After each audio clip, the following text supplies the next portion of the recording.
Humanity has hundreds of stories regarding the creation of the universe, the history of the planet, and the birth of mankind.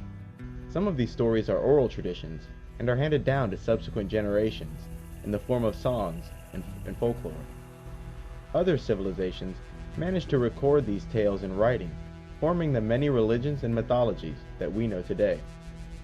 Giving the subject of religion and mythology no more than a cursory glance, one may be forgiven for believing that these myths of history and creation are the misguided accounts of an ignorant and superstitious people. Truly, the stories of myth are easy to dismiss. Modern man has, for the most part, accepted the assertions of psychologists regarding these ancient tales.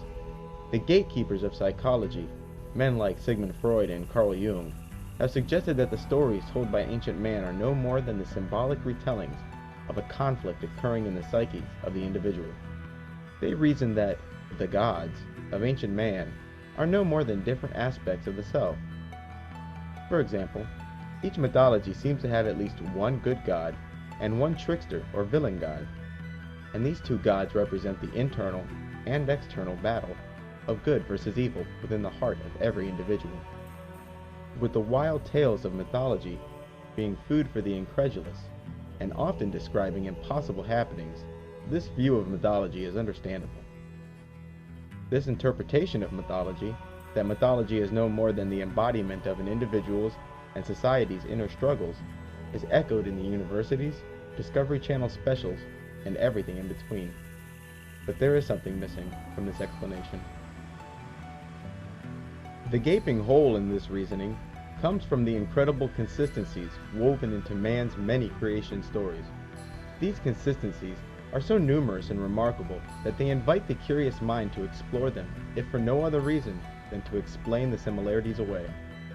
Since the internal conflict in the hearts and minds of man can be symbolized by any implements, and since each mythology is retold in a way peculiar to that civilization, it's curious that ancient man would still tell a collective story regarding creation and history.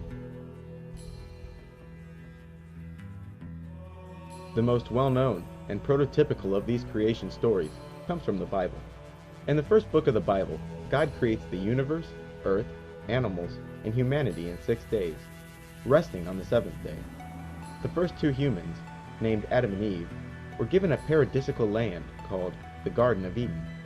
It is at this point a character called the Serpent, who is unambiguously described as the enemy of God, tricks Eve into eating the fruit from the tree that the Most High God forbade. The serpent's claim was that the fruit God so adamantly forbade was capable of remaking Eve as the gods. After biting into the forbidden fruit, Eve's eyes were opened, and she came to know good and evil. Eve then convinces her husband, Adam, to also eat of the fruit, thereby opening his eyes as well. When God discovered what the primal couple and the serpent had done, Adam and Eve were banished from paradise. Adam and Eve leave the garden and begin having children to the east. As humankind began to multiply, the serpent, also called the sons of God, began to lust after human women, and soon began to procreate with our race. The offspring of this union, beings who were half human and half angel, would be called the Nephilim. These Nephilim, often referred to as giants, had superhuman strength and abilities, and were known as men of renown. This early civilization, which included fallen angels, Nephilim, and humans, became increasingly wicked. After our wickedness reached a boiling point, God could no longer restrain his angry hand. So he alerts a righteous man named Noah that he is soon to destroy the world in a flood, and that Noah's family should begin straight away building a large boat so that he and his family may survive the earth's coming inundation. What's more, Noah was told to bring 2 of every animal so that earth may be repopulated after the flood waters subside. The vast majority of angels, Nephilim, and mankind were killed in this flood, which lasted for 40 days. Before the waters subsided, Noah released a raven from the ark to discover whether dry land was yet peaking above the waters, but it only flew back and forth. Next, Noah released a dove into the air, and the bird returned with an olive branch, indicating to Noah that there was indeed land nearby. With the waters subsiding, the ark would come to rest on a mountain named Ararat. Noah, his family, and the animals exited the ark and once more began to replenish the earth. After the descendants of Noah successfully repopulate the earth, they again lose God's favor. Instead of dispersing and filling every quarter of the planet, they concentrate in a land called Babylonia. The king of Babylonia, Nimrod, endeavored to build a tower that could reach heaven. This is the famous Tower of Babel. God, who is enraged by Nimrod's presumption and arrogance, takes matters into his own hands by confusing the languages of Nimrod's workforce. The Babylonian kingdom is instantly cast into disorder as its inhabitants no longer speak a single language.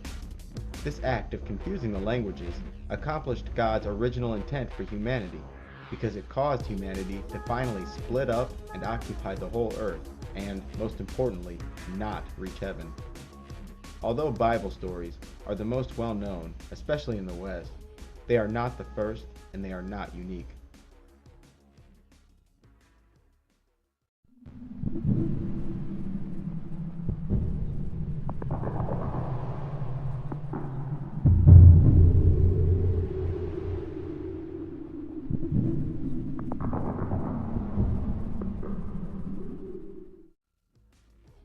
Humanity's relationship with the serpent is indeed a strange one.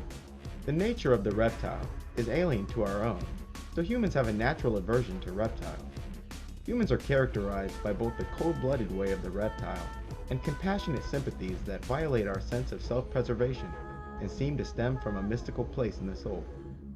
And if a human were forced to choose between the death of a reptile and the death of a mammal, he or she would most probably consign that serpent to death rather than the likes of a bunny rabbit.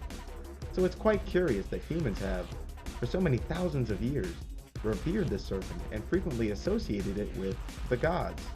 There's hardly a single point on the globe, or in history, whose local population did not associate the gods with serpents and dragons. In the Bible, the serpent is often spoken of as the enemy of God. And in one case, the Bible refers to Satan as that old serpent. Even though the whole of the Bible identifies the serpent with evil, even Jesus was heard saying, "Be as harmless as doves and as wise as serpents." The problem with this statement taken literally is that reptiles aren't exactly the geniuses of the animal kingdom. Warm-blooded animals are, on the average, more intelligent than reptiles. Considering the serpent to be a creature of wisdom is an interesting choice, considering that the serpent is mostly instinctual. Egypt, a civilization dating back to 2500 BC, allegedly, also has a pantheon of gods associated with the serpent. In fact, it is nearly unheard of for an Egyptian god to be depicted without a serpent. Even the pharaohs of Egypt wore a uraeus on their headpiece. The uraeus was a serpent, which symbolized the immortals. Gods of Greek mythology are likewise associated and often depicted with snakes. Meanwhile, here in the New World, the mythologies of the Mayans, Aztecs, Incas, and Native Americans is replete with serpent symbolism. Hinduism, the prevailing religion of India, is yet another religion whose gods are consistently associated with snakes. In China and the whole of the Orient, the immortal gods are connected to or described as dragons and serpents. In Islam, the serpent is associated with Satan and demons. In Voodoo, the gods are again associated with serpents. Reptile gods are seen as far east as the Pacific Islands. No matter what place or age we examine, serpents provide a central theme in that region's mythological tales. Serpents are also repeatedly associated with villains.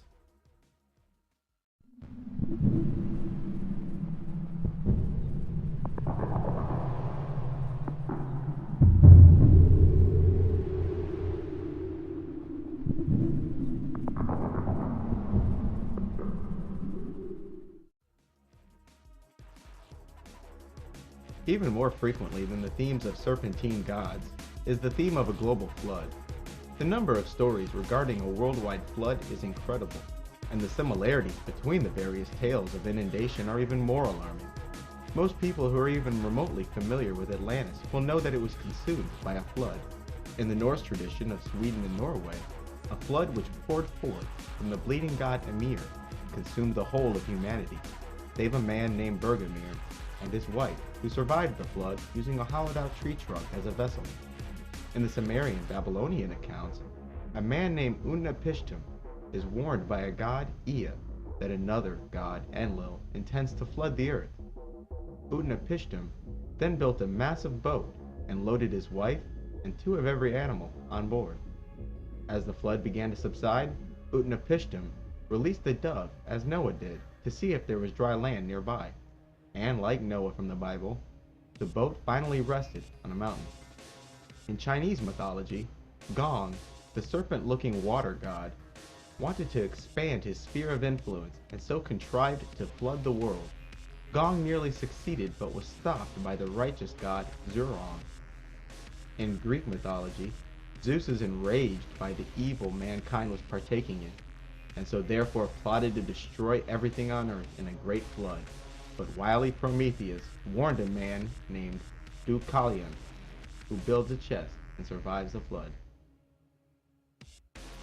In Persian mythology, the benevolent god Ahura Mazda tells a man named Yima that a terrible winter of frost and snow is upon him. Ahura Mazda commands Yima to build an underground enclosure to protect two of every creature and a small group of choice people. In Serbian legends, a rooster who acts as a messenger of God becomes increasingly ignored by decadent humanity. Man's greed unleashed a torrent of water from an egg that can be paralleled to a Pandora's box. Only one man, Pranyas, survived this flood by hanging on to a grapevine. The people of Southeast Asia say that a flood consumed all of humanity, save a small number of men and women aboard a raft. The Mandans, a Native American tribe, tell the story of Lone Man, who, together with the Creator, fashioned the earth and humanity. Lone Man, who was very much a savior figure, entered the world of man because he saw that humanity was plagued by evil spirits. In order to enter our world, however, Lone Man needed to be born from the womb of a virgin mother. One day a virgin girl was eating corn, so Lone Man transformed himself into a kernel of corn, which the virgin girl ate and became pregnant from. The virgin's parents considered the pregnancy holy, and the child, who was in fact a Lone Man reincarnated, was perfect in all his ways. After growing into a young man, the day came for an annual trip by boat, where Lone Man insisted the boat sail despite the presently bad weather, much to the protest of the 12 men already on board.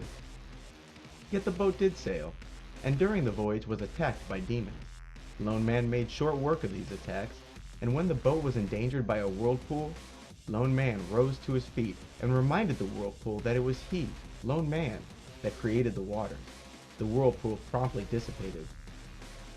One day, Lone Man arrived to an island, proclaiming that a flood was soon to destroy the earth, and that a fortress must be built at the center of the village. He promised to return one day, and after leaving the village, the flood waters did come, which protected those who believed him. It's important to note that this tale of a chosen one who travels with 12 guys predates the arrival of Europeans to North America. In the African myth from the Mande people of Mali, an evil god named Pemba fell from heaven and was barred from returning because he stole male seeds from God. Pemba spread tainted seeds, born from incest, upon the ground. Pharaoh, his righteous twin brother that dwelt in heaven and took the form of a fish, was forced to sacrifice himself for Pemba's sin. His body was cut into 60 pieces, and the pieces formed trees which spread across the earth. Trees are, according to the Mande people, symbols of resurrection. The Most High God brought Pharaoh back to life and sent him to earth in human form aboard an ark. The ark, which landed on Mount Corolla, was of course loaded with a small group of humans and two of every animal. The Incas of Peru tell the story of a creator god named Viracocha, who created the world that was populated by giants he carved from stone. These giants were terribly disobedient and disorderly, and Viracocha destroyed this race of giants with a massive flood. The Hindu tradition of India, like countless others, often describes gods as taking human form and incarnating on earth. The many incarnations of Vishnu upon the earth are certainly modeled after and considered to be a savior figure. The first incarnation of the benevolent god Vishnu arrived to earth in the form of a fish and warned a man named Manu of a coming flood. The fish informed Manu to build a massive ark which, needless to say, saved Manu's life. In the Aztec mythologies of Mexico, only two humans survive a massive flood. Coxcoxtli and his wife, Xochiquetzal, survived the great inundation in a boat they were told to construct prior to the flood. After the subsiding of the flood waters, their boat came to rest on a tall mountain. In yet another Central American tradition, that of a tribe called the Mexicanaics, the god Tezcatlipoca desired to destroy all of mankind. This god, however, schemed to spare a small group of humans to repopulate the planet after the coming flood. So he spared a man named Tezpi, his wife, and their family in a large boat which, as usual, they were told to build and subsequently load with various animals. As the flood waters began to diminish, Tezpi sent out a vulture to assess whether the boat could be disembarked. The vulture did not return, nor did some of the other birds Tezpi released. Finally, he released a hummingbird, which did return with a branch in its mouth, confirming for Tezpi the presence of dry land. Tezpi, his family, and a multitude of animals depart from the ship and repopulate the earth. In the Popol Vuh, the sacred stories of the Mayans, the great god created humans by carving them from wood, but soon humanity lost the grace of the Creator because they had forgotten him. So he sent a huge flood to consume disobedient humanity. Only a single couple, dubbed the Great Father and Mother, survived this cataclysm to repopulate the earth. The Chibcha people of Colombia tell the story of a man named Bochica, who came upon them long ago. He was an old man of a different race from the Chibchas and sported a long, thick beard. He taught the locals, who lived as barbarians, how to live civilized and in peace with each other. Bochica's wife, on the other hand, wasn't so great. She caused a global flood that nearly wiped out humanity. The furious Bochica banished his wife Chia and dissipated the waters. The Canarian people of Ecuador, the Inuit people of Alaska, and the Luceno tribe of Southern California tell tales of a small remnant of humanity surviving a great flood by taking refuge on mountaintops. The Chickasaw people of America's Dakota region say that a great flood destroyed all of humanity with the exception of a small family and two of every creature. And as for the Jews and Muslims, they pretty much echo the Bible's version of events. And of course you have the aforementioned Noah, whose family survived a massive flood in a boat with two of every animal, released furs to indicate the presence of dry land, and landed upon a mountain. Did humanity have a collective bad dream? Did a deluge of biblical proportions leave an imprint so deep that none were left unscathed? How did the traditions of so many civilizations who never made contact come to contain so many corresponding details, even minor, seemingly trivial ones? Imagine it. You arrive to a crime scene and start the investigation by talking to witnesses. Although I'd hate to make the truth a popularity contest, you'd be forgiven for disregarding the testimony of two witnesses who report a story wildly different than the other observers. Fortunately for me, a popularity contest requires contest, and there is none, or none who do. Even occultists speak of the flood that wiped out the noble Nephilim. Bottom line, a wicked race of both humans and non-humans, an angry creator, a small family warned by a god, two of every creature on a boat, a big damn flood, and humanity reborn. That's one hell of a dream.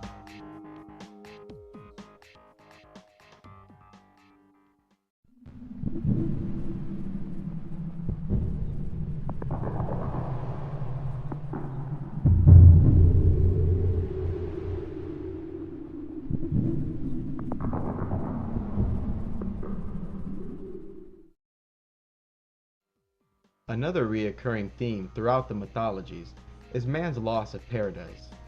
This story, whose most popular variation occurs in the Bible, details man's plight from a worry-free life to an existence of suffering and hardship. But as usual, the Bible is not alone in describing humanity's fall from grace. Just as the Christians have the Garden of Eden, the Persians have Eden. Eden was, according to Persian tradition, the first habitation of humans. It was a paradise where suffering and toil were unknown. It wasn't until the primal couple was seduced by an evil spirit in the form of a serpent were they expelled from Eden. In Greek mythology, The Garden of Hesperides was a land to the far west of the globe, where golden apples of immortality grew. In the Mayan Popol Vuh, the first men lived in a paradise and were able to see far. This meant that humans could see extremely distant things, as if they were near.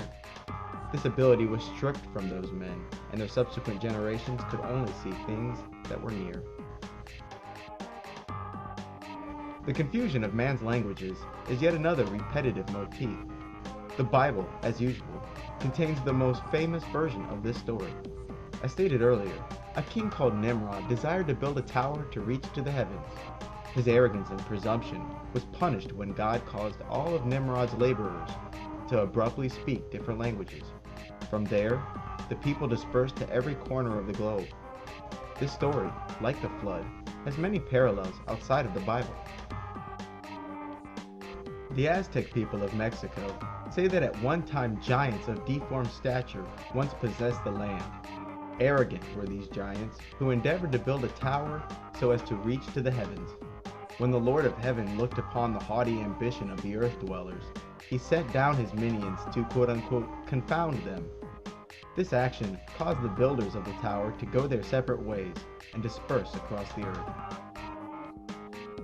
And then there's the Savior figure, the character who, similar to the flood, seems like an imprint in the mind that was left by a dream, yet a pleasant dream this time. The wanderer, the civilizer, the magician, the chosen one, the incarnated God, the sacrificed. He was all of these things. Typical of the West, the most famous Savior figure is Jesus Christ. What Christians have generally agreed on regarding this Savior is, he's the only Son of God, or was God. He was born from a virgin. He was prophesied to come. He would, in the latter part of his life, travel around with 12 apostles, teaching goodness and performing miracles. He would later, quote-unquote, die for our sins by being nailed to a wooden cross. His body was placed in a cave and, after 3 days, his body disappeared and returned to heaven. In heaven he resides to this day, promising to return and rule for 1,000 years, and afterwards he will live forevermore with God. The Hindus have many incarnations of the Most High God, Vishnu. Vishnu, who resides in heaven, came upon man in many forms, and these forms are called avatars. An avatar is essentially a god in the flesh. For example, Krishna, one of the 10 avatars of Vishnu, was born from the womb of a human woman in order to fight the demons that plagued humanity. The first incarnation of Vishnu was that of a fish man. 9 incarnations of Vishnu have already arrived, whereas the 10th avatar will arrive to Earth during the end of the world, riding a white horse and fighting for righteousness. There is a similar account in the Bible where a character who fights for justice and rides a white horse will arrive during the end times. The aforementioned Bochica, a character from the mythology of Central Colombia, was also a civilizer. According to the natives, Bochica was of a different race, but still human. He taught the locals to build huts and live in peace amongst each other. After the flood, he taught the people the secrets of agriculture and construction, instituted sun worship, and then departed. The Incan people of Peru speak of the previously discussed Viracocha. This name, Viracocha, was given to both the miracle-working Savior and the group that was with him. According to the Inca, a day came after the flood when their people were approached by a teacher and healer they would come to call Viracocha. He cured the sick, healed the blind, taught man how to live in peace and love, and even gave more scientific instruction regarding agriculture and architecture. This character worked miracles like moving mountains and made streams of fresh water flow.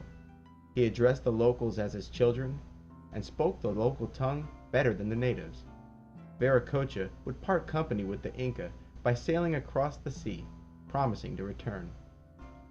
His physical description was that of a white man, past middle age, blue eyes, a long cloak reaching to his knees, and a full, gray beard.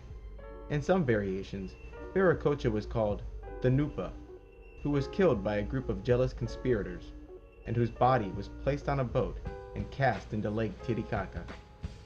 Instead of drifting away slowly, the boat sailed away rapidly and out of sight.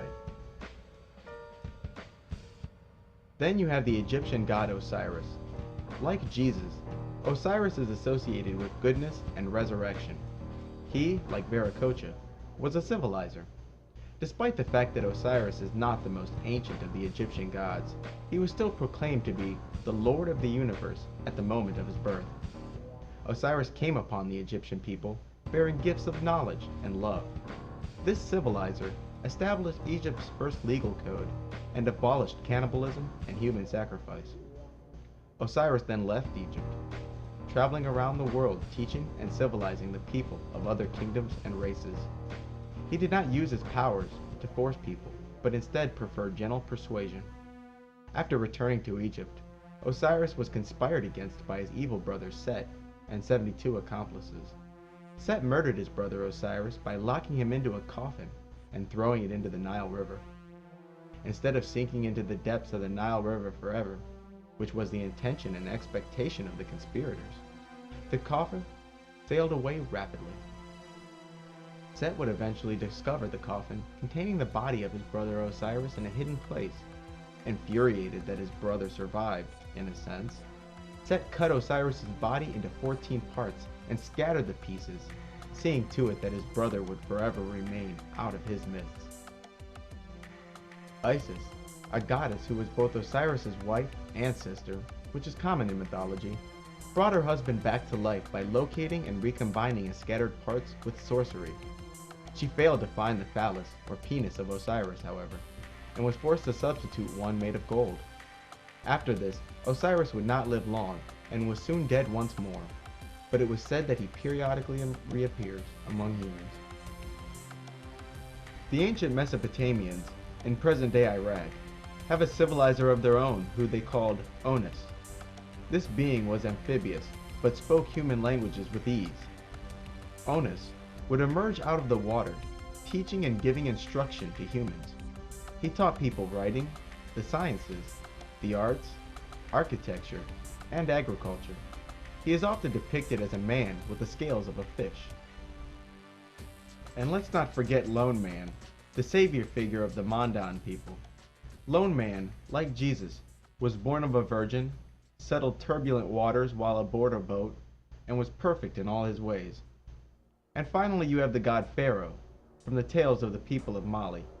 Pharaoh, as stated before, transformed himself into a fish, and eventually sacrificed himself to undo the sins of his terrible and evil brother Pembe.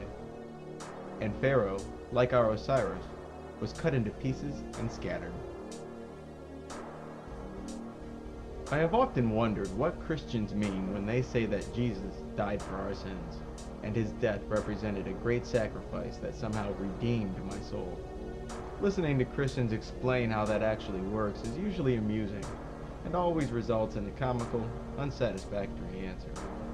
To live in heaven, spend 33 years on earth, be murdered on a cross, 3 days in the underworld, and back up to heaven for all eternity does not constitute saving my soul, nor even a sacrifice.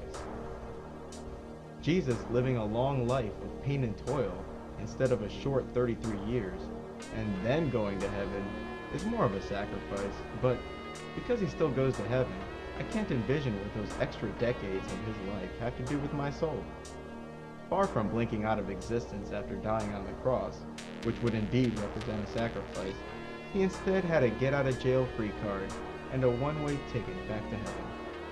Even the story of his life on earth is a bit broken. Jesus, as a child, was intensely curious and full of wonder. Then there's a whole 18 years of his life that's completely unaccounted for in the Bible. Then, at age 30, he pops back up with magical abilities and, instead of an all-consuming curiosity, has all the answers.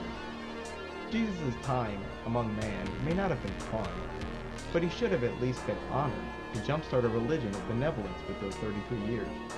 A mere 33 years between two eternities in paradise is but an infinitely small sliver of time. He sacrificed himself for my sins. What does that even mean? Now, under normal circumstances, All I could do is relate to you this chosen one's reappearance in mythology, and perhaps a bit of philosophical commentary. Luckily, a few occultists have given me some insight on this subject, in a most annoyingly hush-mouthed manner as well. They speak of him as though he represented a major setback to the plan. And where was the Lord in those 18 years? Was he on a mission of initiation, civilizing, and demon hunting?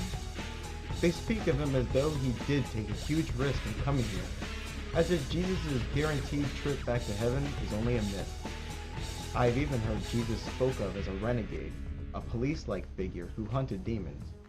More on this later.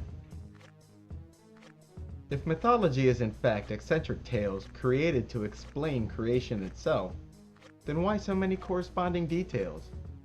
If the evolutionists are right regarding the birth and evolution of humanity, and they're not, then it means these stories stem from the time when man was of one blood and in one location. That was, admittedly, a long time ago, 15,000 years at the bare minimum, according to their timelines.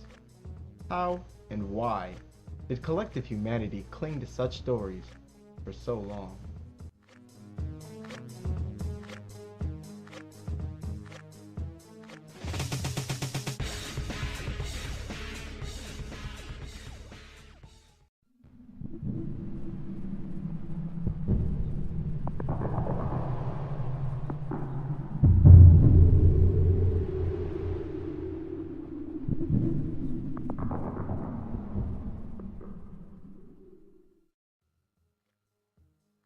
Mythological stories are loaded with fanciful and often racy imagery, characters, and storylines.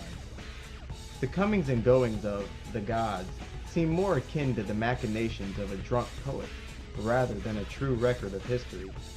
It's easy to see how men like Freud came to their conclusions about mythology, being nothing more than stories that symbolically represent the inner and outer struggles of the individual.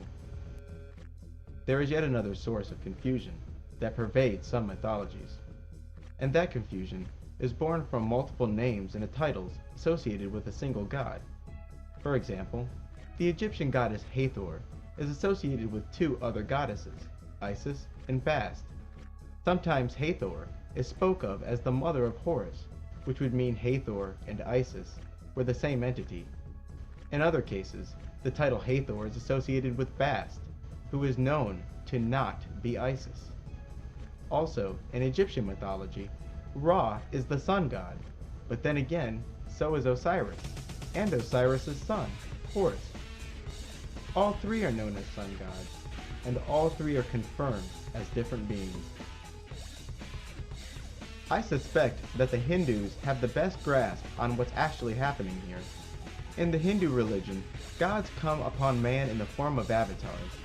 Vishnu, for instance, has come upon man 9 times already, meaning there are 10 gods who are all associated with the single god, Vishnu. This model could amount to a rather confusing situation if the Hindus weren't aware of the multiplicity of their gods. So, not only will you find correspondences between gods in separate mythologies, but correspondences between the gods of a single mythology can also be found. I suspect that this avatar relationship with the gods explains this multiplicity.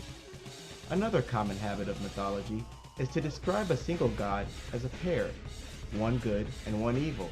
In this way, do the gods of mythology have different aspects?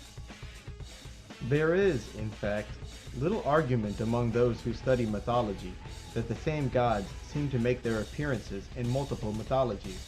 The only argument is why this is occurring. Those university experts tend to take the extremely flawed Freudian approach.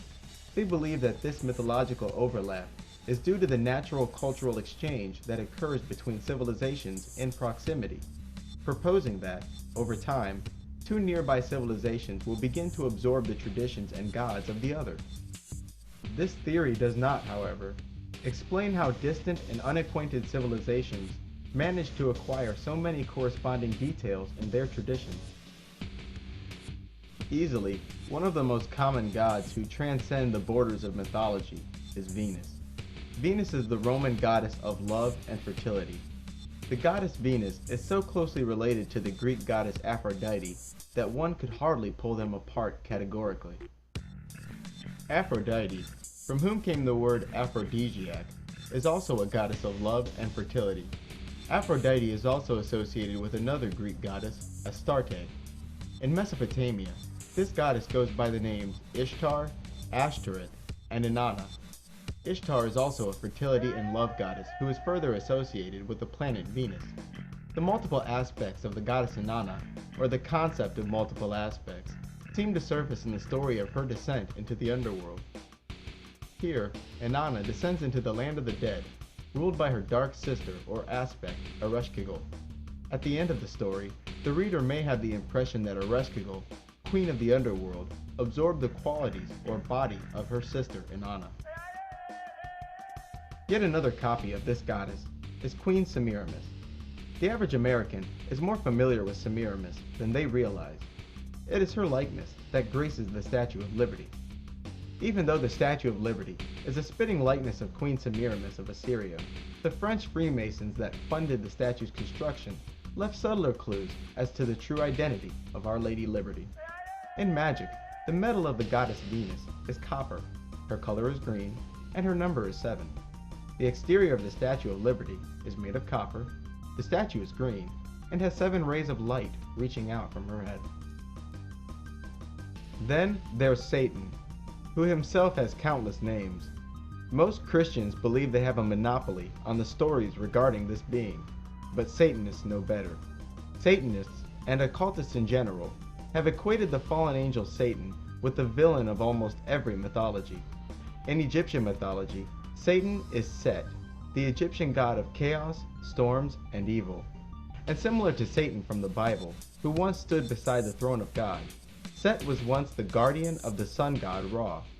Apparently, it was after Set's battle with Apep, the serpent of chaos, that he became the new villain in the Egyptian tales. The first to play this villain role was Apep himself. The evil god Set kills his benevolent brother Osiris twice, then begins to make war with the seed of Osiris, a god named Horus. In Jewish folklore, Satan was called Samael. Samael, whose name meant venom of God, was considered a dark angel of death, and also the true father of Cain, which was the first child of Adam and Eve. Satanists repeatedly enforced this association, frequently suggesting that it was the serpent who was the true father of Cain, rather than Adam. Occultists will also freely refer to Satan as Ahriman. Ahriman is an ancient Persian god who, according to legend, is wholly wicked and at war with his righteous brother Ahura Mazda. This Ahriman resides in a gloomy underworld and leads many demons. And then you have Hades from Greek mythology. Hades is the ruler of the underworld and the brother of Zeus. After a conflict where Hades, Poseidon, and Zeus team up to defeat the Titans, or the older gods, these younger gods divided creation into 3. Zeus would rule heaven, Poseidon would rule the sea, and Hades would rule the underworld, which was the land of the dead. Although the Greek traditions do not mention a conflict between the 2 brothers, Zeus and Hades, Satanists do. I suspect that this is just another God and his evil brother story.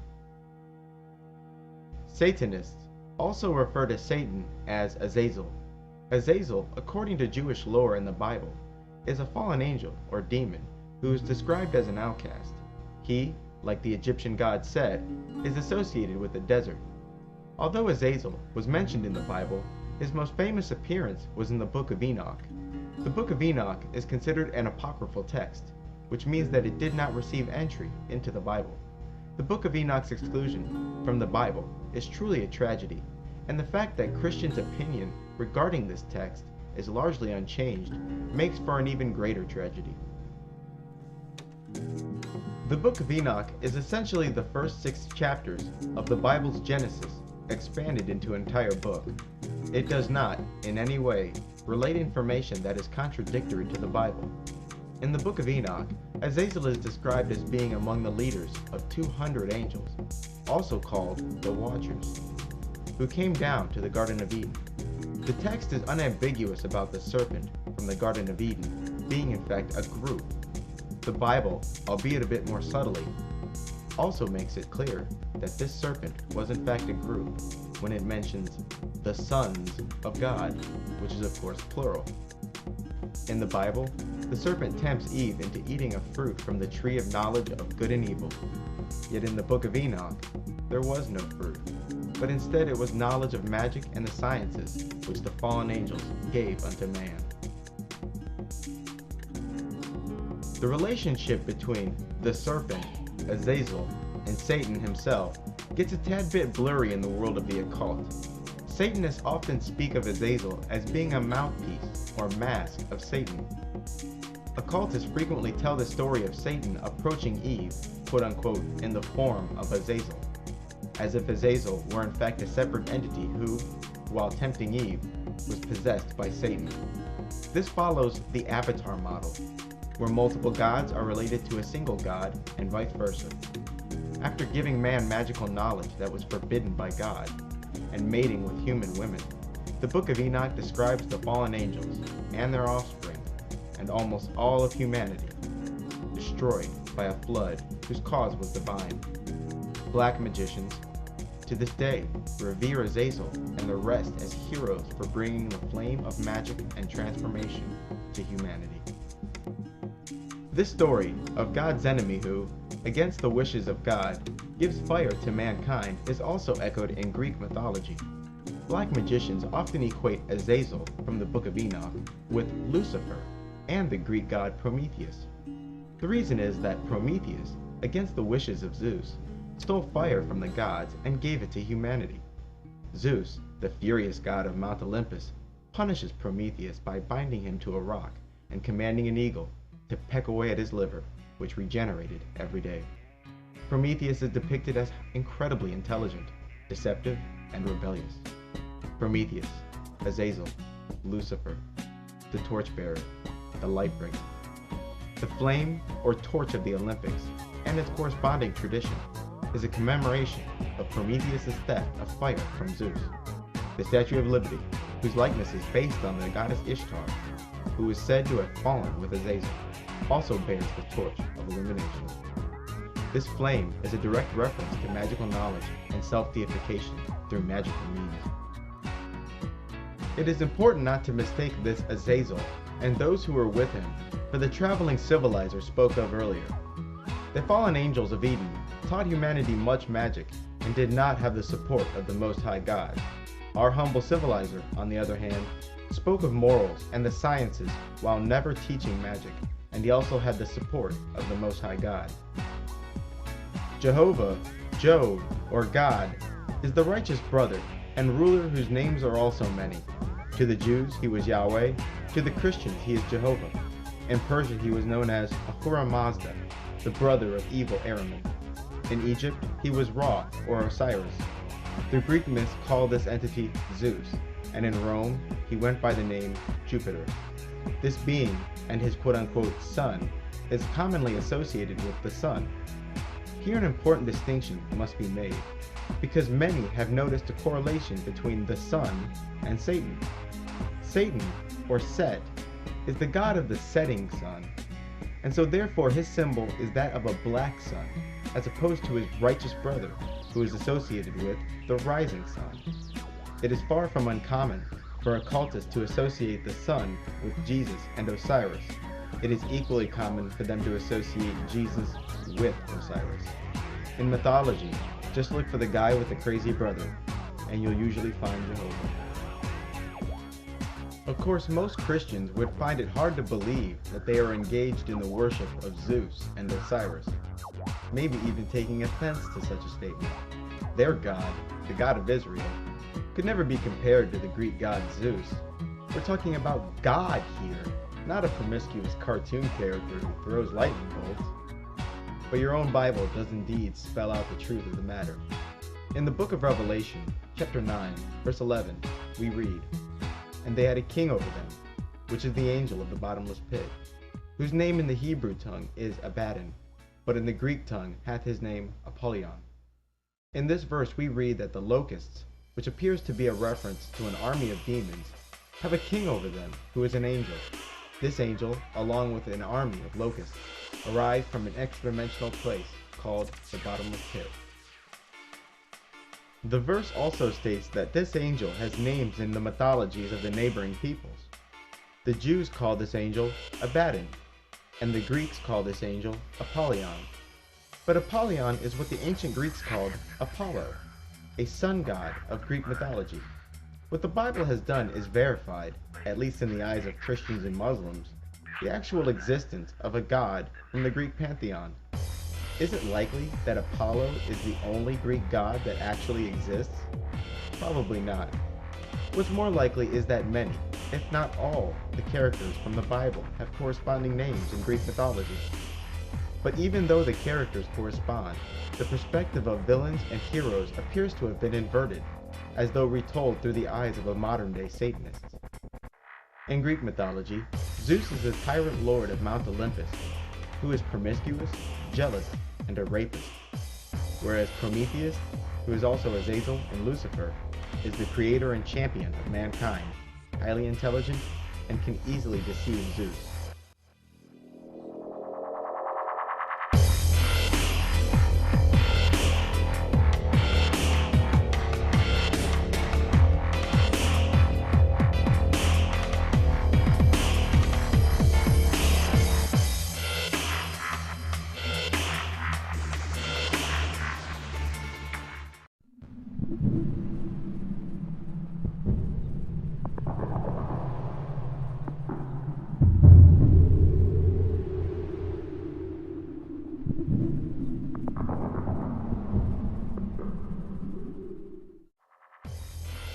Mythology isn't the only vector by which we can reconstruct history.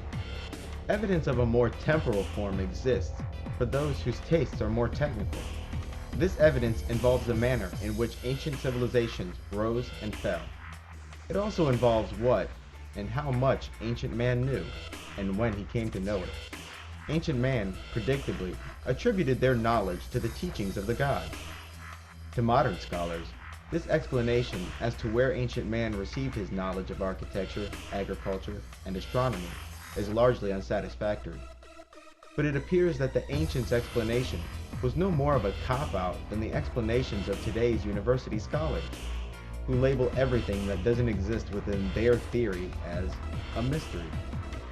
When it comes to the more tangible forms of evidence, Exhibit A would be the ultra-accurate map of antiquity.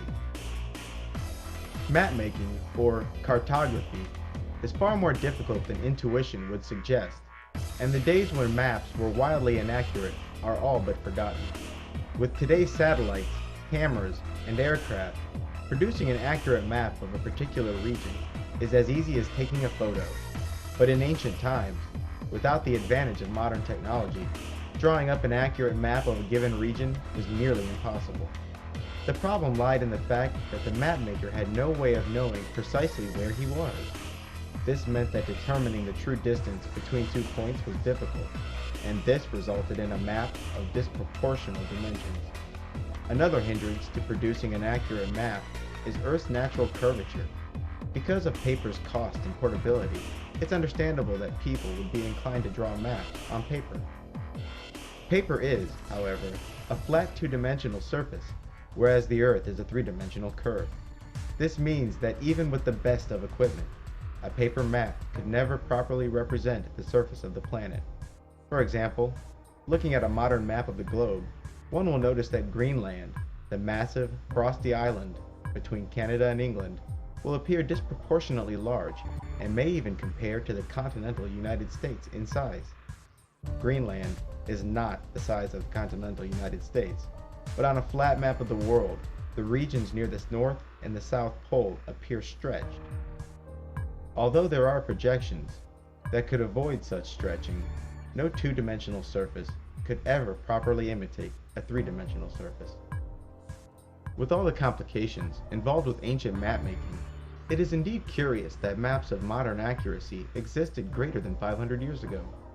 The first of these wonders is the Piri Reis world map, which was compiled in 1513 by the Turkish admiral Piri Reis. The map, according to Piri Reis, was compiled from a number of pre-existing maps which he described as quite ancient. For centuries, it appeared that the Piri Reis map was terribly incorrect in its depiction of the shape and size of Antarctica. In 1949, however, a joint British and Swedish expedition set out to survey Antarctica and ascertain what the southern continent looks like below the ice. Later, in the early 1960s, it was noticed by a man named Charles Hapgood that the Piri Reis map depicted the Atlantic chunk of Antarctica, not as it is in modern times, but instead showed its profile before it was enveloped in ice. The paradox is that, according to Orthodox history, Antarctica has been frozen over for 6,000 years, at the very least. Piri Reis readily admitted that his map was in fact a compilation of pre-existing maps.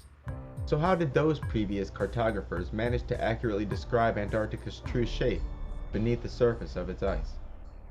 With Antarctica having been first discovered in 1820, allegedly, why did these early map makers describe the continent of Antarctica at all?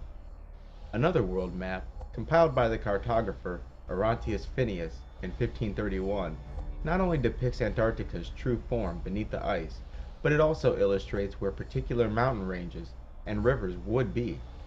Stranger still is the map's incredible accuracy regarding Antarctica's location relative to the southern tips of Africa and South America.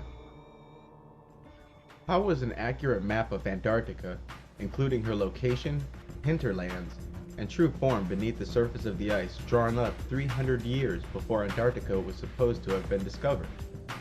There are other maps that include Antarctica, aside from the Reis and Phineus maps, before the continent was first spotted.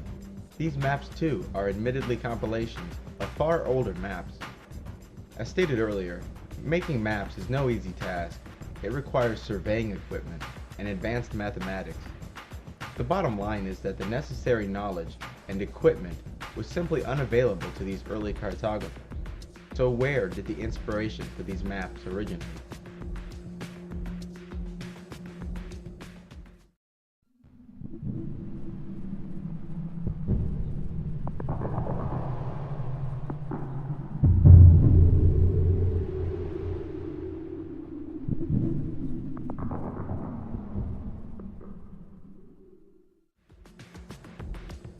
The pyramids of Egypt are easily the most alluring monuments on the planet.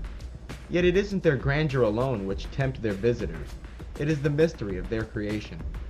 These massive structures surpass even the most grand architectural creations of our day, yet, according to Orthodox historians, the Giza pyramids are around 5,000 years old. Despite their grandeur, they are lacking something that the grand never lack: an elaborate and fanciful creation story. In modern times, the completion of a monumental structure is surrounded by pomp and ceremony. Further still, every phase of the construction is usually well documented.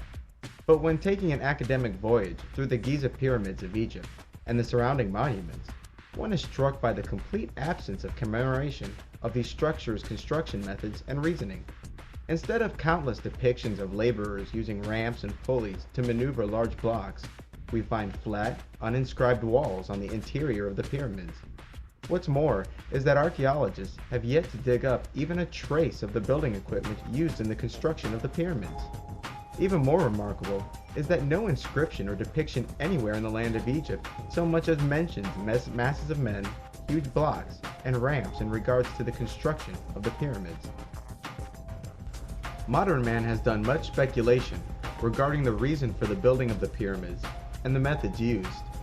Experts of our day have suggested that the pyramids were built to be tombs, the eternal resting place of egomaniacal pharaohs, but without so much as a trace of the more practical construction methods.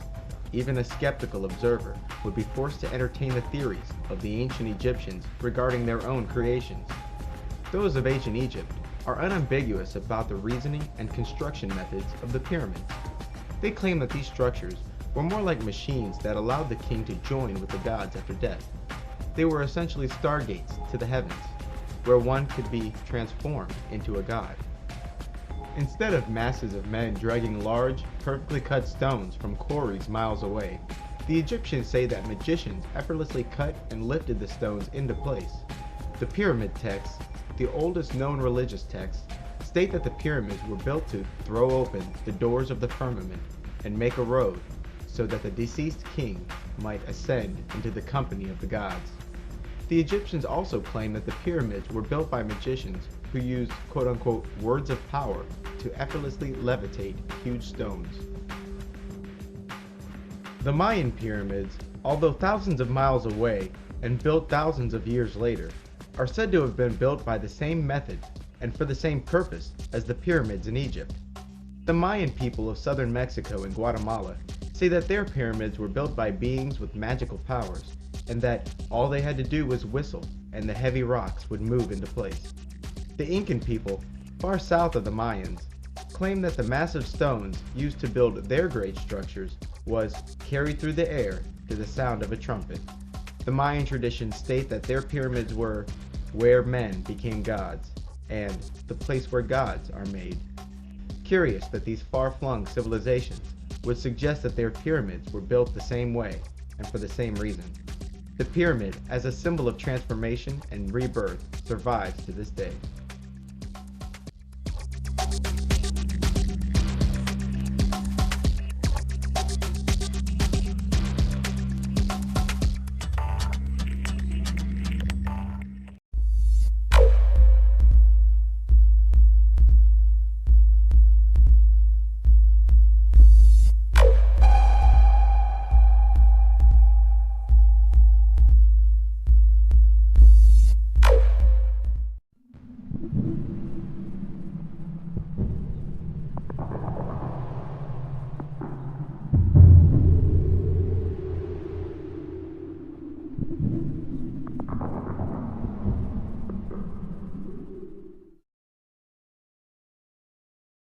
The universe has proven to be quite the onion. Its simple exterior betrays the senses. What science has called truths of the universe is in fact an ever-changing list of theories, each being no more than shades of gray closer to truth than the last. This is not, however, saying that anything but the ultimate truth is useless. Our list of ignorance is great, but our achievements using the half-truths is also great. Our knowledge of an electron, for example, is far from complete, and yet it didn't stop us from harnessing its power and using it as a source of energy and communication. As stated at the beginning of the book, the whole truth requires the mind of God, but it doesn't mean that we can't make application of half-truths. Even this text is nothing more than a long list of half-truths, but, as its author, I'm comforted by the fact that everything else you've ever read is likewise. Even books you believe to be inspired by God are subject to your interpretation, which you could never be 100% sure about and can never prove conclusively. No scientist understands this better than quantum physicists. Unlike the elegant equations of Einstein and Newton, these poor bastards are knee-deep in hideous equations that are so hideous they couldn't possibly describe the universe, and at best only describe what the universe is likely to do, not what it absolutely will do. Quantum mechanics, or quantum physics, is a branch of physics that concerns itself with the smallest particles and spaces in the universe. As it turns out, the subatomic world is not what we expected. Traditionally, extremely small particles like electrons were thought of as tiny billiard balls, bouncing off of each other at mathematically predictable angles. And like billiard balls, their location, direction, and speed could be easily measured.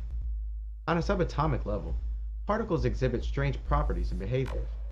Sometimes, particles would seem to disappear and reappear on the other side of a wall that, mathematically speaking, should have been impossible to penetrate.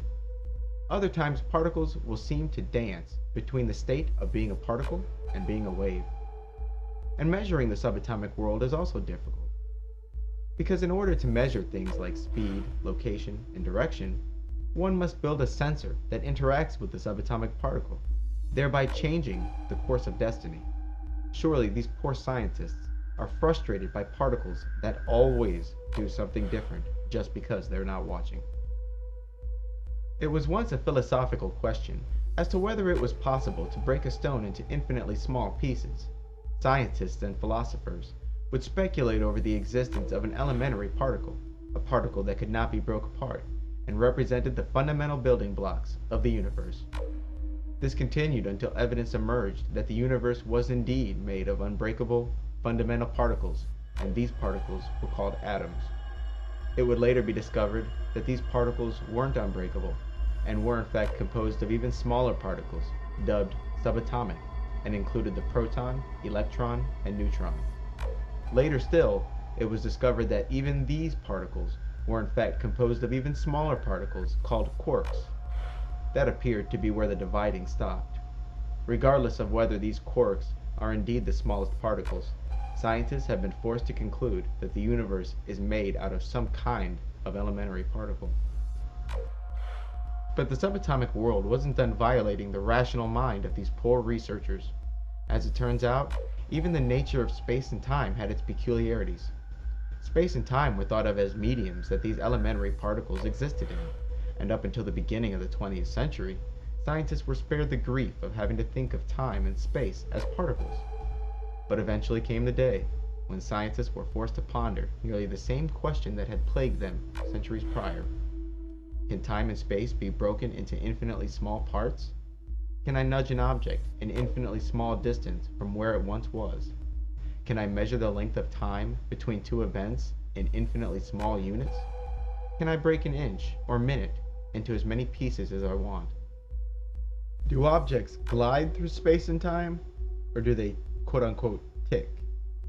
After much reluctance, scientists were forced to admit that space and time also existed as elementary units, and these extremely small units were called Planck units. A Planck length represents the smallest length of space any object can move. So instead of particles gliding gracefully through space, they instead tick through space. This means that they essentially disappear and reappear one Planck length ahead in the direction that they were moving. What's more is that the particles also move through time likewise, and so disappear and reappear one Planck time in the future. Adding insult to injury, scientists are still unable to gracefully unify the separate forces of nature: gravity, magnetism, and the nuclear forces. These forces, once exclusively thought of as curves in space, are now spoken of in terms of particles as well: gravitons, photons, etc. Einstein envisioned gravity as no more than a warping in the shape of space that large objects create by their presence alone. Like a bowling ball placed at the center of a trampoline, a marble rolling on the surface of the trampoline will appear to be drawn to the bowling ball. Though it appears that the bowling ball has some kind of gravitational hold on the marble is only responding to the curvature of the trampoline fabric created by the bowling ball. As a result, the marble will begin to orbit the bowling ball in the center as a planet orbits a star. Today, quantum physicists speak of gravity as a real particle, a graviton, created by the bowling ball and felt by the marble, slowly drawing the marble closer to the bowling ball. I agree with Einstein's model, as opposed to the graviton model, because of how elegantly it explains changes in the passage of time and the complete lack of quote-unquote gravitational shadows. Even the Bible makes reference to the fabric of space. Countless Bible passages speak of the heavens as a fabric that can be stretched, torn, and folded in on itself. What's been the result of all this quantum confusion? Confusion. From its beginning, quantum mechanics has been a duct-tape science, constantly patching holes rather than starting from a fundamentally sound model of the universe. Today, the quantum physicist claims that one may not even know the true location, state, and speed of a particle. Consequently, they believe that the universe is loaded with random numbers, and therefore, like people, you may only know what the particle is likely to do, not what it will do. That's not science, that's superstition. The universe has proven itself to be mathematically perfect so far, and why would the world of the very small be any different? And where are these random numbers coming from anyway? The gods? A computer programmer knows a computer can't actually produce a random number, but instead can produce a series of numbers that appear random. Ancient man may have mistaken the locations of lightning strikes as being random, but the places lightning chooses to strike was never random. a fact we came to discover after we understood the nature of electricity. Ancient man may have mistaken storms and earthquakes as random, and perhaps angry gods, but the meteorologist and geologist knows better. At the latter part of his life, the greater scientific community considered Einstein washed up and obsolete because he simply refused to accept the idea that the universe is in any way random. Stating emphatically, God doesn't play dice. While the rest of the world accepted the universe's mystical nature, Einstein went to his deathbed trying to reconcile the microscopic and macroscopic worlds. In his heart, he knew that the truth of this apparent randomness was out there and was probably as elegant as E equals MC squared. Maybe Einstein would have done well by considering more than 4 dimensions in his deathbed equations.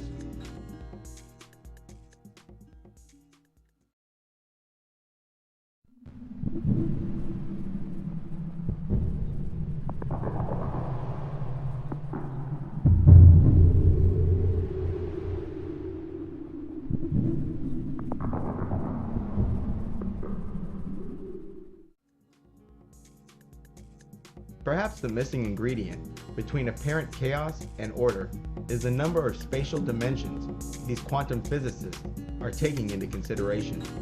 Perhaps the real question is, how many angles are there? For the greater part of the age of science, the number of dimensions was thought to be 4. The first, x, representing width. The second was y, representing height. The third was z, representing depth. And the fourth was t, representing time. Initially, it was thought that every object in the universe experienced time equally, but later it was discovered that time was just another direction of motion, which meant that tomorrow and yesterday are no different than left, right, up, and down. With time being just another direction to move in, and with every object in the universe moving in different speeds and directions, naturally, every object in the universe was experiencing time differently. For example, imagine 2 twins born on the same day. One twin is launched off the planet in a spaceship, and the other twin is kept here on Earth. Let's say that after accelerating for 1 month, the spaceship is moving away from the Earth at 99.9% the speed of light, which is 670 million miles per hour. It then slows down, turns around, and begins to trip back to Earth, eventually accelerating to the same speed. Upon returning to Earth 2 months after leaving, the twin exits the spacecraft to find that everything on the planet has aged 5 years. The twin who stayed on Earth is indeed 5 years older, and to him his brother was in space for 5 years.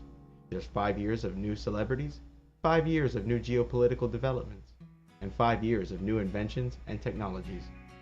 Not only can the twins debate over how long the trip lasted, 2 months or 5 years, but they can also debate over the total distance traveled.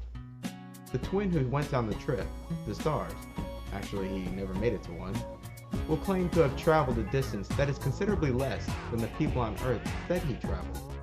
The effect, that becomes quite measurable when considering things that are moving at high speeds, is called time dilation. This means that if you were to ask every subatomic particle in the universe how old the universe is, each would produce a slightly different answer, and none are lying. To better understand dimensions, one must only envision the relationship between a boat and a submarine. The boat lives in a 2-dimensional world, and its only choices are north, south, east, and west. South is only the opposite of north, and east is only the opposite of west. So in reality, a boat has only 2 angles of freedom. What's more is that other boats may not share the same space with each other. A submarine, on the other hand, exists in a 3-dimensional world. Like the boat, it can move north, south, east, and west, but unlike the boat, it can also move up and down. The air above is also a 3-dimensional space. A human, not being able to fly, has access to 2 dimensions and can only walk along the surface of the earth. A large wall, a river, or tall cliffs can spell the end of a journey on foot. But a bird has access to another dimension, up and down. It would not be impeded by a wall, or river, or cliff. Having access to another dimension, these terrain obstacles present no difficulty. Occultists often refer to the universe in terms of layers or dimensions, often called worlds or spheres.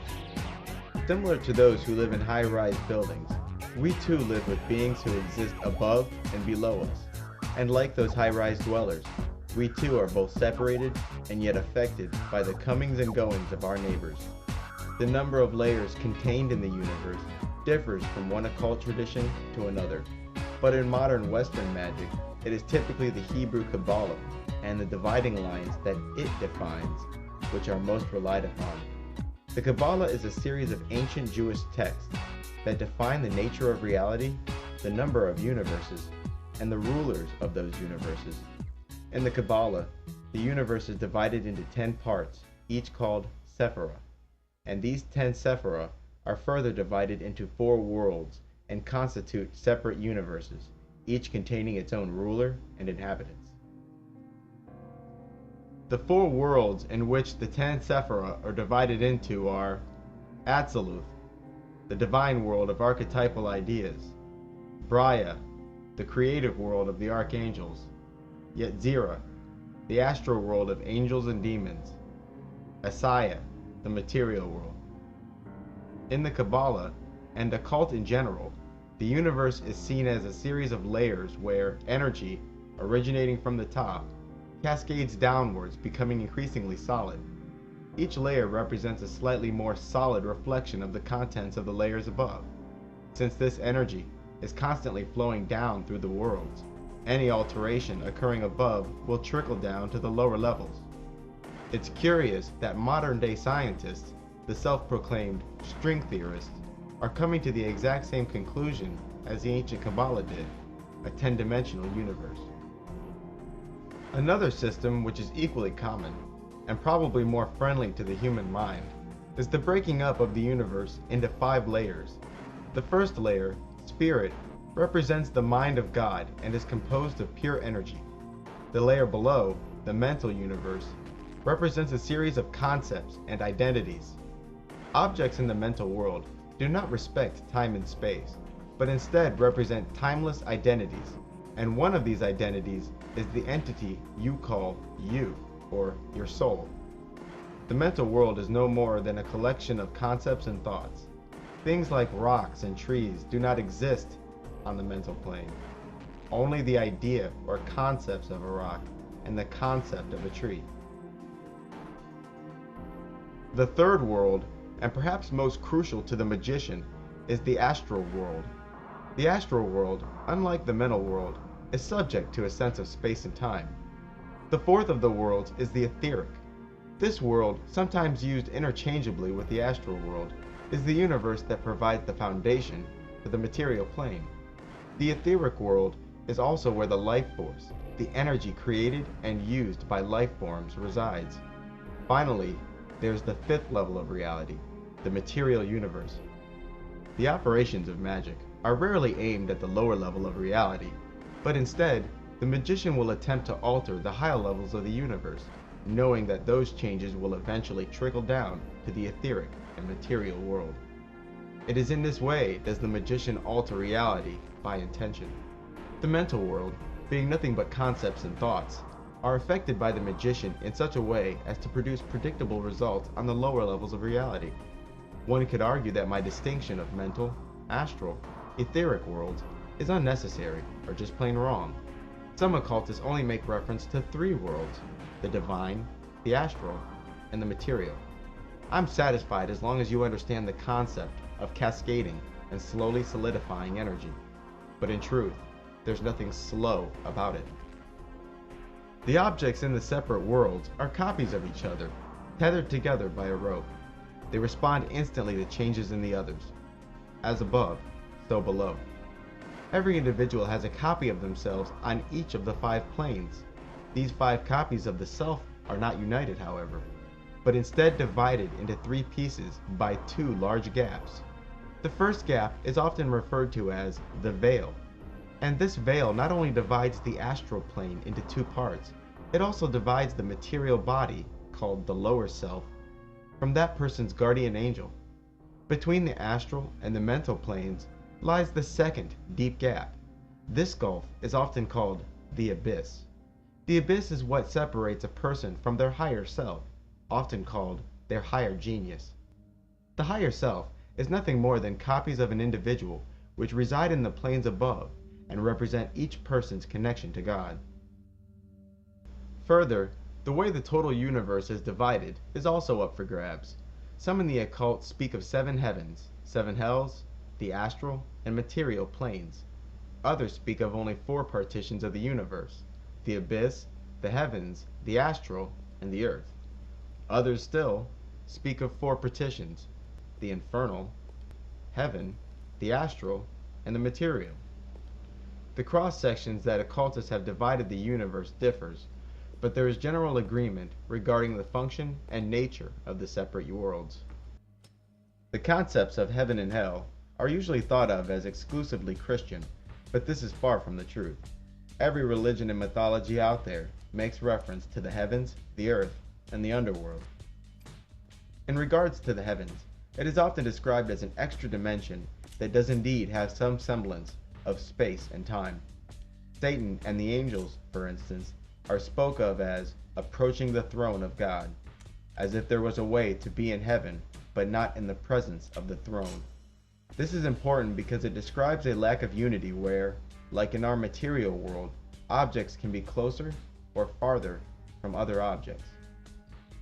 Obviously, there is some form of space and time in heaven, and proof of this lies in the fact that many of the stories about heaven related to us from the Bible, occult, and numerous mythologies include sequences of events and entities and objects both near and far. Heaven is also spoke of as having gates that deny its entry. Implied in this is that heaven and our world are connected by a guarded nexus point. What's more is that heaven itself is often spoke of as being broken into 7 pieces, the 7 heavens. Each level of the heavens is ruled by an archangel, and in some cases, these heavens have been mistaken for earthly locations.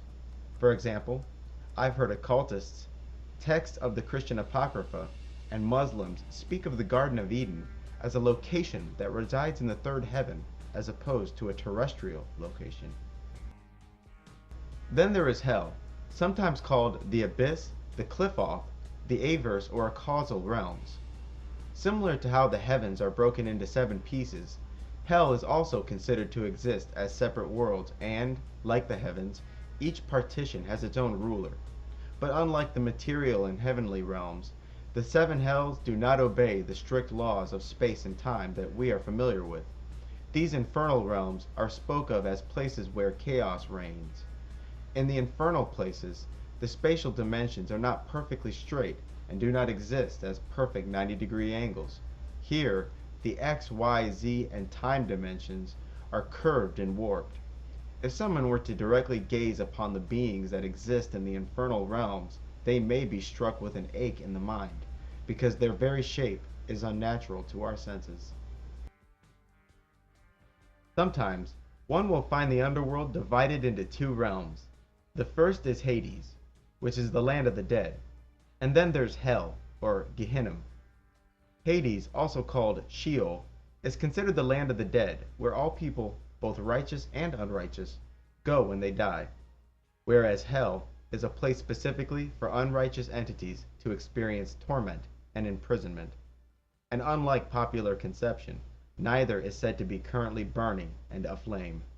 In the Bible, for instance, it is stated that only after all beings are judged, Judgment Day, both Hell and Hades will then be cast into the lake of fire, and all those quote-unquote unsaved will undergo a second death and remain forever tormented in the lake of fire.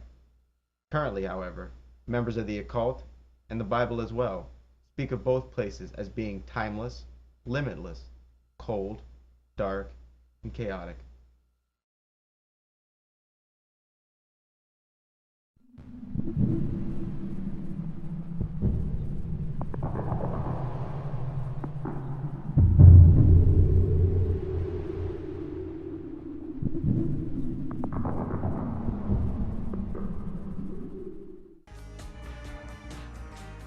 Occultists often tend to get a kick out of the way the average person interprets their dreams, and rightfully so. To the average person, taken up by the faulty commentary of men like Freud and Jung, a dream is a completely subjective world existing only in the mind of the dreamer, and not even existing there. Psychologists suggest that dreams are no more than the subconscious working on a problem, or the subconscious acting out the daily worries and thoughts of the dreamer. They claim that dreams are a fleeting, non-existent universe created solely by the dreamer, and that all the events and characters contained in the dream are simply projections created by the sleeping individual. The reality of dreams, however, is a bit scarier. To start, it is a false assumption that the events and characters that occupy one's dreamscape are entirely their own creation. Far from being mere projections of the sleeper's psyche, some dream characters are in fact spirits who have clothed themselves in some form and have entered into your dream. As turns out, the land of dreams, often synonymous with the astral plane, is in fact a far more objective reality than it is given credit for. In truth, you have met with spirits and perhaps other dreamers in the astral landscape. These spirits, being without a form of their own, are given shape by the dreamer. These beings then quote-unquote hijack the dream and force all of the dream's events to be centered around the spirit. In the waking hours, the dreamer is no less affected by these spirits, but simply remains unaware of their influence. In the dreaming hours, the subconscious mind makes these entities visible. Most occultists believe that in the dream state, the astral body has detached from the physical body, allowing the astral form to roam while the material body remains in bed. Most people in the dream state do not realize that they're dreaming, but instead accept the reality of their environment. Helplessness is a common feeling amongst dreamers because they feel as though they're acting out a role in someone else's movie. Lucid dreaming is the opposite of this. In a lucid dream, the dreamer is aware of the fact that they are dreaming. Instantly, the sleeper is transformed into a god and can resist the efforts of these outside entities. Once the dreamer becomes aware, these entities are easily routed and can even come to fear the dreamer. These spirits may attempt to terminate the dream prematurely so that the dreamer does not acquire complete awareness. The dream world, or astral plane, is said to respect the rules of space and time to a degree. This is evident by the fact that some dreams seem to last 30 minutes, while in reality, the sleeper was in a dreaming cycle for 5 minutes. Distances between 2 points are also nonlinear in the dream. Concepts of space and time remain, albeit altered. There are cases where the dream world seems to exist outside the boundaries of space and time. I've heard it remarked upon that the feeling of déjà vu was in fact a premonition of the future, delivered to the sleeper in a dream, and, months later, the person finds himself living the exact moment where they had predicted and dreamt about. It is said that the divine mind gives visions of the future to the dreamer. Going to bed on an empty stomach, a vegetarian diet, and abstinence from alcohol are claimed to facilitate these types of dreams. Occultists recognize no difference between the astral realm and the dream realm, to such the extent that astral projection is considered nothing more than lucid dreaming. This world of the astral is alleged to not be a separate world at all, but rather a realm that lies directly on top of the material world. The astral, or quote-unquote spirit world, is said to be touching every point in our space. These dream-invading spirits are often engaging in a little more than just play, for it is said that many spirits vampirically feed from the sleeper's life force. Life force is an invisible form of energy that surrounds and empowers the body. The life force, sometimes called the astral body or aura, surrounds the physical body and usually extends a couple inches or feet outside of the physical body. A human void of life force is dead, regardless of the biological health of the person. During the night, especially while dreaming, the body converts food into life force and replenishes the body. But in truth, the process of creation and depletion is happening at all times. The first indication that someone's life force was fed upon by a spirit is getting plenty of sleep and still waking up feeling tired and depleted. Caffeine is the usual remedy for this.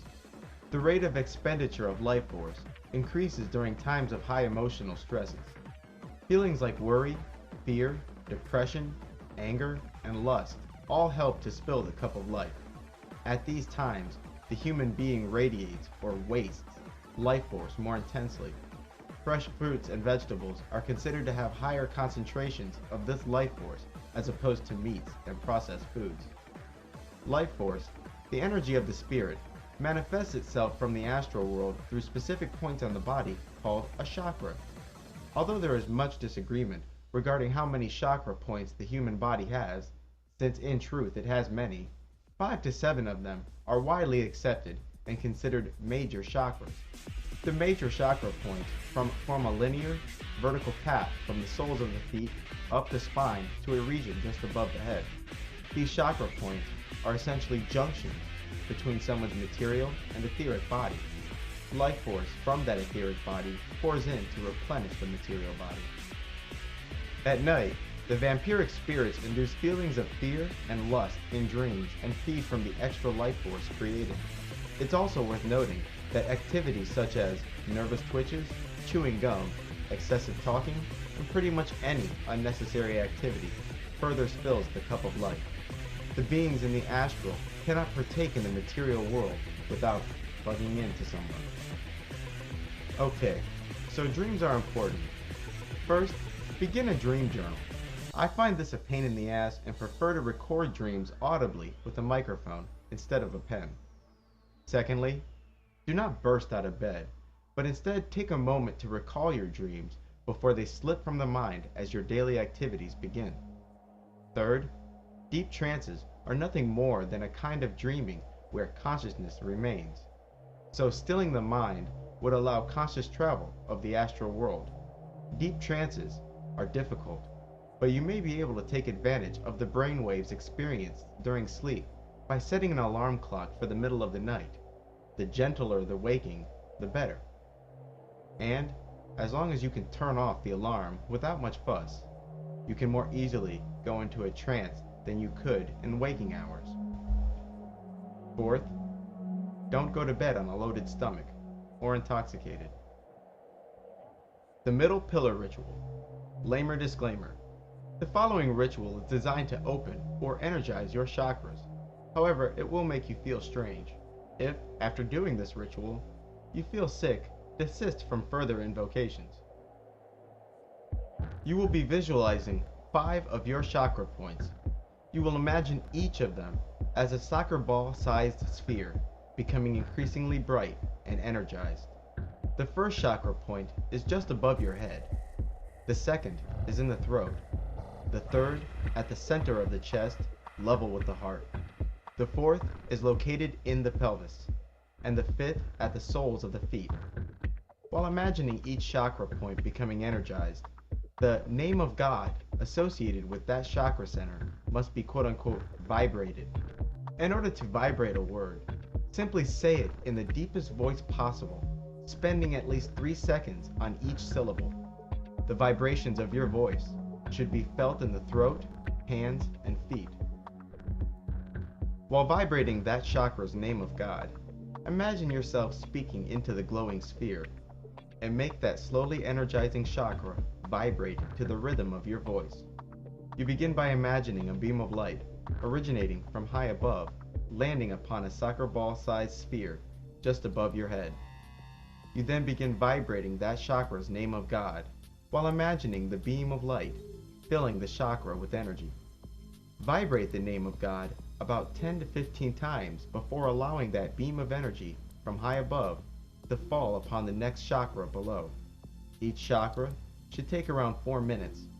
Remember to stretch each syllable in the name of God at least 3 seconds, and do not allow your breathing and mistakes shake the visualization from your mind.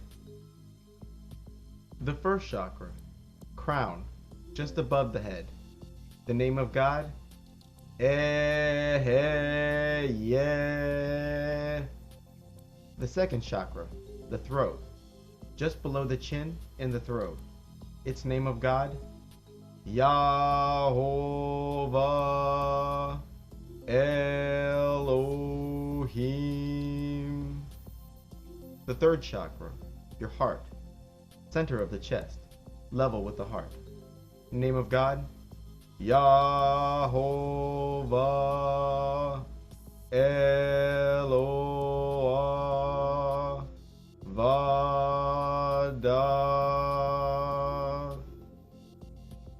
The fourth chakra, inside the pelvis or groin area. The name of God? Shaddai Al-Chai.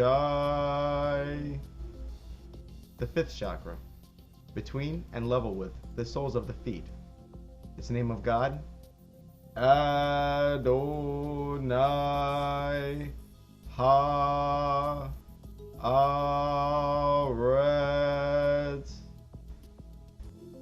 After the beam of light has fallen on the fifth chakra and you have vibrated Adonai Ha-Aretz 10 to 15 times, you should feel a bit strange.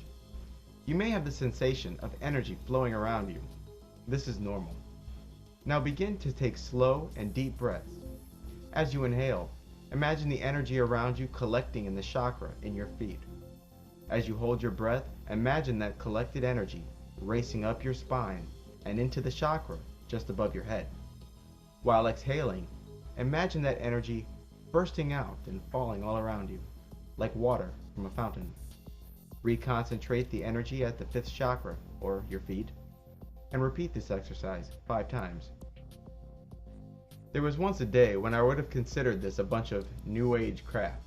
I'm here to inform you that there is something very real about this ritual. For hours after the ritual, I have this sensation that energy is flowing around me and that I can reach into objects. The effects of this ritual are accumulative, while the ritual itself is derived from the Order of the Golden Dawn. You may find it helpful to create an audio recording of you walking yourself through the steps, but be sure to allow yourself plenty of time for visualizations.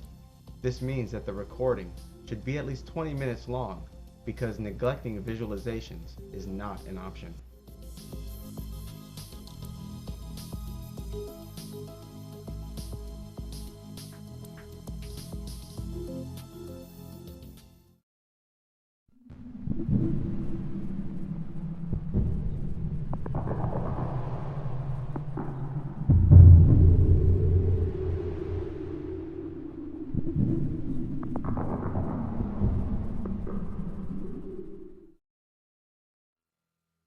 Being a computer programmer, it's probably easier for me to understand multiple dimensions than most people.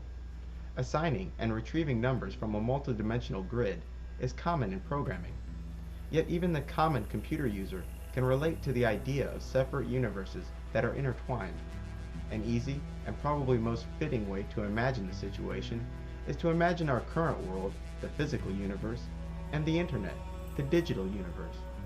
In the physical world, distances are concrete. As a result, not all objects are equidistant. Some locations, being farther away than others, take a longer time to reach. On the internet, the locations are websites, and to arrive at a Chinese website is as easy as arriving to an American one. An email sent from next door may take just as long to arrive as one sent from Tokyo. In this regard, the internet does not respect our notion of space.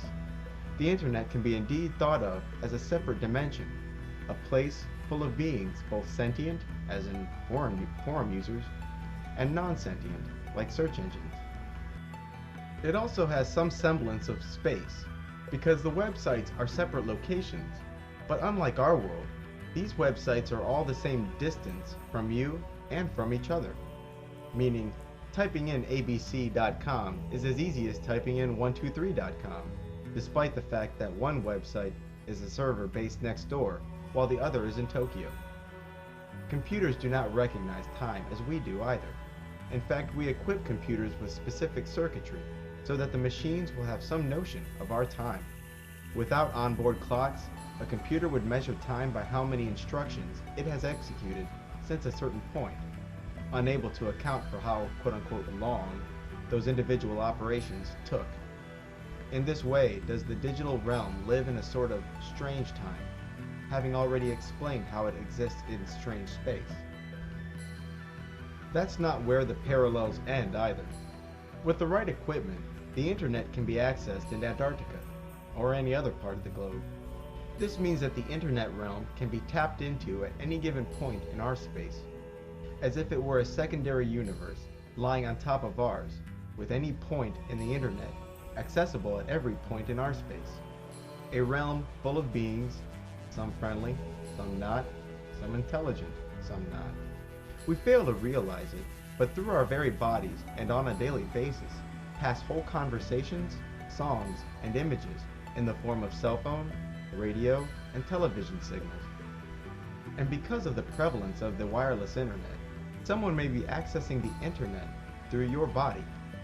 The point is that the electronic realm, or dimension, exists all around you in an ultimately invisible, yet accessible form. But a human can gain no pleasures or powers from this realm without an instrument that quote-unquote plugs into it, like a cell phone, radio, or computer. What you need to plug into the digital world is the same thing a spirit needs to plug into our world, an identity. In order to engage in internet chat or email, one first needs an identity. This identity first begins at the physical interface, which is your mouse, keyboard, and monitor.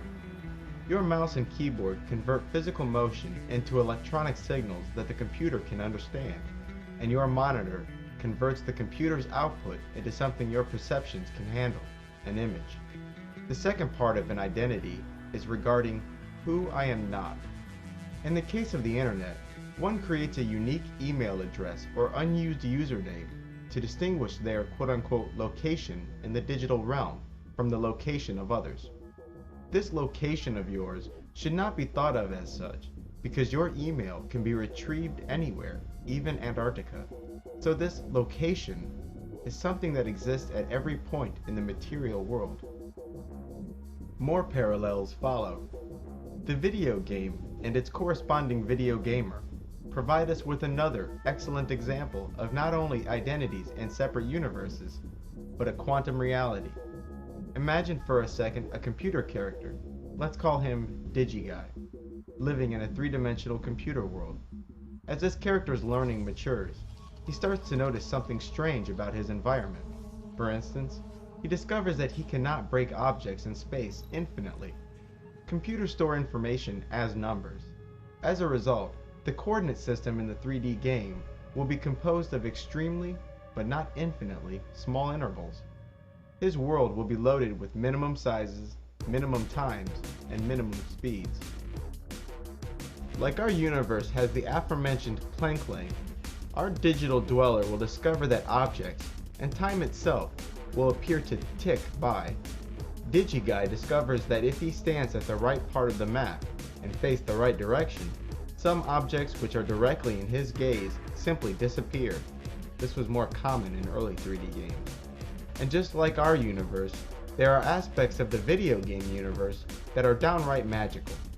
For instance, after collecting a certain number of quote-unquote points, the gamer buys himself a resurrection, in video game vernacular, an extra life.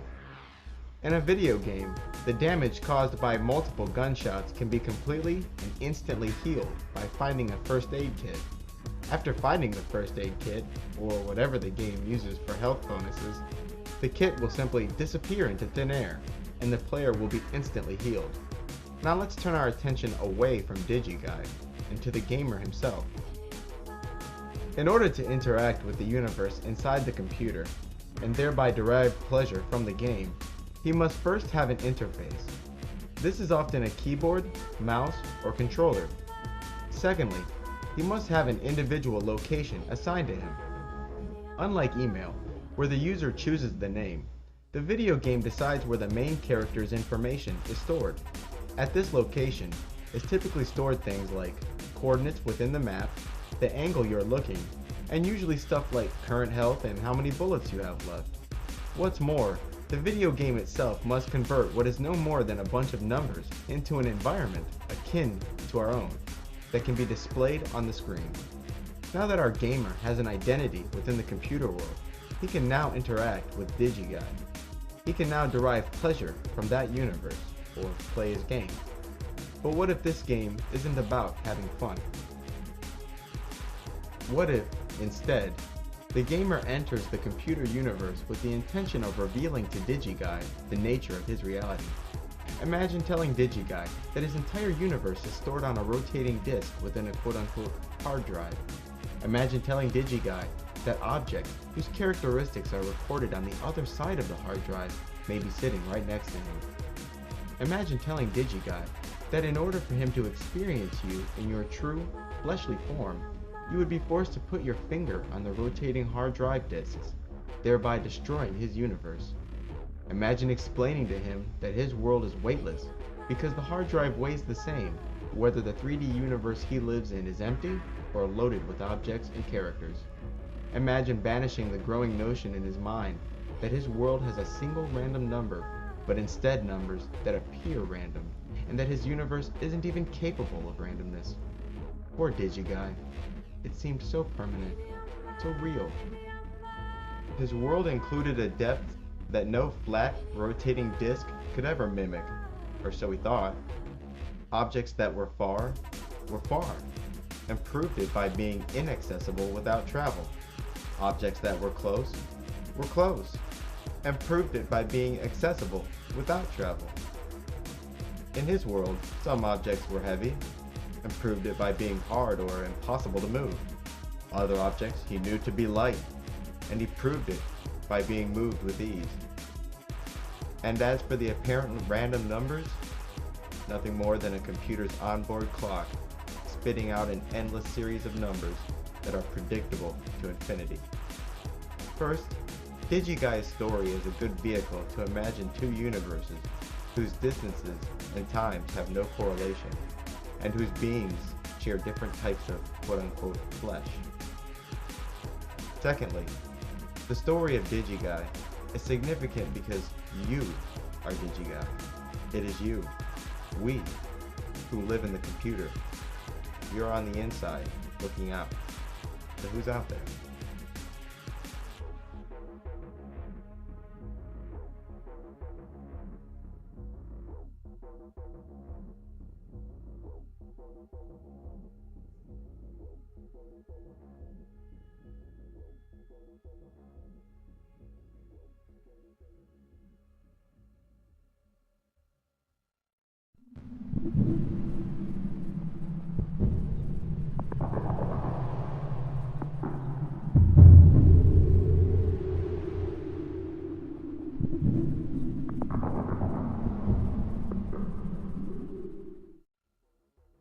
Contrary to popular belief, the variety of beings one finds in the spirit world is nearly as rich as the variety of beings in the material world, even though all of these beings are often erroneously clumped together and called quote-unquote spirits. Just like those who inhabit the material plane, the inhabitants of the spirit world can fall into general categories. I will use this blanket label spirits too, although it doesn't do justice to the variety of beings in the other realms. As for the categories themselves, the first is elementals, the second is spirits or astral spirits, the third is demons, the fourth is larvae, and the last is angels. Elementals are those who, unlike many spirits, have etheric bodies. These etheric bodies allow them to interact with the material world by their own volition. The occult recognizes 5 elements: fire, water, air, earth, and spirit. Occultists recognize 4 types of elementals, and each type is assigned an element: undines, salamanders, sylphs, and gnomes. Undines are elementals of the element water. They are graceful, sensual, often pale, and prefer the female form, and water in habitation. Salamanders, associated with the element fire, are known for being emotionally unstable. Their actions are rapid and explosive. When conjured, a salamander may prefer to arrive as a male with glowing eyes. Sylphs, the elementals of air, are intelligent, subtle, and, like salamanders, make rapid movements. Gnomes are the elementals associated with the element earth. These beings are said to live underground and in caves. Contrary to popular folklore, gnomes are not short, funny little men. They can be overly emotional and even dangerous. They are often more quote-unquote solid than the other types of elementals, and may often arrive with dark hair, dark eyes, and olive-colored skin. The quote-unquote standard spirit has only an astral form, but no etheric or physical body. These types of beings may not operate in our world at all without possessing a living creature. Only by plugging into a living being may they have any experiences of or gain any pleasure from our world. Many spirits are described as moving back and forth between the material and astral planes, but direct contact between these entities and human beings usually happens in dreams. It is believed by many members of the occult and the members of Islam that each human being is assigned both a demonic counterpart and an angelic counterpart. Spirits of this kind, those assigned to you at birth, are often called tutelary spirits. It is true, however, that all humans are subject to the whisperings of not only their own demon, but demons and spirits who roam freely. After a vampiric spirit latches onto a human, they become increasingly difficult to remove. The spirit will feed from the negative thoughts of the individual and continue to further induce the very thoughts that feed it. Many of the worst, most inhumane crimes ever committed were likely to be the result of possession from a demonic spirit. In fact, these spirits are responsible for most people's most horrid acts, including yourself. When possessing a human, the spirit may enjoy all strong sensations, even pain, and this probably explains the self-destructive natures of those who are under possession. People who have been labeled crazy are often seen talking to themselves and interacting with a seemingly fictitious world, but it is indeed a mistake to assume that these people are responding to a completely non-existent forms. There could very well be someone, or something, on the other end of that conversation. Some people are under strong influence of negative spirits, while other people may be extremely psychic, but for either grouping, the results are the same: insanity. A possessing spirit may be starved by controlling the thoughts that feed it, in which case the spirit will detach from the individual and go find sustenance elsewhere. In other cases, the spirit must be exorcised. Spirits exist in a hierarchy, and consequently, those conducting the exorcism usually call upon the names of God or entities superior to the possessing spirit to drive away the pest. The spirit may be cast out during the exorcism, or may be confined to an object, which is to be discarded.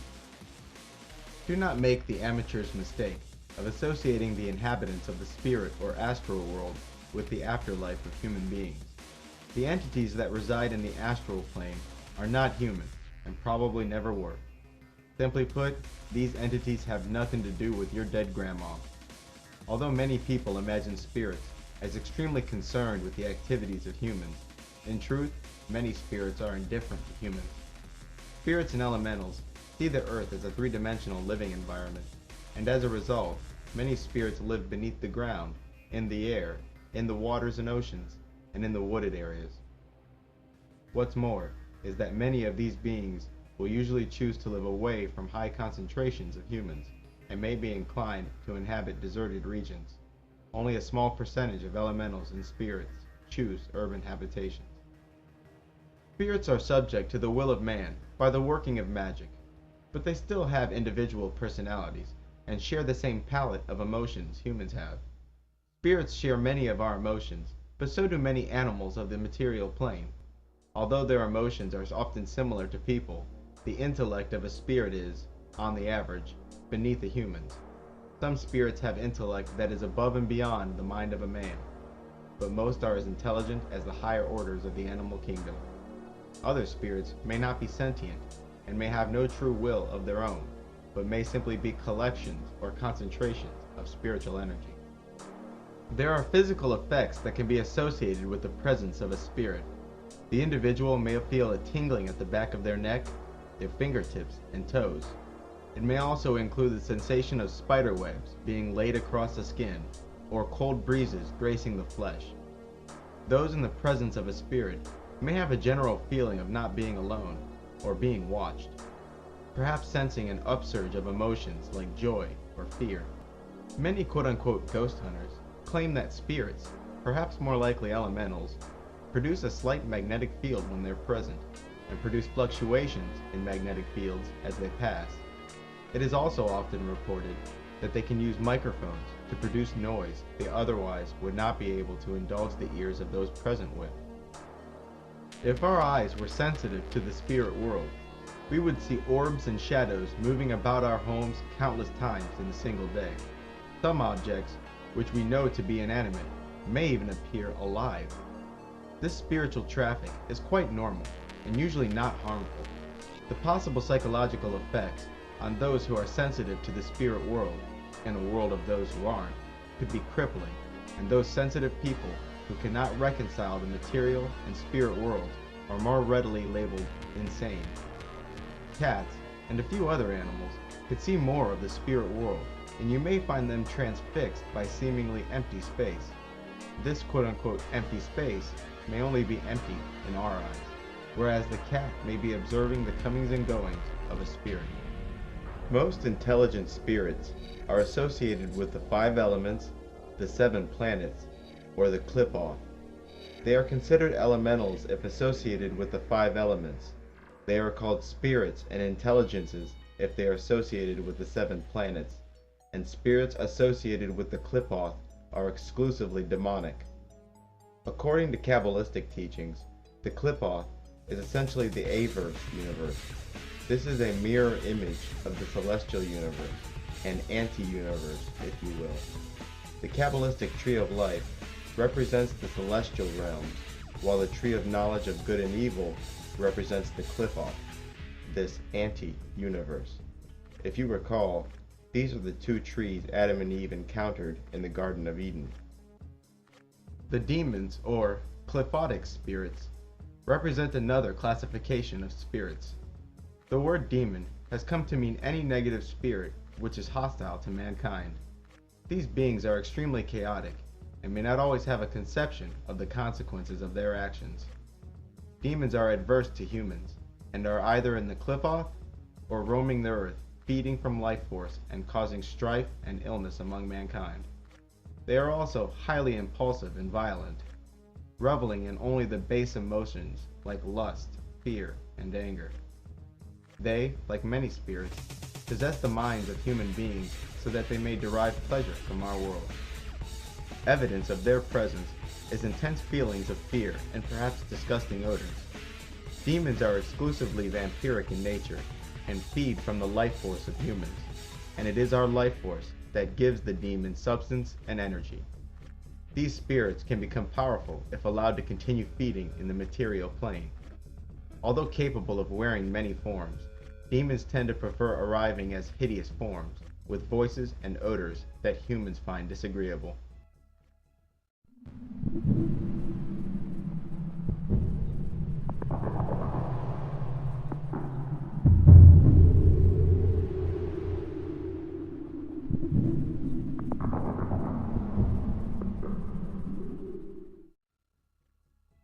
The word jinn is Arabic for demon, and it is where we get the word genie.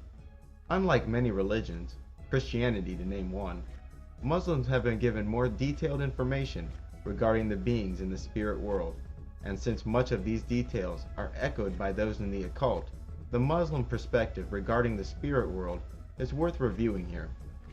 Muslims believe that the jinn were created before mankind and are beings of free will to an extent. The bodies of the jinn are said to be made of smokeless flame, while humans are said to be made of clay and angels made of light. The jinn may come in many forms, but the most common forms are those of spirit, those of man, and those of snakes. There are many reports throughout the scriptures of Islam of jinn in human form. Jinn are said to cause strife and illness among humans and, although not all jinn are evil, delight in making hardship for mankind. Jinn who are wholly evil and operate as direct agents of Satan are called shayateen, and our more powerful jinn are called afrit. As stated previously, the possession of the jinn is often responsible for the worst crimes, the worst acts of impulse, psychological problems, and many physical illnesses. Headaches, insomnia, nightmares, laziness, and antisocial behavior have all been frequently attributed to the influence of jinn. Muslims also believe in the vampiric nature of jinn. claiming that those who sleep in the presence of jinn will wake up tired and depleted. Muslims and members of the occult believe that there is some kind of contract or agreement between our race and the race of jinn. In the occult, this contract is referred to as the covenant. This covenant allows humans to use words of power and thoughts to command the demons. For example, the phrase Bismillah is used by Muslims to cleanse food, water, and even whole rooms of demonic influence. I have heard occult writers remark that this covenant, which was formed between the human and demon races, is the result of the trace amounts of demonic blood found in all people. And it is this blood tie that allows humans, using magic, to master and command our ancestors. Muslims believe that the jinn have been barred from the heavens. Jinn may only stay in the celestial regions for so long before the lack of something to stand on forces them to fall back to earth. They believe that the falling or shooting stars are jinn who have been attacked by angels and forced to plummet back to earth. Today, it is part of popular culture to make a wish when witnessing a falling star. Since making a wish is something you're encouraged to do upon meeting a genie, it is likely that this tradition of making a wish when witnessing a falling star is based on the Muslim belief that shooting stars are genies. Naturally, Muslims are prohibited from making a wish upon seeing a shooting star, and are further prohibited from employing the aid or services of demons. Muslims believe that the jinn mostly prefer to live in places far from the habitation of humans, but the human-looking demons may choose to live among mankind. Jinn are believed to live in places such as oceans, caves, underground, and in the sky, and may even be inclined to occupy dirty places such as landfills and bathrooms. Some jinn, if not all, are capable of reproduction.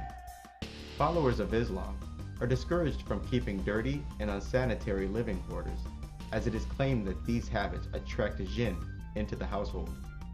Holy water, which is simply water that has had certain prayers uttered over it, is also used to cleanse a room of jinn and their influence. But there is one jinn you can't just cleanse away, and that is the jinn that was assigned to you at birth. The Muslims, like many in the occult, say that each person is assigned a demon and an angel at birth.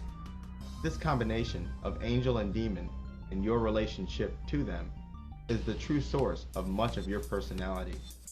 Christians only believe in guardian angels because the guardian demon is not mentioned in the Bible, to my knowledge anyways.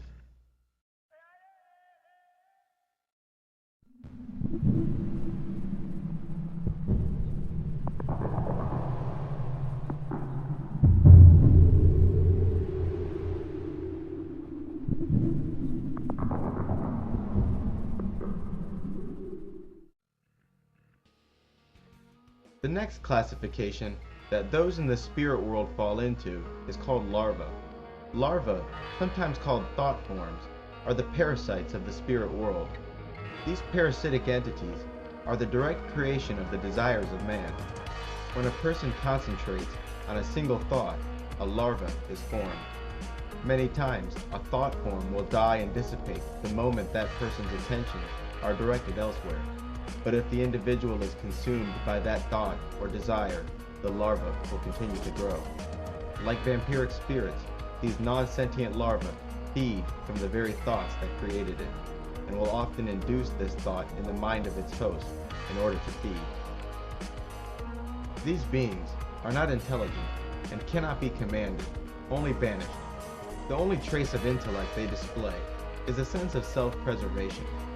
These larvae feed upon the life force of their host and continue to steal his vitality until he no longer feeds the being with obsessive thoughts which are usually negative in nature. These beings have no function to humans, whether that function is magical or otherwise. These thought forms, which are concentrations of spiritual energy, can flake off of people and can cling to other people and even objects. In this way, can a person accumulate a sinful nature, and places accumulate a bad vibe. This concept of the thought form is, however, a bit more complicated than spiritual insects. This is in no small part related to the fact that thought forms can be projected. These thought projections are a part of our lives in a subtle yet real way. The deliberate projection of a thought form from one mind to another is most commonly known as telepathy. There are certain people that can walk into a room and send the mood of the room into deep freeze, and there are others who can lighten any atmosphere. Humans, and even non-humans, will subconsciously sense the nature of a particular aura and act on that sense in very conscious ways. How many times have thoughts of someone you know come into your mind moments before you received a call from them? Some of these instances are coincidence, in that the people who we often receive phone calls from are the very same who are often on our minds. In other cases, especially when the thought of that person came abruptly and did not evolve into being, as most day-to-day thoughts do, you may have experienced the phenomena of telepathy. The idea of the evil eye pervades many cultures to this day. The evil eye is the sending of malicious and hurtful thoughts through an intentional act of telepathy. Being unaware of the source of these malicious feelings, the recipient of these negative thoughts often interprets and responds to the messages with self-hatred. The recipient isn't the only one who will feel the pain of this attack, however, because the sender is feeding his own larva.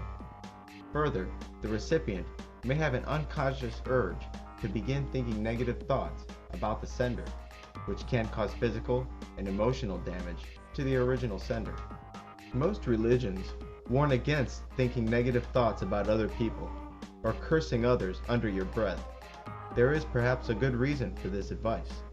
Telepathy, a projection in the world of thoughts and dreams, does not respect our notion of space and in no way hinges on the distance between the subjects. As with most forms of magic, I'm told a vegetarian diet facilitates telepathic sensitivity. The middle pillar ritual, detailed earlier, is a far more solid way to increase one's sending and receiving capabilities. I have also heard of thought embedding, where an object is charged with the energies of a certain thought form. The object then becomes a receptacle for a deliberately created larva. The methods behind embedding a thought into someone else's mind and embedding it into an object are largely the same. The last kind of spirit is angels. Angels are holy and completely dedicated to the service of the light, or God. In this, I speak of only the angels who remain loyal to God, as opposed to the fallen angels, who I clumped into the demon category as those who wander or reach out from the infernal realms. In magical rituals, angels cannot be commanded to perform jobs that are adverse to their character. Any command given to an angel will be handed down to lesser spirits. Of the many angels and archangels, 4 reign supreme: Michael, Gabriel, Raphael, and Uriel.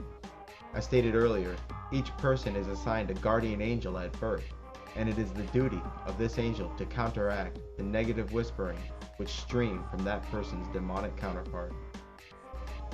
This guardian angel is not entirely a separate being, but merely another part of the whole. It is this being who is separated from the whole by the veil that represents each person's direct connection to God. This entity does not tell lies, nor commandeer free will.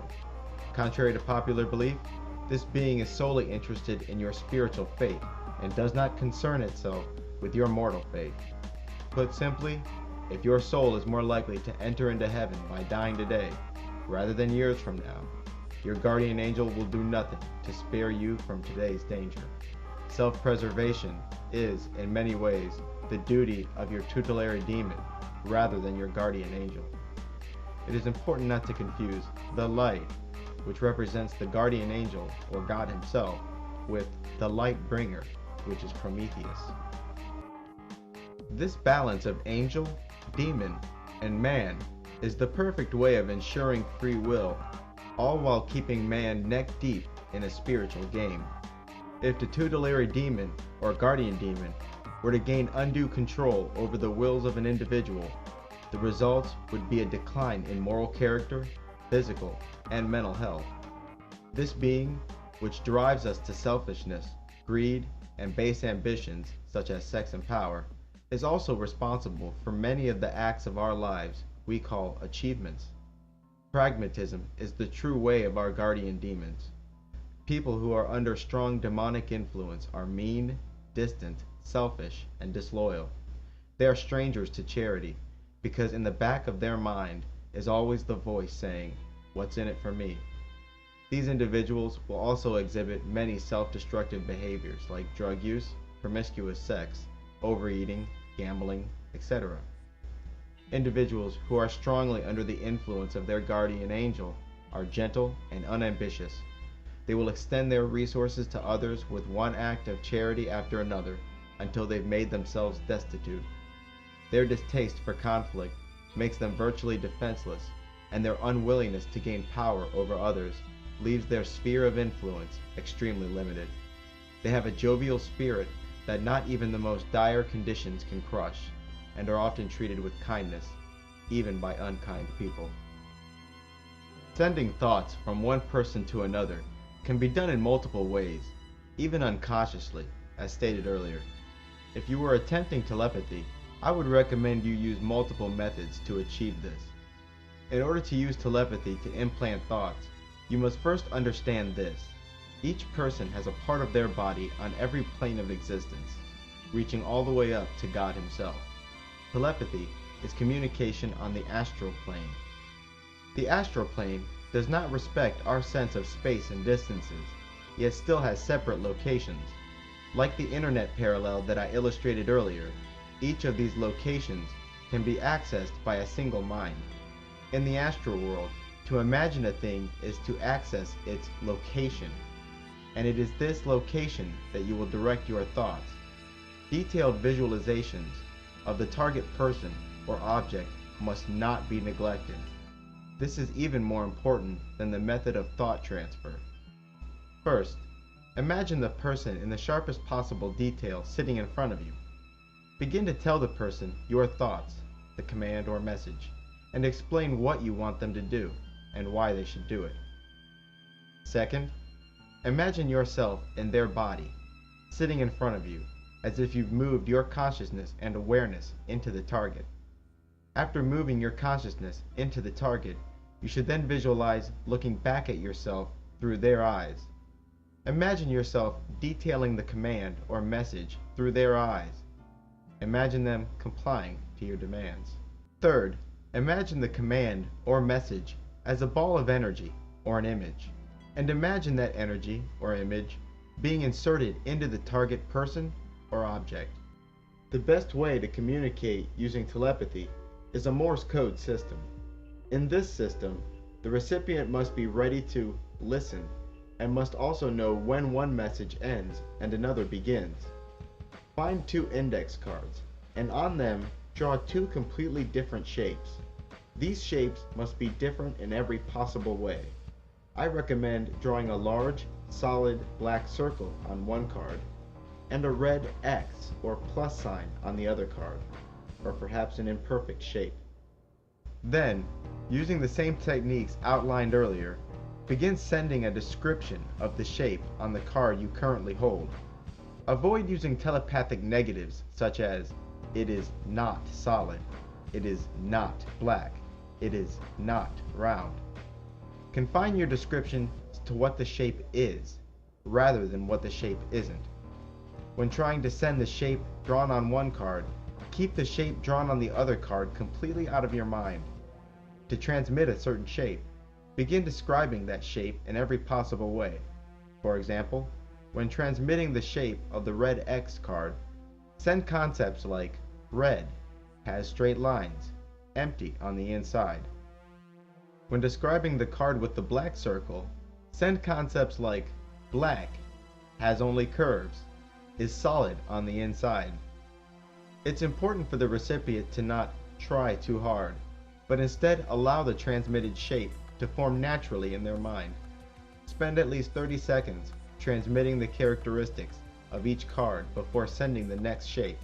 and be sure to have the recipient record the message his mind received before moving on to the next card, or doing the same card again.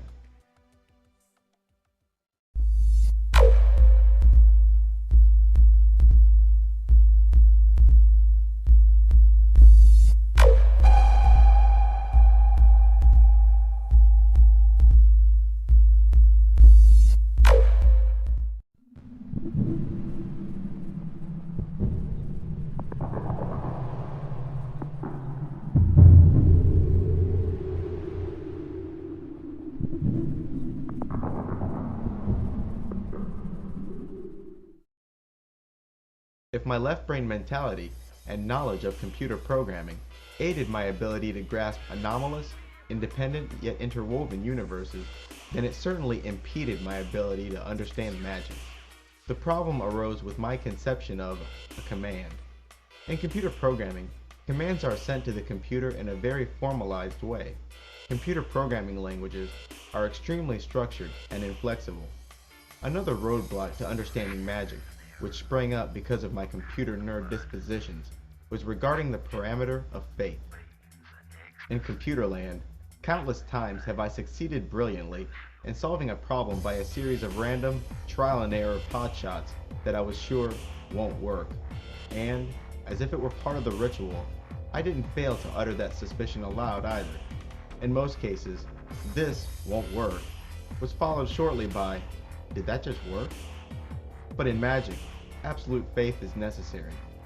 Rule number 1, faith. Like every other path of spiritual development, magic requires faith. Without belief and focus, you and your spells are sure to fail. Surely, this is an aspect of the occult that has kept the merely curious at bay. But there was something else about magic that violated and troubled my computer-like mind. Magic's arbitrary nature. While reviewing medieval grimoires, one is struck by the countless strange requirements for a given spell. You have to say these incantations at this time of year, facing that direction. A modern aspirant to the magical arts will find himself saying things like, "the testicle of a wild bull, where the hell am I gonna get that?" Oh, but don't forget that you have to cut that bull's balls off at midnight, and only in February, or that spell is a big no-go. This may sound like an absurd exaggeration, unworthy of being included in an objective analysis of magic, but this is exactly the kind of stuff one finds while perusing texts about magic written greater than a century ago. One can hardly exaggerate magic's arbitrary, comical, and often contradictory nature. Surely another aspect of the occult that has kept the merely curious at bay. Traces of this truth can be found in popular culture, where you have the witch reading off a list of arbitrary herbs and arbitrary body parts of arbitrary animals and throwing them into a stirring cauldron on arbitrary nights of the year.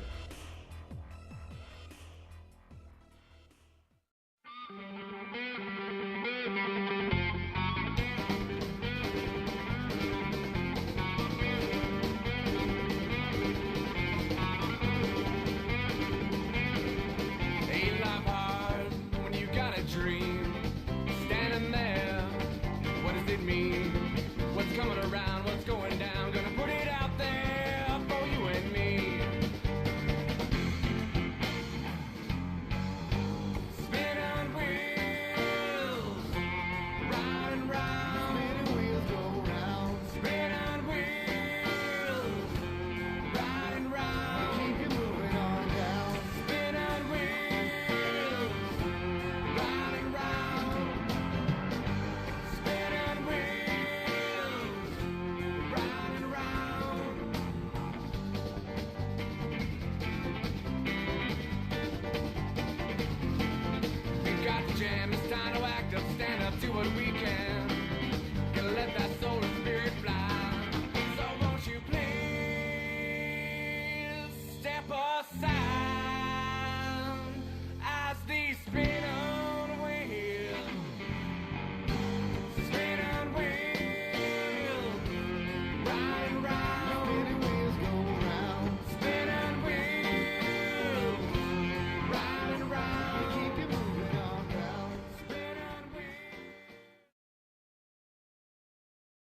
Who came up with these rules?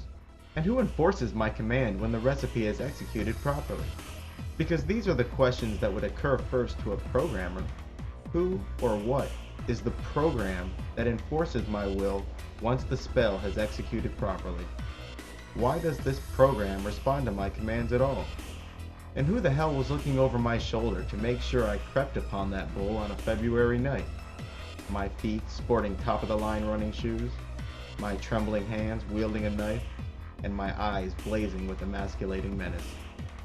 This force looking over my shoulder and executing my commands, I'll call the magical program.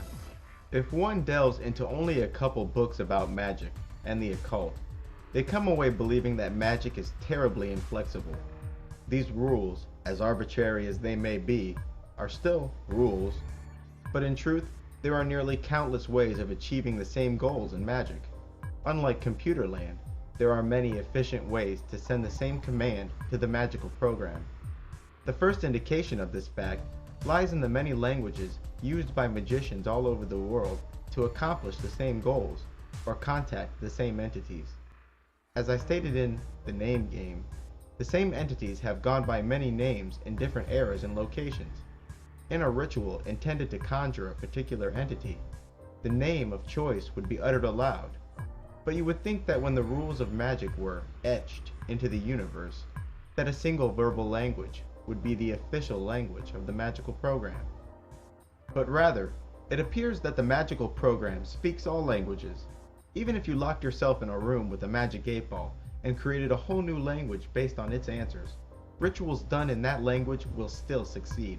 And if they didn't, it was probably because your brain doesn't have the deep ties and imagery to the words of your newly created language.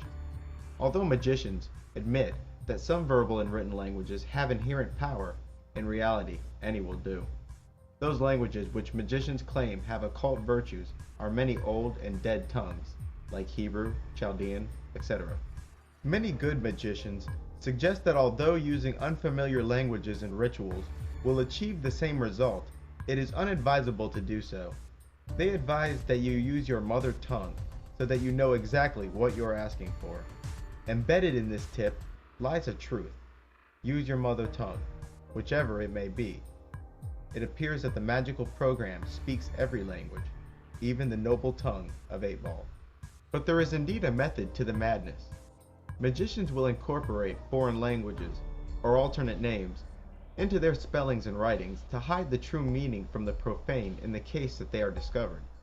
Symbols constitute the other method by which they guard their secrets. The quote-unquote profane are those unilluminated by magic. Magicians are accustomed to living a secretive life, and for more than one reason. The first reason for all the cloak and dagger is the persecutions magicians have suffered at the hands of everyone from organized religion all the way down to small-town lynch mobs. Men of science have also suffered similar fates. The second reason for all the secrecy is based on the simple principle that knowledge is power. Put simply, the less you know, the mightier their power is. Sadly, many magicians go to great lengths to promote atheism and disbelief in the paranormal. A world full of disbelievers is a playground for the magicians. The third reason for all the misdirection is fear, from knowing that the bad magicians will kill them. Even the most well-meaning, God-fearing, and benevolent magicians of this age and ages past regarded the profane as inferior and unworthy of these secrets. And a part of me is inclined to agree. The average man whittles his life away watching mind-numbing TV and buying crap they don't need, while the answers to some of the universe's deepest truths were only a couple mouse clicks away, and usually free. Even legendary magicians like Amberlin, who was more white sheets than any preacher you'll ever meet, regarded the common man as unworthy. So even though I agree with their reasoning, as your author and humble narrator, I'm sure it's quite obvious that I agree, just not enough. I believe in disclosure, because the facts that these magicians know about the world does affect the average man every day. One example of many, magicians know that many cases of mental disorders are not psychological, but spiritual. Still, they promote the psychological assertions of men like Freud and Darwin, who they know to be wrong, and having us popping antidepressants that they know won't work, and perhaps opening our mind up to even more spiritual influence. Is it any wonder that, almost comically, depression, psychotic episodes, and suicide are side effects of antidepressant and antipsychotic medications? It's been said that humans were once telepathic and could communicate to each other and even animals using only their mind. Let's assume, hypothetically, that that's correct.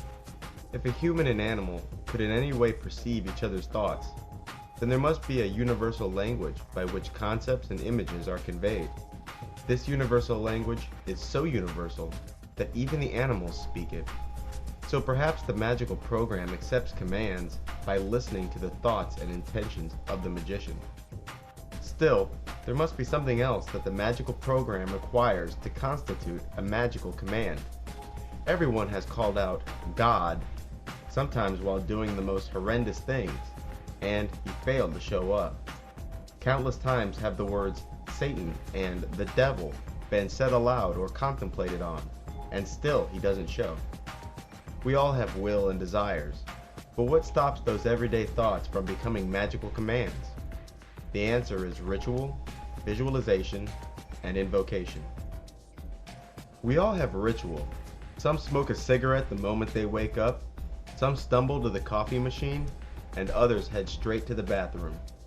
Every day we engage in ritualistic behavior, but the difference between our rituals and the rituals of the magician is that ours are utilitarian, while theirs are symbolic. Ours are done to achieve a goal that needs achieving frequently, so we do them frequently, while in their rituals, the individual actions are symbolic of their intentions and represent an organized way to send commands to the magical program. The second major difference between our ritual and theirs is intense visualization. Often, while uttering the words of the ritual, the magician is intensely visualizing things like energy being drawn into him, sent out of him, drawn from high above, or using it to trace invisible symbols in the air. At the beginning of the ritual, the magician's imagination is essentially cleansed, where he begins to imagine everything in the world disappearing except that which he needs to complete the ritual at hand. The third difference regarding rituals involves invoking certain spirits to do certain jobs. While conducting a ritual, the priest will call upon higher forces, such as archangels, archdemons, angels, intelligences, and other ruling spirits to see to it that the priest's command is executed. The priest calls upon, or invokes, these higher forces by uttering their names aloud while visualizing them. And so, there it is. Symbolic ritual, corresponding visualizations, and invocations to the dominant spirits open the gate to the magical program.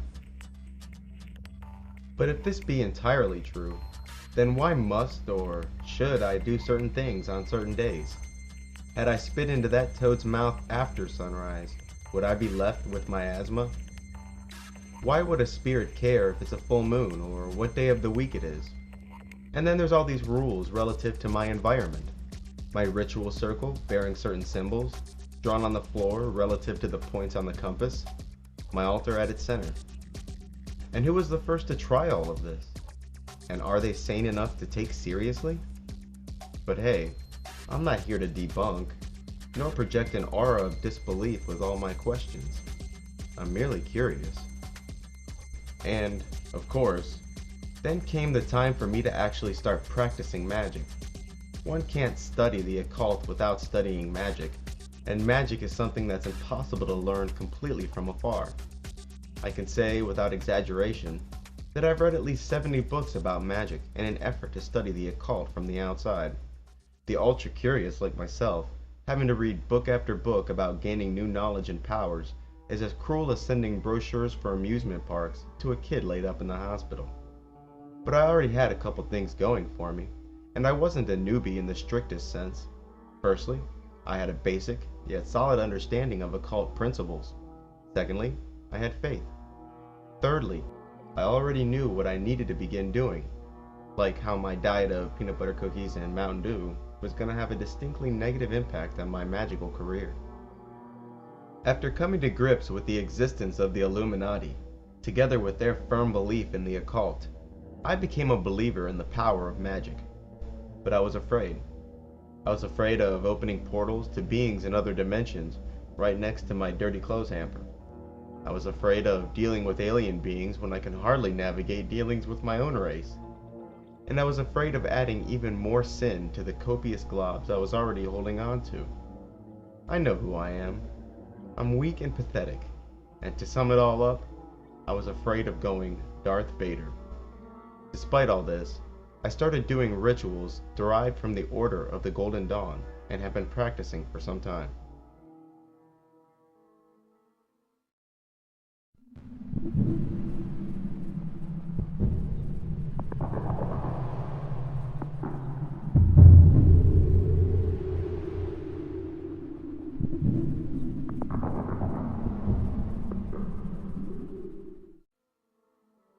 Until now, I've resisted an urge many authors fail to resist, inundating their books with personal stories.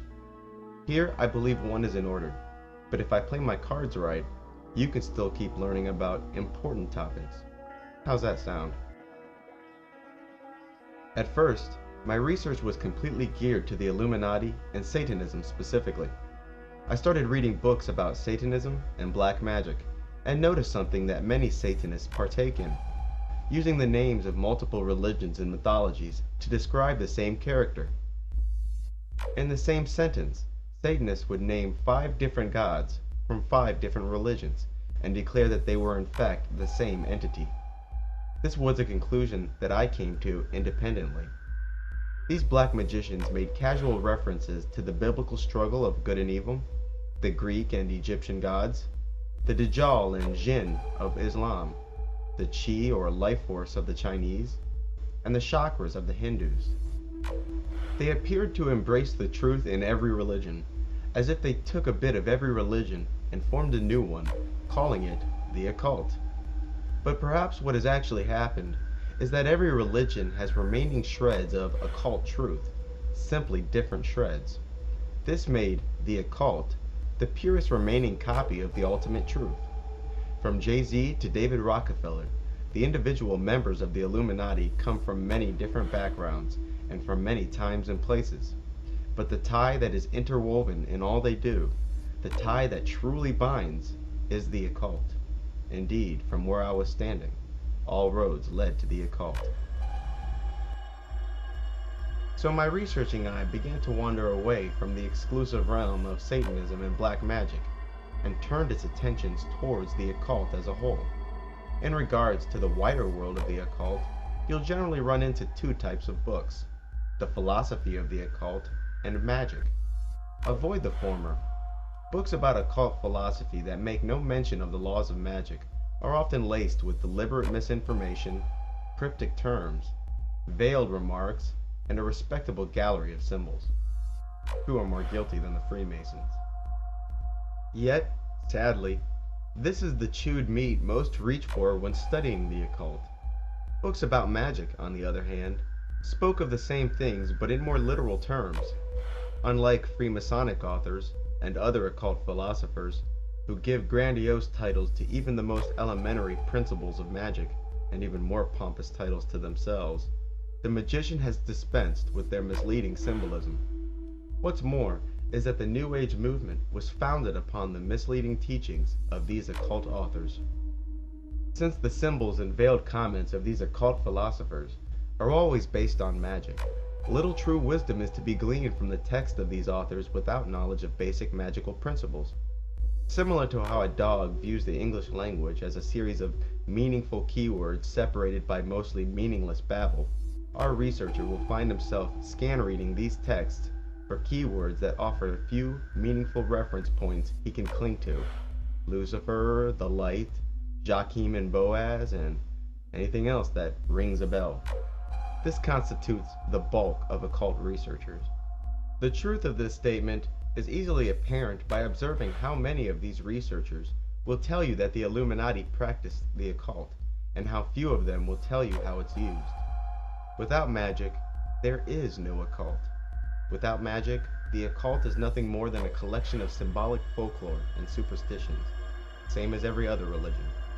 Without magic, the occultist has no more access to hidden truth than the rest of us, and, like the rest of us, must wait for crumbs of wisdom from above to pass the veil and fall into their lap. The first thing I noticed about the more morally balanced magicians is how they speak to and about negative spirits. While in ritual, the Satanist spoke to these demons as gods, while the white magician spoke to them as slaves. The Satanist spoke from both sides of his mouth in regards to his relationship to these negative entities. On one side of his mouth, he spoke of himself as ascending to godhood by using external, but mainly internal, magic, and these beings were simply facilitating that ambition, each Satanist recognizing himself as the only God. While on the other side of their mouth, they spoke of the demons as gods and demanded that their fellow Satanists accept Satan as their new Lord and guide. One minute it's, "There's no such thing as evil," and the next minute it's, "Satan, darkest of the dark lords of evil, come forth within me." They spoke of loyalty and compassion as weaknesses harbored by the human herd, the prey. They promote the unlimited use of man's naturally predatory instinct. They believe in the casting off of moral labels and replacing them with pragmatism. They spoke of using magic to transform their spirits and become gods.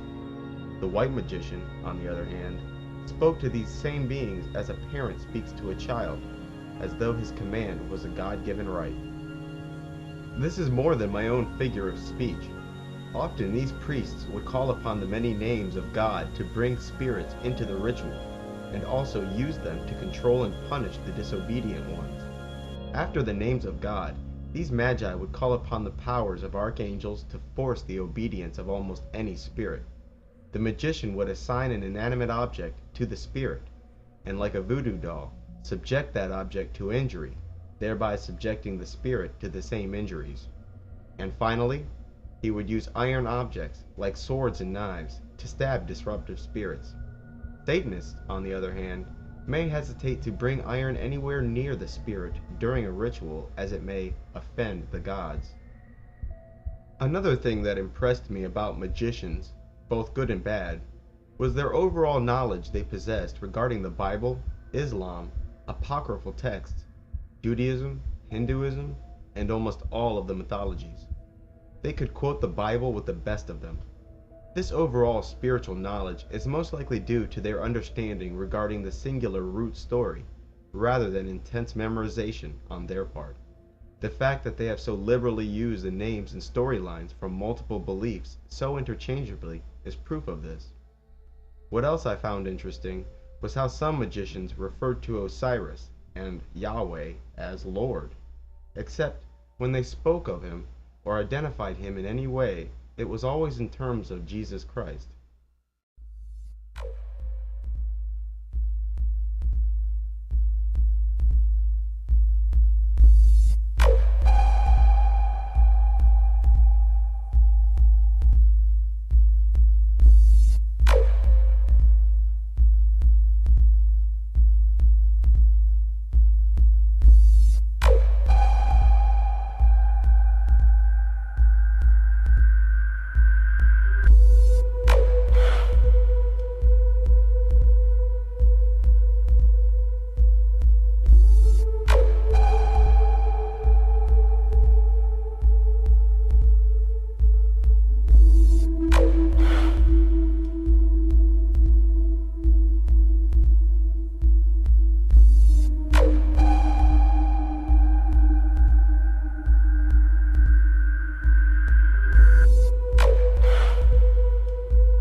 Further, these very same magicians recommended a lifestyle and use of magical powers that anyone could call Christian.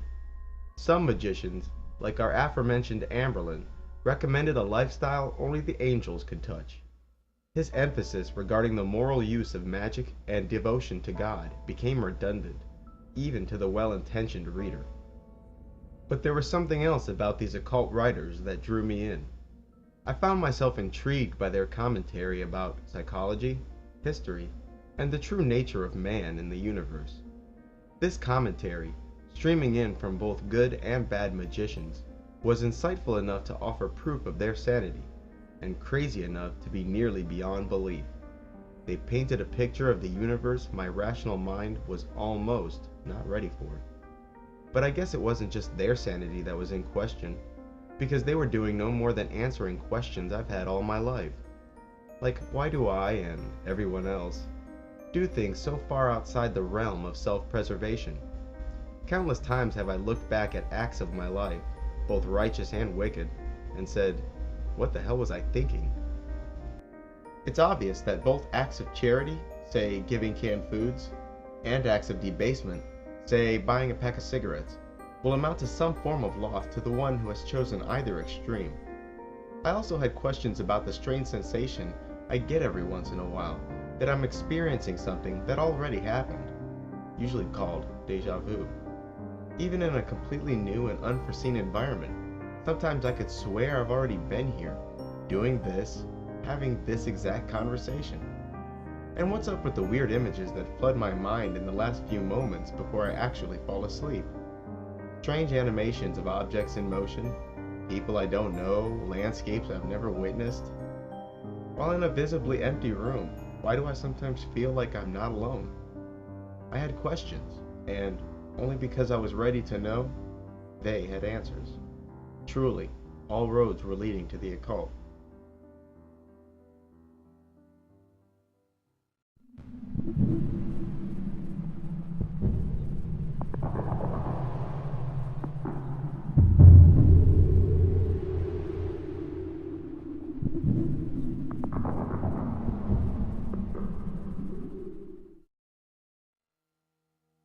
The word occult simply means hidden.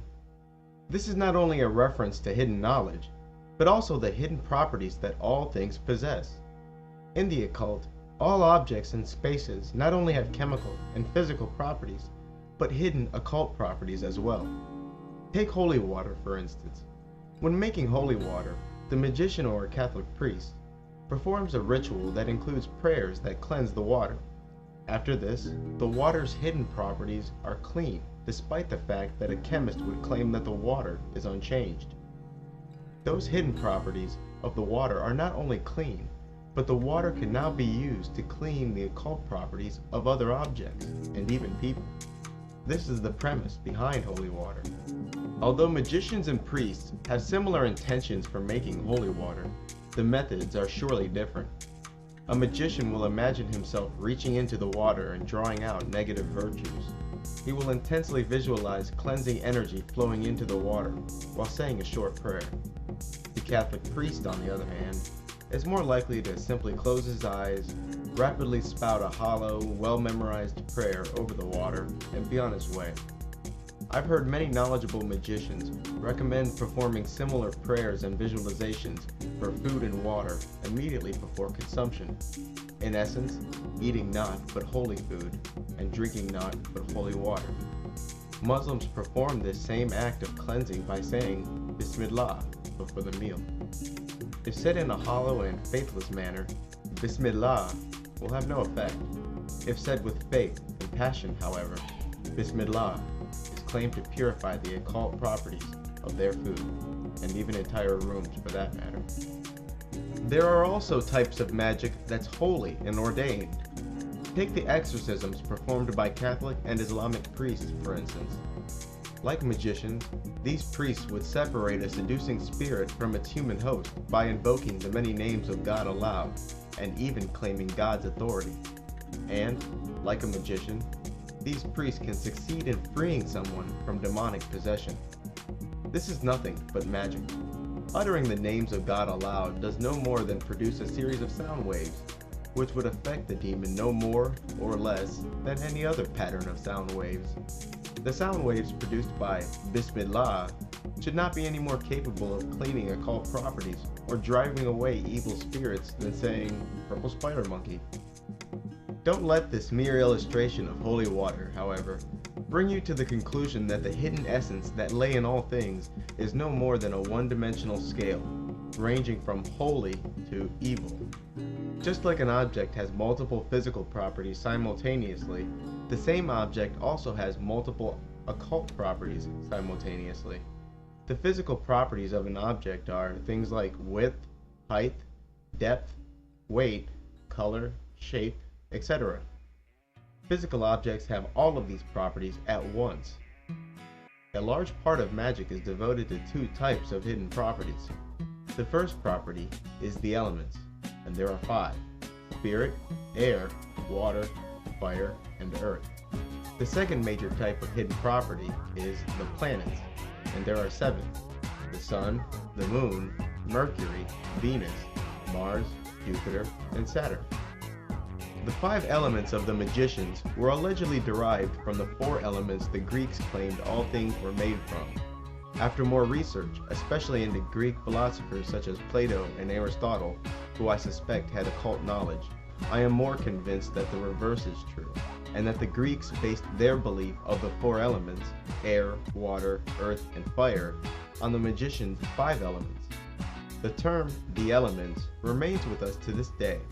To be exposed to the elements is to be left outside and exposed to rain, which is water, dirt, which is earth, air, which is air, and sunlight, which is fire. Magicians also make references to other properties. Some truly are as generic as positive and negative, while other hidden properties may be a living being, like a spirit. As stated previously, a spirit can be bound to an object. The nature of these hidden properties, both elemental and planetary, is measured in personality, rather than the mathematically sound inches and pounds that physical properties are measured by. Each of the elements and planets has correspondences to almost everything imaginable. Everything from body parts to odors to points on the compass to angels. Listening to magicians explain why that odor or that stone or that type of tree corresponds to a particular planet certainly makes for some comedy. So not only can someone insert the influence of, say, Jupiter into an object, but the physical makeup of the object makes it inclined towards a particular planetary or elemental influence. In this case, one would choose objects whose physical properties lent themselves to Jupiter. Many people believe that things like rabbit's feet have a natural occult essence of luck. I have not heard an occultist comment on this, but it's no more absurd than spitting into a frog's mouth. The metal copper, for instance, is inclined to the influence of Venus. Therefore, copper is a venereal metal. Venereal, Venus, the goddess of lust and sex, go figure. But planetary or spiritual properties aren't the only hidden properties an object or given space has. There are also threads that permanently bind every material particle to every other particle that it has ever come in contact with. Imagine for a moment that every time you touch an object, small threads remain that tie your hand to that object forever. The more times you touch that object, the more threads between you and it are created. The average person would therefore have many residual threads between them and the fabrics in their clothes and furniture, but also fluids or solids that passed through or came from your body would naturally have many lingering threads. Because of the length of time they were in your body and sheer surface area contact, the things like sweat, blood, semen, hair, milk, or skin would likely contain more lingering threads than urine or feces. This web that binds all things, the Force from Star Wars, goes by many names: the Akasha, Indra's web, the web of word, the web of life, and the Force. Essentially, everything you've ever touched or excreted is still touching you. Most of this material has decomposed into the earth, returned to the ocean, or rotting in a landfill. Naturally, a magician would find things like your clothes, hair, blood, and extremely personal items useful if he desired to target you, as it makes for an easy way for him to describe your whereabouts to a spirit. This web that binds all things makes it possible for objects and spaces to essentially record events, which brings us to the problem of ghosts. Ghosts are usually thought of as spirit beings who roam or haunt a given place. Some ghosts repeat the same actions over and over again, while other ghosts seem to interact with people and objects in our world. Some ghosts are comprised not of individuals, but as objects such as ghost ships and ghost trains. Other ghosts may be whole groups of people, such as American Civil War battles, where whole ghost armies are seen marching into battle. Some ghosts aren't objects at all, but noises, feelings, and odors that seem to come from a distant past. The most pervading theory regarding ghosts is that they are the souls of departed who weren't ready to quote-unquote move on. Consequently, with unfinished business in our world, they continue to roam the place where they perished. Attached to each, of course, is this traumatic, tearjerker story of how the person died and why they have unfinished business. This theory has been screamed and echoed from the hills by every spiritualist and self-proclaimed psychic out there. While I was researching the spirit world, I ignored these spiritualists and psychics. Even if they were indeed psychic, and even if they honestly and accurately relate to me all they knew about the spirit world, they demonstrated no control. Their knowledge was limited to what information a spirit or environment would volunteer, a merely subjective relationship. But to see or hear something I can't, not being a psychic, implies that you only know of it, not about it. You know of its existence, not its nature. It's the difference between seeing a bolt of lightning and knowing how to harness it. The psychic remains subject to the danger posed by lightning because he cannot tell why it strikes or where it will fall next. He can only proclaim its existence or presence as a fact. These pint-sized mystics then create a whole system of superstitions to explain away the aspects of lightning they don't understand.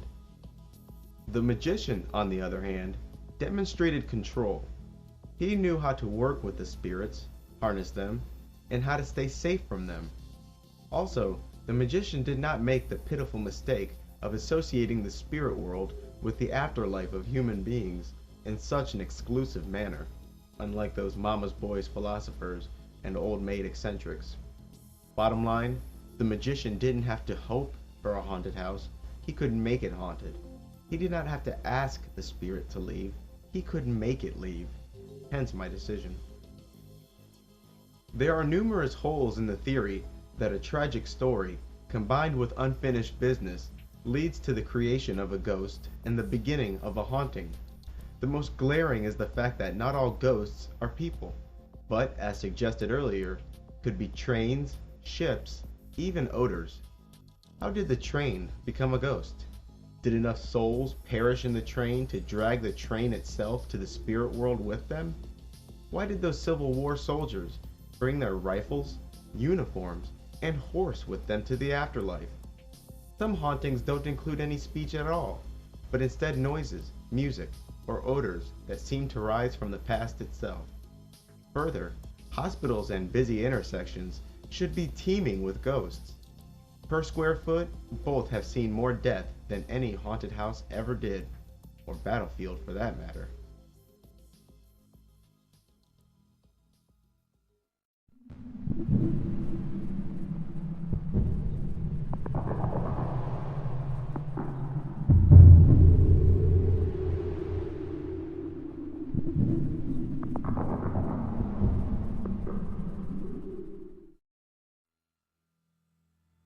All of us are familiar with the power of intention, whether consciously or unconsciously.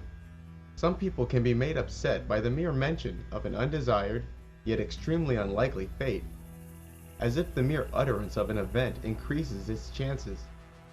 For example, a passenger on an airplane would get angry listening to another passenger muse and speculate over what would happen if we crashed. Sometimes, this responsive anger is logical. You may be correct in painting a very likely outcome. Being swept up in mindless optimism, the angry party may accuse you of raining on their parade. Other times, the angry response one receives for such speculation is not rational. The outcome you predict is so unlikely it is unworthy of serious consideration. Anger towards this type of speculation may not stem from violation of the rational senses, but intuitive ones. People who don't like to be jinxed are usually these over-optimistic types who subconsciously know the power of intention. Further, to be optimistic is a point of view.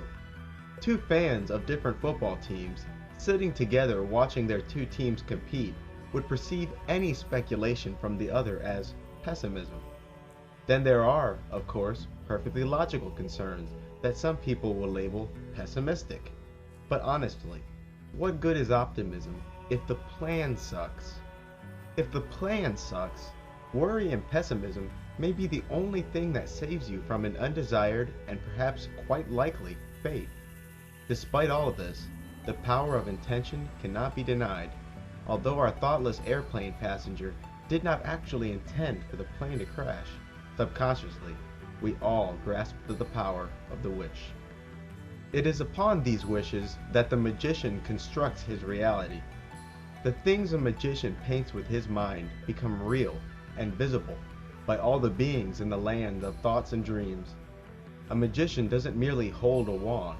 He uses it to project energy he visualizes, and when he paints invisible pentagrams in the air, the beings in the other world can see these symbols and are further subject to their function. Wishes, however, isn't the only variable a magician must consider. A principle most magicians live by is never swim upstream, never go against the wind. Magicians believe that rays are arriving to Earth or the material universe from the stars, and these rays contain within them certain trends. These rays make individual people and whole societies predisposed to certain behaviors. Like tides on an ocean, these behavioral trends wax and wane and can be predicted.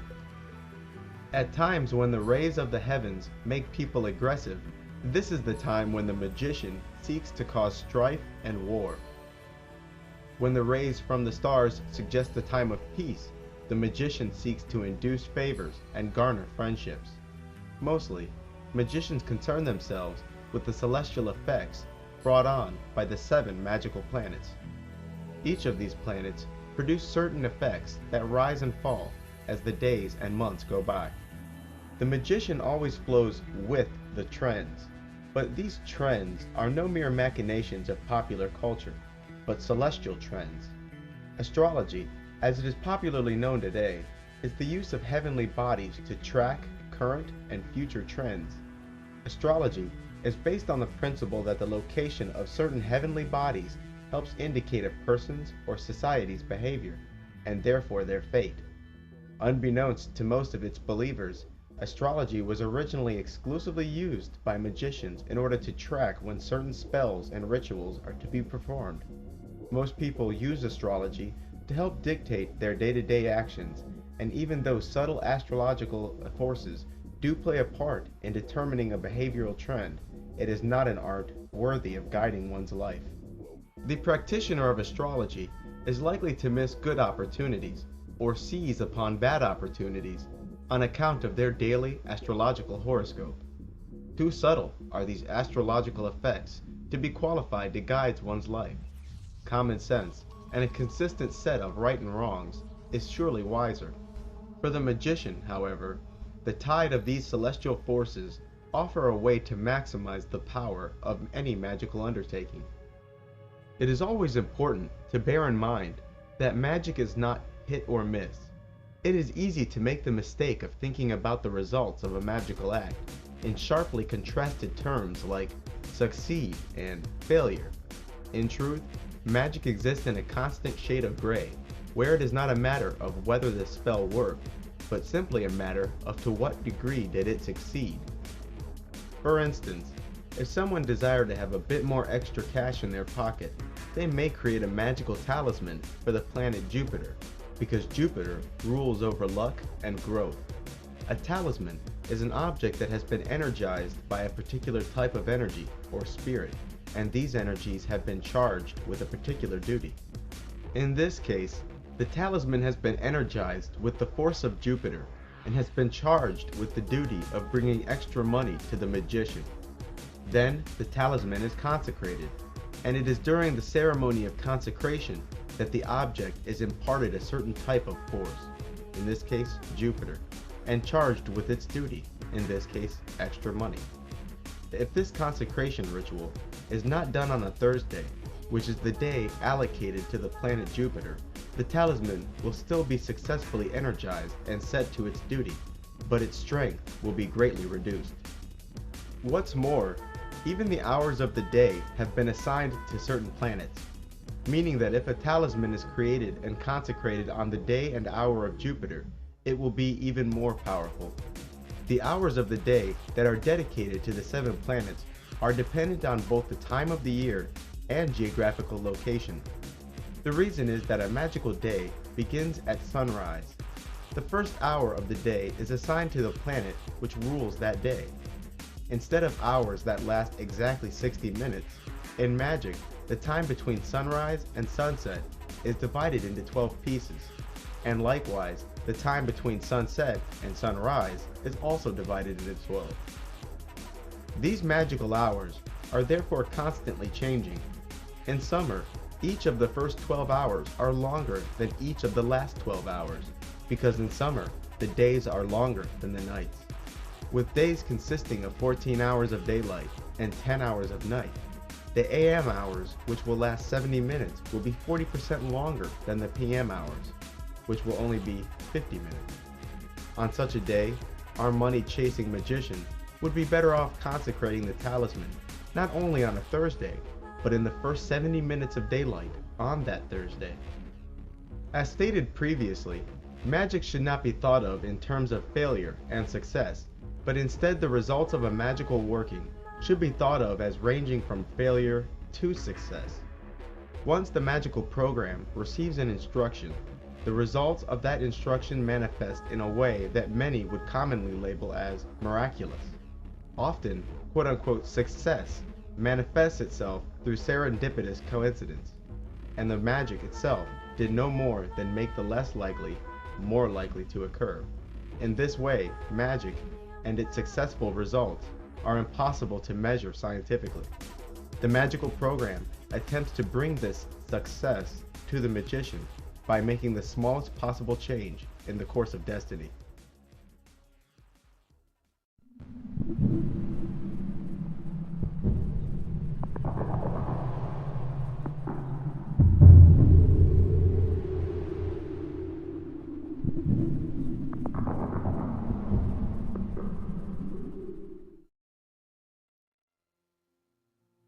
The second most important thing in magic, aside from intention, is ritual. The ritual, as stated previously, represents an organized way to send commands to the magical program, but it also aligns the mind of the magician with a certain type of magical energy. Two common types of magic is ritual magic and natural magic. Natural magic relies on the occult essence of a particular material in order to project a certain energy. Practitioners of natural magic often procure many strange herbs, stones, and may even require a substance derived from a dead animal. It is this type of magic that is commonly associated with witchcraft. The rituals of natural magic are minimalist and often involve no more labor than procuring rare substances and wishful thinking, literally. The texts of natural magic are often written after the fashion of a cookbook. Write the full name and birth date of your lover you desire on a pink candle. Light the candle and visualize them running into your arms over and over again. That's an oversimplified version of the kind of crap you'll find out there. Then there's ritual magic. No gem hunting, no herb gathering, no lizard eyes and cat's tongues, just bossing around spirits with my mind, my wand, and my words. For the remainder of this book, All of my references to magic will be to ritual magic specifically. The rituals of magic usually begin with a cleansing. Holy water and banishments comprise the most common ways in which cleansing of the ritual space is accomplished. The ritual space, the place you intend on doing a ritual, should be as clean and dark as possible. The room should be fragrant with a scent that corresponds to the type of energy you wish to summon. It is also important to note which walls are at what points of the compass, because what is done at one edge of the ritual space is usually done on all four sides: north, south, east, and west. A banishment is a small ritual where banishing pentagrams and/or banishing hexagrams are drawn at the four edges of the ritual space. The symbols the magician draws in the air are of course invisible and imaginary. Although it's just a rule of thumb, the banishing pentagram or hexagram is drawn counterclockwise, while its opposite, the invoking pentagram or hexagram, is drawn clockwise. Today, the most commonly used invoking and banishing pentagrams were those designed by Aleister Crowley. Why he decided on certain pentagram arrangements is truly baffling, and they are without the elegance of pattern. I despised having to memorize them, and I personally think that modern magicians should give those pentagram arrangements revision. A banishing symbol dispels a certain type of energy, while an invoking symbol activates a certain type of energy. It may be thought of as an on and off switch. To banish a certain energy is to turn it off, while invoking a particular energy turns it on. The purpose of a banishing at the beginning is to clean the area of all influences and make the ritual space spiritually neutral. For example, in order to activate the spirits of the realm Venus, one would draw a green hexagram facing all four directions, essentially enclosing your ritual space in imaginary green hexagrams. The hexagrams, being invoking hexagrams, should begin at the bottom right corner of the hexagram and move clockwise until the first triangle of the hexagram is drawn. From there, beginning at the opposite side of Venus, the point on the hexagram assigned to Mars, the second triangle is drawn, also in a clockwise fashion. And, being an odor of Venus, ideally the room should smell of rose. The spirits associated with the 7 planets are invoked and banished with the hexagram. For spirits of the 5 elements, the pentagram is used. Satanists tend to draw the pentagrams upside down, which is symbolic for the material element being higher than the element of spirit, which often represents God. It isn't uncommon for the names of power, such as the names of God, archangels, and angels, to be uttered while the symbols are drawn. Like in the middle pillar ritual in Chapter 2, these special names are often vibrated, rather than spoken in a plain manner. Although opening rituals can come loaded with needless pageantry, the core of the opening ritual is the invocation. Here, a distinction must be drawn, because the word invocation has 2 meanings in magic. The first is the activation of a certain type of energy, which is the case for the recently mentioned hexagrams and pentagrams. It is this type of invocation that the opening ritual contains. The second type of invocation is directing a spirit into the magician, allowing the spirit to, at least partially, possess the practitioner. After the invocation of the opening ritual, the magical program is now quote-unquote listening for instruction. At this point, the magician may choose one of many paths. He may decide to question the spirit by evoking it into visible form or into a mirror. To evoke a spirit is to draw it into the ritual space, but not into the bodies and minds of those present. The magician may choose for the spirit to execute a particular command. He also may decide to infuse the spirit into a talisman. A talisman, like a voodoo doll, is an object that has been assigned to and associated with the essence of a particular being or energy. And finally, he may choose to invoke the spirit into his body, allowing the spirit to communicate with and partially command the magician. After the magician is satisfied and his will is accomplished, he begins the ritual's closing ceremony. The closing ritual, like the opening ritual, may itself be weighty with pageantry, but the heart of the closing is the banishments. The banishing ritual, at the beginning of the entire ritual, banishes general influences, while the banishing ritual at the end banishes the specific force that was invoked or activated during the ritual. The major implements of ritual magic are relatively few, and even more impressive is the fact that they aren't truly necessary at all, with perhaps the exception of the scrying mirror. The main tools of the magician include the wand, the dagger or sword, the cup, the altar, and the scrying mirror.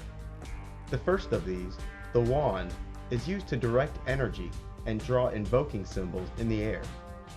The element associated with the wand is fire, and fire represents the spark of life, in other words, the ability to give life. The wand is a phallic symbol and represents the active force, the male's ability to jumpstart life. Fire, whose symbol is an upward pointing triangle, is also associated with the lion, the south, the color red, and Archangel Michael. Fire also represents the will or desire. The second main implement is the dagger or sword.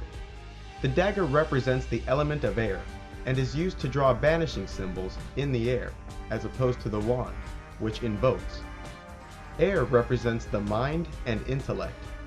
Air, whose symbol is an upward pointing triangle with a horizontal line through its center, is also associated with an angel, the east, the color yellow, and the Archangel Raphael.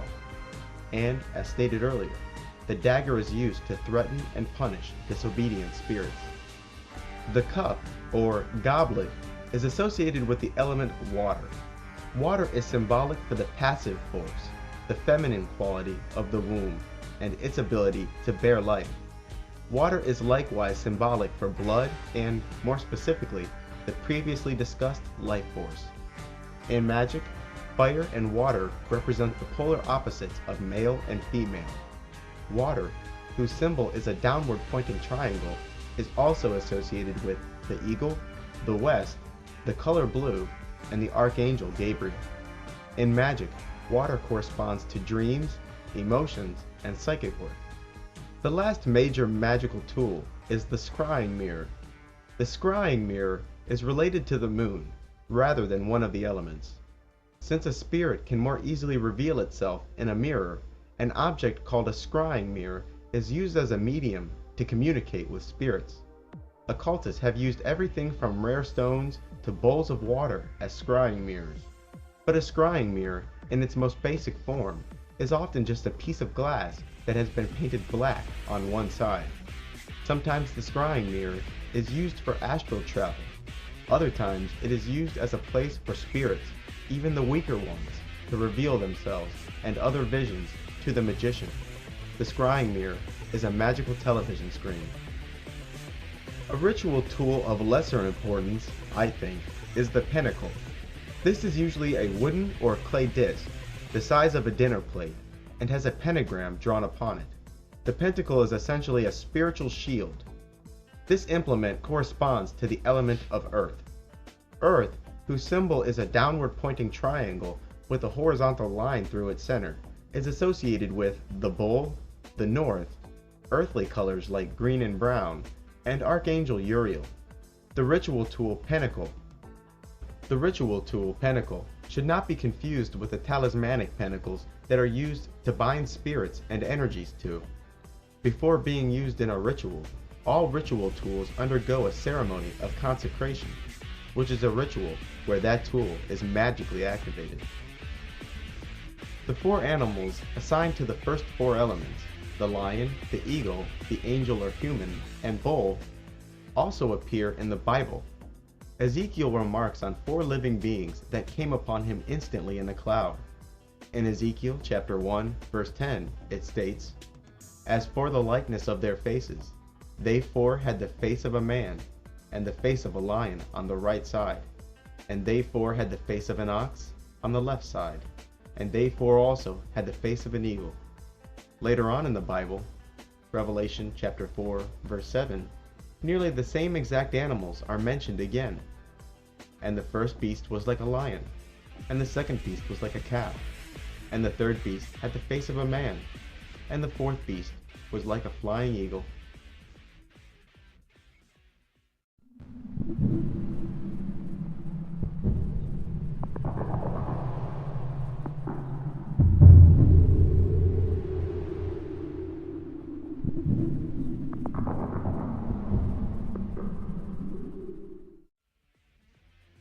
As stated earlier, once the magician has invoked a spirit or type of energy, he has a number of options. The first option is to invoke the spirit into his body. To invoke a being into your body allows for direct communication between the spirit and the magician, and even allows the being to partly control the magician. For this reason, magicians should only invoke benevolent spirits into their bodies. Another option the magician has is to assign a spirit a direct task. The magician may ask the spirit to cause physical harm, feelings of attraction, and discord in other people. He may also ask the spirit to cause changes in the weather, cause disruption in entire organizations, and even find hidden things. Magic of this type, that alters the world outside of the magician, is called thaumaturgic magic. Once present, the magician may demand that the spirit empower a talisman. A talisman, often called a pentacle, is a physical object that represents a spiritual energy. The talisman becomes the physical abode of a spirit or energy that is constantly working to fulfill the purpose of the talisman. The purpose or duty of a talisman depends largely on the spirit used to empower it. Each of the 5 elements and 7 planets corresponds to a specific personality type and therefore capable of certain duties. As with all magical acts, one must never assign a job to a spirit that does not correspond to its nature, similar to how we don't employ mechanics to give us a physical and doctors to fix our cars. To assign the talisman a job involving love and attraction, one should empower the talisman with the spirit of the planet Venus, or the element of water. To succeed in conflict, the energy of the planet Mars is what should be quote-unquote activated at the beginning of the ritual. To become a better author, the magician would invoke the spirits of the planet Mercury, or spirits of the element air. After the appropriate type of energy for the job is selected and invoked, the magician specifies exactly the purpose of the talisman. This act is called consecration, and usually includes a sentence specifically declaring intent. Something like, "I consecrate this talisman for the purpose of increasing my abilities as an author. May this talisman fulfill its purpose without evasion, ceasing its work only when it is deconsecrated." It happens that I am writing this book under the quote-unquote influence of just such a talisman. A talisman that uses planetary spirits should be consecrated on that planet's day and hour. A talisman may also be charged or recharged by the process of thought embedding spoken of earlier, but these talismans are considerably weaker. Sometimes, rituals that increase the flow of astral energy, such as the middle pillar ritual, are used to embed a talisman with intention. Talismans are usually inscribed with names and symbols. The names drawn on the talisman correspond to the names of the spirits who will be assigned the duty of fulfilling the talisman's purpose. In Western magic, these characters are usually in English or Hebrew. The symbols that usually adorn the talisman do not represent abstract concepts, but names. Symbols that represent names are called sigils. These sigils are formed by the use of a kamiya, or magic square, which is simply a grid of numbers. To use a kamiya to form a sigil, one would convert each letter in the name into a number, and then begin drawing lines connecting the numbers on the grid according to their sequence in the name. Each of the 7 planets corresponds to a different grid of different sizes, and the spirit's name must be drawn using the grid assigned to that spirit's planet. Aside from names and symbols associated with that talisman's purpose, you'll also discover that the talisman itself is made of the material and painted the color that corresponds to the planet or element. Instead of assigning the spirit to a one-time duty or a full-time talisman, the magician may wish to evoke the spirit into visible appearance. To evoke a spirit is to command it to be present in the room, but not within the minds of those present. Evocations are among the most dangerous magical acts and should not be taken lightly. Most commonly, the spirit is evoked into a magical triangle while the magician stands inside of a magical circle. The magical triangle is used as a spiritual container and confines the spirit during the ritual. Sometimes the triangle includes a scrying mirror. For example, the spirit can use the scrying mirror to transmit scenes of other worlds or of ancient times. The spirit may also, of course, project his own image into the mirror. The magical circle the magician stands in is usually painted on the ground and often includes other symbols like pentagrams and hexagrams. The magician calls upon higher powers to command the spirit to make himself present within the triangle or mirror. The spirit must be given some kind of substance, like steam or smoke, to take a physical appearance. Otherwise, the mirror must be used. Once present, the spirit should be commanded to reveal itself in a manner that is not hideous, and to speak in a soothing voice, using your native tongue. The spirit should also be commanded to control its odor. It is the nature of some spirits to arrive as hideous beasts, with a foul odor and an unsoothing voice. Signs of a successful evocation are a sudden wind, noises, voices, and odors in the ritual chamber. An object bearing that spirit's sigil is placed in the triangle, and this object is subjected to injury when the magician wishes to force the obedience of that spirit.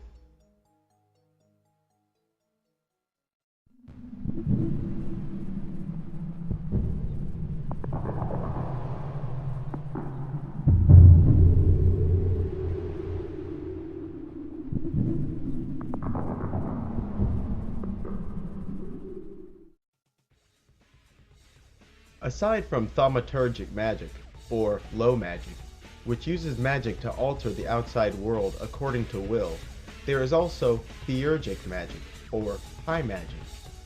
Theurgic magic is magic used to change the self.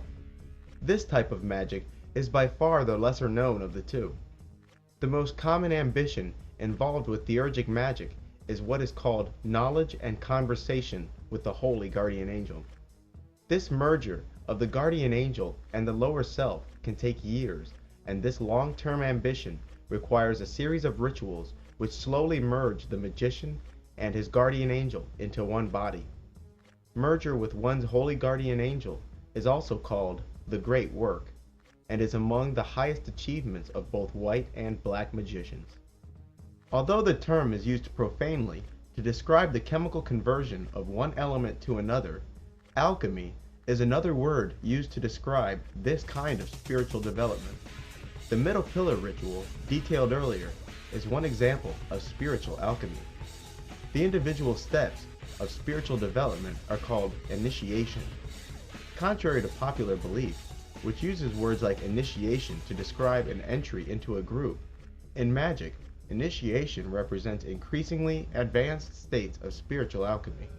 Self-initiation is also possible, but takes much longer.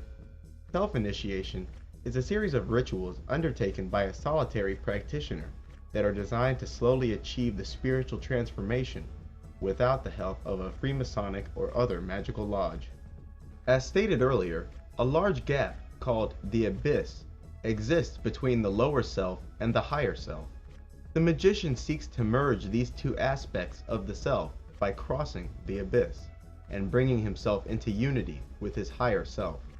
In Freemasonry, and also lodges derived from the Order of the Golden Dawn, two pillars are used to symbolize this divide between the light and the darkness. Often, a curtain is placed between these two pillars, symbolizing the veil that exists between the selves of light and darkness. There is another kind of spiritual transformation available to those black magicians who walk the left-hand path, often called Satanism. These magicians, using the power of the fallen angels Lucifer and Lilith, are united with both the angelic and demonic counterparts. Human beings who have undergone this ritual of transformation become what are commonly known as vampires. Like all spiritual development, the vampiric rite is irreversible, but unlike the Great Work, it requires the selling of one's soul to Satan. After the vampiric rite, the individual has no chance of redemption, and no chance to enter heaven. From this fact have vampires been rightly labeled the damned. Theories and interpretations regarding the quote-unquote mark of the beast abound in religious and conspiracy circles, but in the occult, this phrase has only one meaning: permanent spiritual transformation. It is said that those endowed with the mark of the beast can easily shapeshift into hideous creatures at will and take on personalities of a more chaotic sort. The fruit of Eden has just as many interpretations and in just as many circles, but in the occult, this fruit represents magical transformation. If you recall, the serpent from the Garden of Eden tells Eve that the forbidden fruit will remake her as the gods. That's quite a claim. Christians have long interpreted the fruit of Eden as fruit of the more literal variety, which is just laughable. And, as stated in chapter 1, the pyramid is also a symbol of humanity's ascension into godhood. The powers of the vampire involve the conscious manipulation and liberty of the astral body. The astral bodies of humans is tightly bound to the material body. Only in the deepest of dreams, in astral travel, and in death itself will the human experience liberation of the two bodies. Vampires can fly the night sky, while their material bodies remain lying in the bed. Vampires may also reach out with their senses and steal life force, and even whisper into the minds of others. In popular culture, the vampire is often seen drinking blood, becoming extremely excited and perhaps animalistic during the act, killing their victim and gaining strength from the victim's blood. One of these popular conceptions is false, another is symbolic, and the rest are accurate. Vampires do become excited when they feed, and do become stronger, but they do not actually drink blood, and they do not actually kill their victim. In the movies and novels, the act of drinking physical human blood is symbolic for the taking of life force. The quote-unquote bite of the vampire is also symbolic for the rite of transformation. Vampires feed in the manner that all vampiric spirits feed, by coming into close proximity to a human, reaching out, and drawing life force out of the target's aura. The vampire extends from himself what are often described as thin, silvery threads, which act as tubes or channels in which to siphon life force from the etheric bodies of humans. So even though physical blood does indeed contain the life force, vampires usually feed on humans that have gathered in large groups. In the midst of a human crowd, the vampire can siphon life force from people as they walk by. This is a common method of feeding among vampires. The astral body of a vampire feeding from a sleeping human is another common method for feeding. Places where emotionally charged humans gather, like churches, dance clubs, and stadiums, are perfect feeding grounds for the vampire. If a single human is under continued attack, that person will begin to feel weak, drowsy, and mentally dull. The vampires call themselves the Reborn or the Many-Born. In ancient Egypt, those who desired initiation and transformation underwent a death and rebirth ritual by being blindfolded and led into the center of the Great Pyramid of Giza. It was claimed that those who died in the pyramid were resurrected as gods. They became powerful wizards called the Jedi, which is where George Lucas got his Jedi. In modern times, the rite of vampiric transformation still requires clinical death. Some vampires are born, and often discover at around puberty that they are a bit different from most people. This type usually claim to have many past lives, as opposed to the human, whose soul is fresh and will only die once. This cycle of death and rebirth is often symbolized with a serpent eating its own tail. The many names these converted ones have gone by throughout the centuries are witches, warlocks, druids, vampires, and of course, the Jedi. Although Freemasons do in fact conduct real rituals of transformation, they also reenact those rites by having initiates lowered into a pyramid while blindfolded. The good folks at Yale's Skull and Bones fraternity also reenact the ritual of death and rebirth by climbing into a coffin and being quote-unquote reborn as bonesmen, after which they are allegedly told that they are now superior to the human cattle. But considering the pedigree of its members, I'm sure they were already under that impression. These steps of initiation are symbolized by paths from one Sephirah to another. Here, the initiate makes his way from Malkuth to Kether. Lucifer's fall from the highest abode in the heavens is frequently represented by a lightning bolt, whereas the human's path upwards may include a snake.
The others among us have existed since the beginning, and have constructed a culture just beneath the surface of our own. Some of these people remain as potentials their entire life and never come into awareness of their vampiric nature. These types may still have access to subtle powers and may be drawn to occupations where they are the center of attention of a large crowd.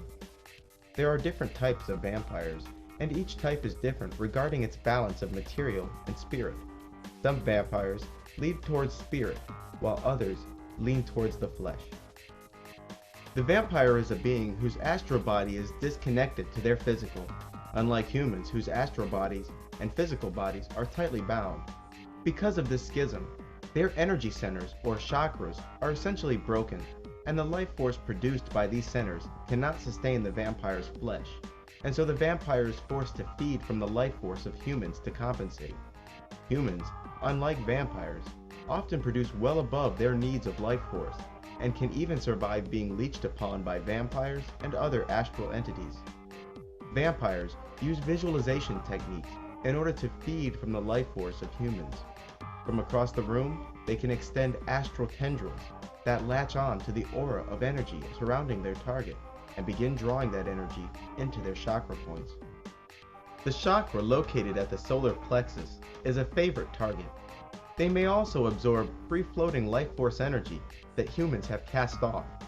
Places where large numbers of people gather in high emotions tend to be places where energy is produced and floats directionless. This undirected energy tends to collect on objects or people that comprise a focal point of the group. When feeding, vampires feel an increase of strength, senses, and an inner calm. The vampiric act itself does excite them, but afterwards, a balancing calm sweeps across their being. Emotions of fear and lust produce energies that most satisfy the vampire. The vampire does not, however, have to be in the target's visible proximity in order to feed from them.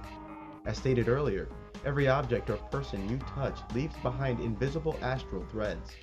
These threads accumulate over time and are diminished a little by the passage of time. With constant and repeated contact, the threads between a human and a vampire can be such where the vampire need only envision their target and begin feeding. Remember, in the astral world, to imagine someone or something in detail is to access its location.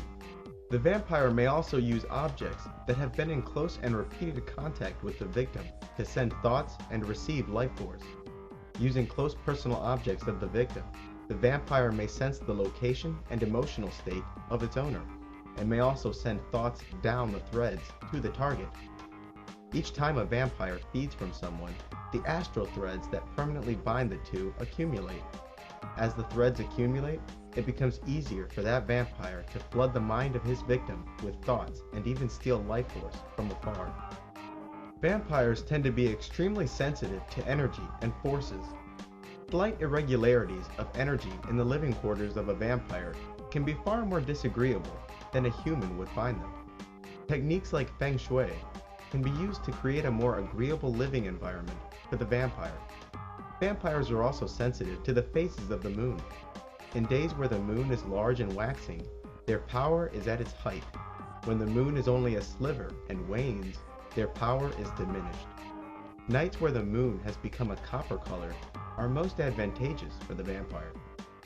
The aura surrounding the vampire is different than the energy field that surrounds humans. For those sensitive enough to see the astral world, vampires tend to have auras of deep purple color, and may also have many gray tendrils extending from their body in every direction. These tendrils automatically begin to feed on those who surround the vampire, even without the conscious effort of the vampire. Direct physical contact, as opposed to astral contact across a room, is the best way for a vampire to breathe in deeply the victim's life force. Humans who have been deeply fed from may experience coldness, numbness, extreme weakness, and lowered heart rate and blood pressure. Those being fed from, especially those psychically sensitive, may have abrupt thoughts or catch a glimpse of the feeding vampire, or may see them in a dream. Vampires, like many spirits, can enter the dreams of humans and feed from the energy that is created by inducing fear or lust. After being fed from, Humans may exhibit tiny red dots at the point of astral contact. Vampires tend to be more pale than humans, and also tend to be thinner. Despite the unusual pallor of their skin, they can mostly pass for human with maybe the exception of their eyes, which tend to be very intense indeed. Humans tend to find the presence of the vampire intimidating, as if surrounded by a shroud of mystery and danger. Their body temperature, hands and feet in particular, tends to be on the cold side, like those humans with poor peripheral circulation. Their senses are acute, and they are often more capable of seeing and hearing longer distances than most people, and are far more sensitive to tastes and odors.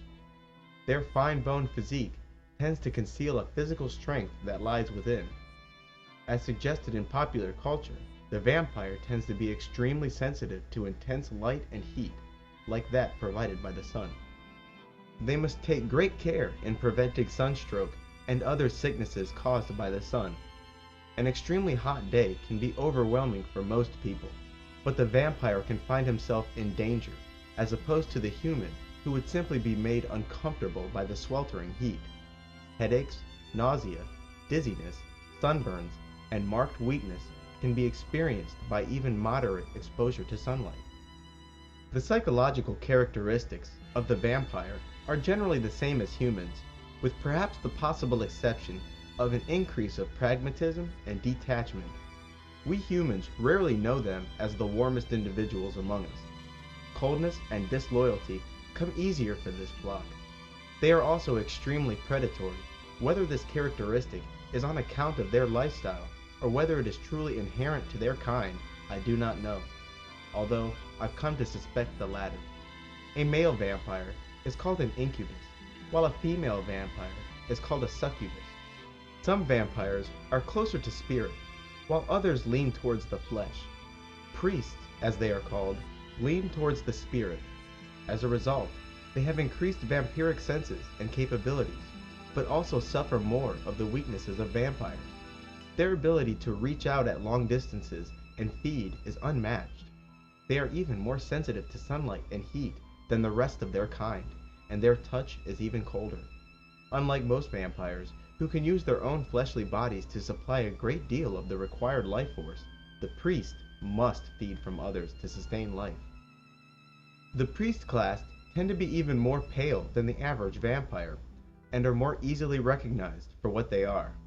The priests are the most subject to the energies of the moon, and can even access an object's past by touching it.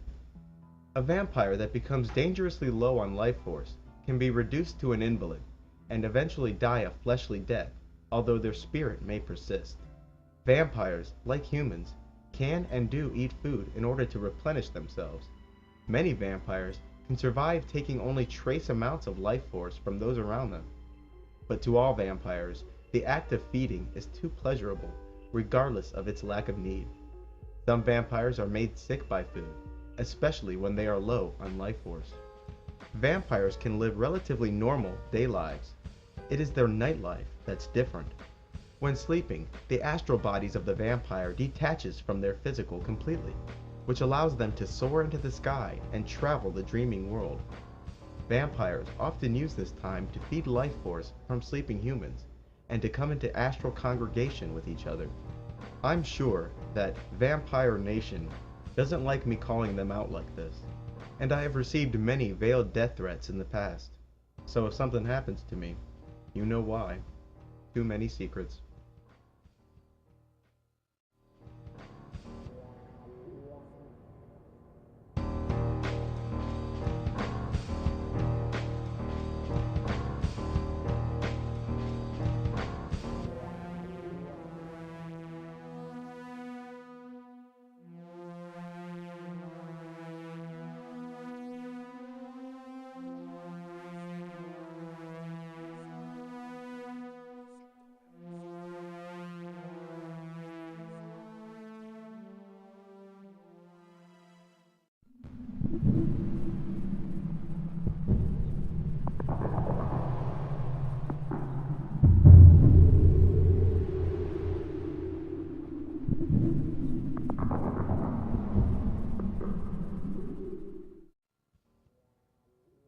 In ancient times, the gods of men, those undead vampires, ruled mankind in the light.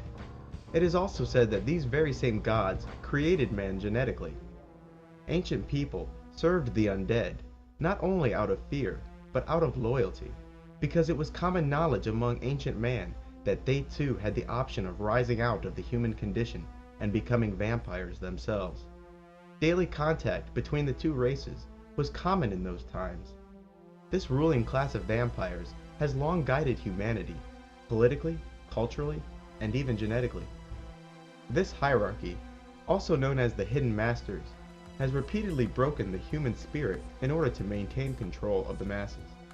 Much of what we call history is nothing more than the deliberate manipulation of global politics by this hierarchy. Make no mistake, their kind is extremely hierarchical. This elite has long sought to increase our numbers as a rancher oversees cattle to ensure themselves a food source.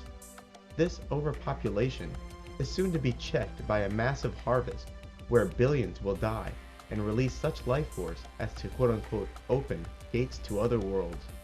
The details of this I do not know. It is also said that the vampire's golden age of ruling man in the open came to an end with the coming of the quote-unquote renegades. The renegades, some of which apparently remain to this day, are an organized group of vampires who still have a soft spot for humans. This group apparently led armies of humans into the temples of the gods and destroyed them, forcing the hierarchy underground. The members of the renegades are generally younger vampires who had only recently undergone the ritual of death and rebirth.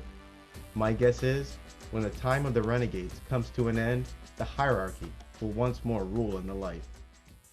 This hierarchy has gone by many names throughout the ages, but today they are known as the Illuminati. The Illuminati is an organized collection of satanic secret societies and other secret societies that are not openly satanic, such as the Freemasons and the Vatican. These groups work cooperatively, seeking to fulfill an ancient prophecy, the return of the Golden Age of worldwide and open rule. The Illuminati, using the powers of the Catholic Church and the European empires, have long sought to crush all records of man's true history, ensuring themselves a monopoly on historic truth. From Russia to Peru, they systematically destroyed the traces of truth they found. The symbolic stories that have slipped through the cracks of this hoarding of historical knowledge have been unfortunately titled and relegated to mythology.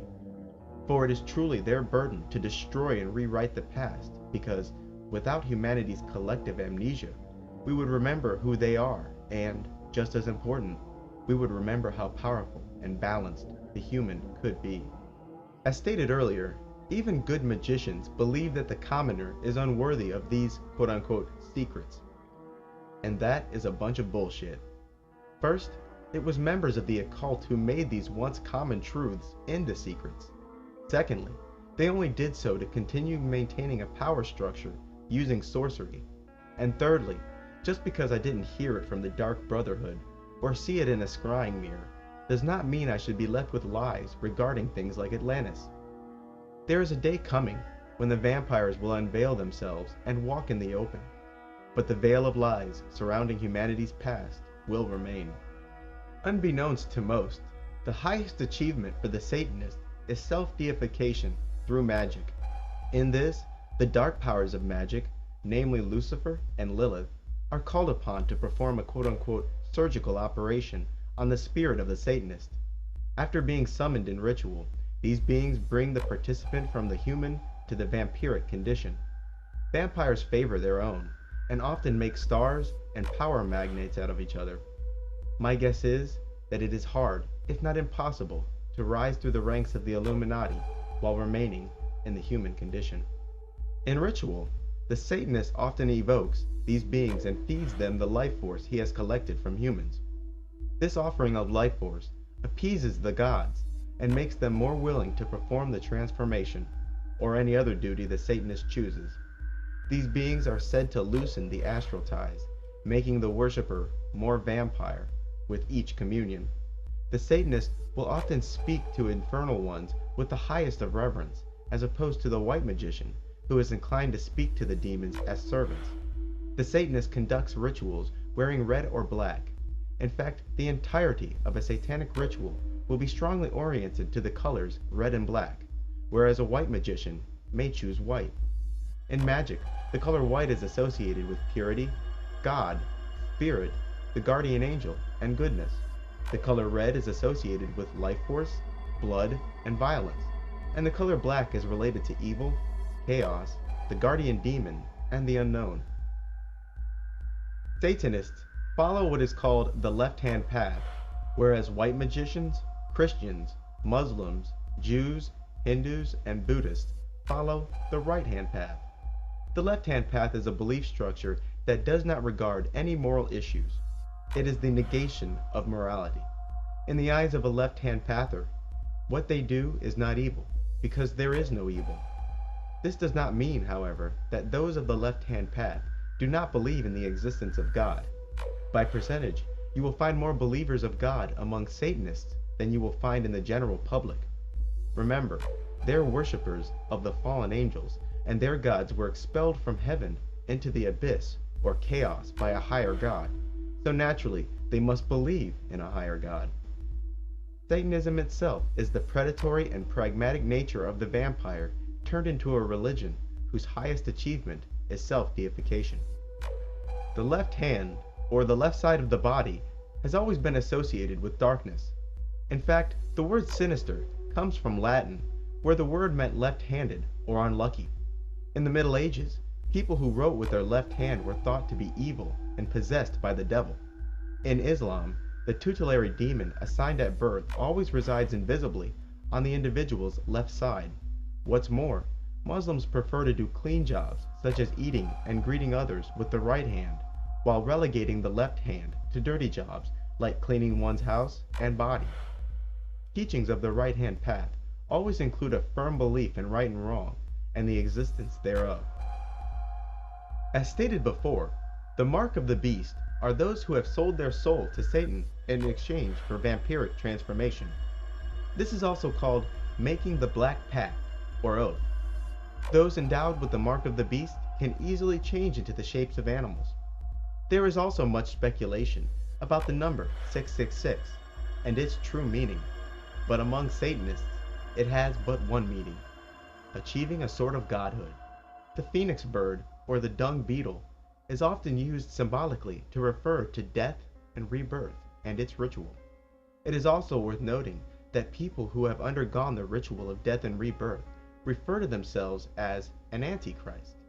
The term antichrist could be used both as a reference to Satan in the flesh, or a reference to a person who has had imparted to him a bit of Satan himself. Those who have become antichrists have a conscious connection to both their guardian angel and their guardian demon. This ritual can test the limits of one's sanity and can even induce insanity. Being joined with and having conscious control of both of your guardian spirits is often symbolized by the colors white and black in close proximity. The two pillars, the checkerboard patterns, and similar arrangements represent the perfect spiritual being, humanity deified. The two trees from the Garden of Eden represent the celestial Sephiroth and the infernal Sephiroth.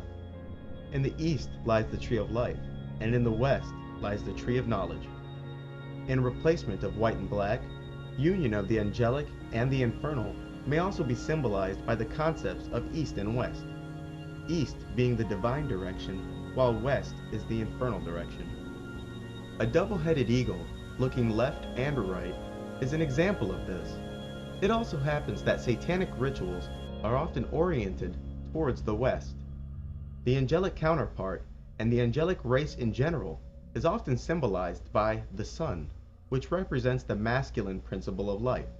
The demonic counterpart, and the demon race in general, is associated with the moon and the feminine principle of life. So naturally, an androgynous or hermaphroditic figure, like that of Baphomet, is used to symbolize a perfected human.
The Sabbat is a gathering of witches, warlocks, demons, and in the earthly Sabbat, even humans.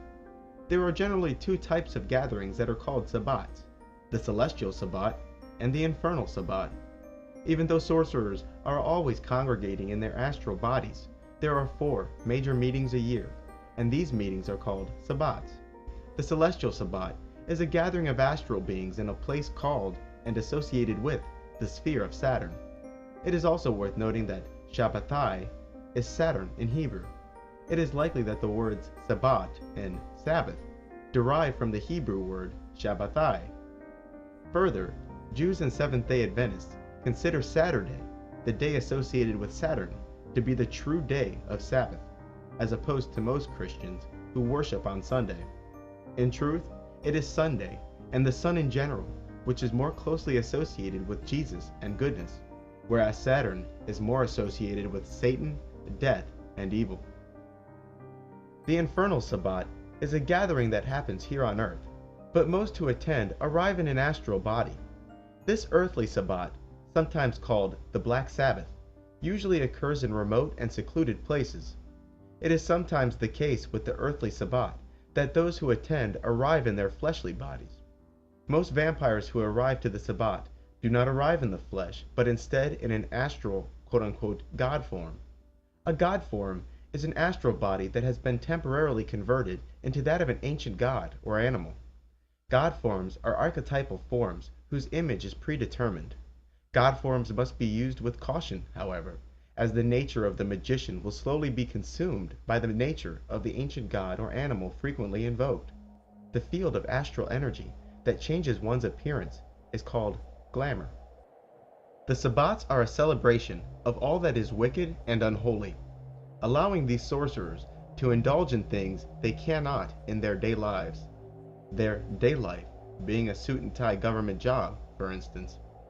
It is a massive gathering of demons and humans who have come to fornicate and make merry with each other. Many of the stories and accounts of what occurs at the Sabbat comes from modern-day satanic texts, and from the records of the witch trials and inquisitions of the Middle Ages. Despite the fact that there were many forced confessions, the attending witches told an extremely consistent story regarding the details of the Sabbat. The earthly Sabbat tends to be held in secluded places, such as fields, abandoned buildings, atop mountains, and mostly at midnight. The area is littered with demons and humans having sex in the most lascivious ways. In the center of the festivities, a large fire and a presiding devil. This devil, called the Black Man of the Sabbat, is usually described as looking like the pagan god Baphomet. Modern-day Satanists have further solidified this connection to such the extent that I've become certain that they are in fact one and the same. Their description was that of a large, stinking goat figure with 3 horns, where the center horn was lit with a flame like a torch. This flaming center horn was often used to ignite other things at the festivities, such as candles and torches. Also, the being's quote-unquote male member was exposed and was reported to be nearly 3 feet long, with the thickness of a child's arm. Baphomet often takes the most beautiful girl for himself, and for this unlucky woman, the intercourse is most painful and never produced pregnancy. His semen, which is ice cold and spoiled, is allegedly not his own, but was taken from elsewhere. This character often engaged the women in anal sex afterwards. Women in general play a more active role at the Sabbat. Sitting beside the presiding demon is often a choice, high-ranking witch. Baphomet is said to have 2 faces, one on his head and the other on his posterior. This being had the tail of a goat, and the face on his rear was also said to be that of a goat. The attendees of the Sabbat bring new meaning to the term ass kisser, as they are largely forced to kiss the stinking, demonic face on Baphomet's rear end. Only the high-ranking witches and warlocks may kiss the goat head itself. The act of kissing the anus of Baphomet is symbolic of corruption. Because of his 2 faces, this Baphomet character is often equated with Janus, the Roman god of gates and time. The face on the devil's posterior is said to be without the power of speech, and maintains a demonic expression. Sometimes, Baphomet will arrive as an extremely pale man whose flesh is ice cold and wasted, hanging off of its bones. This personage's eyes were large and jet black. Another god form Baphomet may arrive as was that of the size and shape of a tree trunk with a human face. This being has no arms or legs, was jet black, and upon this face was the expression of a frightful man. Still others described him as a black man with Caucasian features, whose eyes burned like hot coals and was enveloped in a misty cloud. Coinciding with Baphomet's hermaphroditic and androgynous nature, this being is said to act quite flamboyantly. Baphomet is sometimes directly responsible for transporting some of the favored attendees to the Sabbat. He arrives at their homes and instantly transports them through the air to the location at the Sabbat. Sometimes this devil would give witches ointments to smear on their body, and this they used to transport themselves to the Sabbat. Like the popular conception of the witch riding a broomstick, some witches do attend the Sabbat riding a magical stick placed between their legs, but this was rare. Sometimes parents would bring their children, only to fornicate with them at the festival. Sometimes dreaming humans, uninitiated and unaware of the truth, will accidentally stumble upon the Sabbat festivities and perhaps find themselves in danger. Baphomet truly enjoys hearing tales from the attendees regarding the wickedness they've committed in his name. He delights in hearing stories of mischief and hardship being caused among mankind. But in truth, they report to him all things that are relevant to Baphomet. He will often place a mark on a concealed part of the attendee's flesh after they have verbally committed to giving him their soul. The attendees of the Sabbat are often made to renounce Jesus, God, and accept Baphomet and Lilith as their new father and mother. Magical powders and poisons are commonly distributed to those present so that they can continue causing mischief among mankind. Sometimes Baphomet would assign those who attend spirits called familiars. A familiar is a spirit who has been consigned to serve an individual. The devil insisted that all the food served at the festival be insipid and disgusting in taste. The dancing done at the Sabbat, especially by the women, is reminiscent of the sexually suggestive dancing done at most clubs these days. The music at the Sabbat sounds a bit chaotic and without melody. It is frequently described as random tones and bells. Satanists often compare and equate Baphomet with the biblical Cain, who slew his brother Abel. They claim that Cain was not the child of Adam and Eve, but of Satan and a demon named Lilith. In the Lovecraftian mythos, the black man of the Sabbat is known as Nyarlathotep, the highly intelligent trickster god who teaches mysteries that lead to evil. He is also the consumer of souls and has 1,000 faces and forms. Nyarlathotep, called the Chaos That Creeps, is a messenger god who acts as an intermediary between the dark gods and their worshippers here on earth.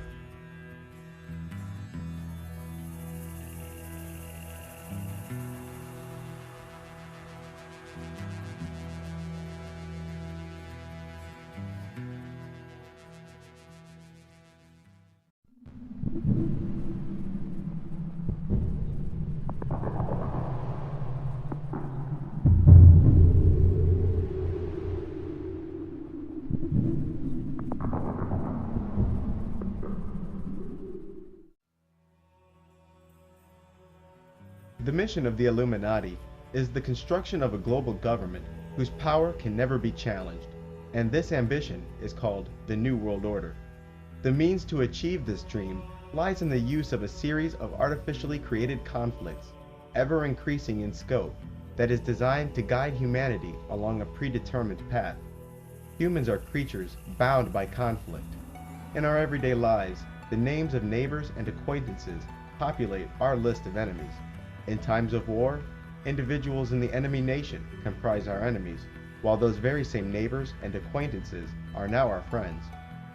And if aliens landed and threatened the very existence of the human race, any human from any nation are now your friends, with the extraterrestrials playing the role of the enemy. The human race needs conflict, not love, as a binding agent. Such is the hole in man's heart. The Illuminati has long used the hole in man's heart to guide and manipulate it. A series of self-induced and well-planned conflicts will bind just the right people at just the right time as to justify a global police state in the minds of the masses. The beginning of these conflicts involves the collapse of the Western economies, with America's economic plight as perhaps a trigger to global economic depression. The US dollar is overproduced and destroyed by devaluation. Many other currencies will follow suit. It has been arranged so that no nation is self-reliant regarding all of its needs, and the necessary trade this creates helps to make the need for a global arbitrator even more concrete. America and the West will continue the trend towards socialism, as money from the government will become increasingly necessary for its citizens and businesses. The US stock market will plummet, and this event, coupled with a terrorist attack, will bring America into a state of emergency. This coming terrorist attack will be actualized by elements within the US government, and will most likely be nuclear or radiological in nature. Cities like New York, Chicago, and Washington, D.C. being in the most danger. Similar events may occur in other Western nations, leading to the implementation of martial law in those countries as well. The United States will be forced to abandon its dollar and use the economies of Canada and Mexico as a crutch, giving rise to the North American currency, the Amero, and giving rise to the North American Union itself. These three nations will be seen to merge in ways other than economically. Their political, the infrastructure, and even the militaries of the United States, Canada, and Mexico will come under a single governing body. This will, of course, render the American Bill of Rights null and void. By this point, America's middle class will be nearing extinction. Keeping the peace will require the U.S. military to intensify its role as a police force. The Western governments will criminalize dissent, perhaps claiming the move to martial law is temporary. Dissenters will even be branded psychotic. The media will be under strict control, not the indirect manipulation we find today, but control through government decree. Large numbers of innocent people will be labeled terrorists and rounded up in mass arrests. These people are unlikely to be heard from again. These already existent camps, often called FEMA camps, will abruptly spring to life with dissidents, victims of natural disaster, and those who are useless to the economy. There may also be many kidnappings during this time. People will be frightened to utter a word of discontent, as informants and wiretapping will create an atmosphere of fear. You will witness crowd control and riot control work itself into an art form. Microwave and sound weapons will disperse the discontented crowds. The American people must be relieved of their firearms before the New World Order can ultimately succeed here, and a great push to severely limit firearms and ammunition will help to choke the supply until they are finally in a position, or have an excuse, to make possession of firearms illegal outright. Internet 2, the new internet which is on the verge of worldwide implementation, will allow the ruling class to completely seal the common man from the truth by limiting him to only the controlled press. There will be no pretense or expectation of freedom and privacy on this new internet, because it will be known that this internet is tightly regulated. This will allow the governments of the West to shed their final threads of transparency. This new internet will also serve as the backbone for a global economic structure. New forms of identifications, such as retina scans and microchips, are soon to be required for travel and to enter corporate and government buildings. Purchases will also come to rely on such forms of identification as the move for totally electronic currency begins. Atheism and other beliefs lacking spirituality will continue to rise. The people of the future only concern themselves with the material. You will witness strange new practices in the Christian, Catholic, and Islamic churches. They will begin to resemble festivals and marketplaces more than places of worship. Those religious people who are unwilling to liberalize their principles will be pegged as dangerous fanatics and fundamentalists. As life for the commoner becomes increasingly unbearable, he seeks to use drugs to escape from it. The depression he attempts to banish is the result of a healthy person living in an unhealthy environment, not the reverse. And since taking a pill, smoking dope, or drinking alcohol is easier than changing the world, this is exactly what he does. The way of life lived by those in the future is completely foreign to the human spirit, and entertainment and drugs will maintain control over the frustrations that build in the human heart. The blood games, like those seen in Rome, will return and be used to channel the frustrations of the people who live under ever-escalating tyranny. My guess is that the reality shows of today are merely serving to bridge the gap between those who are watched and those who are hunted. Mass media, especially TV and the movies, will be used to spread propaganda and desensitization. Using subliminals, magic, fear, and chemicals, the Illuminati will continue to interfere with free moral agency. Chemicals causing sickness, submissiveness, and infertility will be found in the food and water. Medications resulting in pliability will be forced on children. Cancer will be the new way to die. TV, clergy, movies, and schools will be the vectors by which highly advanced mind control techniques will be delivered. Vanity and fear will be subtly doled out on every show. You will see the global arbitrator or global government depicted as the solution. Evil men will be praised and placed into positions of power. The good will be silenced, murdered, and consistently demoted. The individual will grow estranged from their family and friends. The children will be distant from their parents, and families will splinter. The distinction between the genders will fade as homosexuality becomes ordained and androgyny becomes fashionable. The Illuminati will continue to promote a gender war, constantly increasing the gap between the genders to the point where no marriage is safe and no relationship is sacred. Both genders will find themselves surrounded by images of beauty whose requirements few could fulfill, and this will further instill frustration. Loyalty will become pragmatism, faith will become practicality, and affection will be relegated to the symbiotic. In this future, the adults will act like children, while the children act like adults.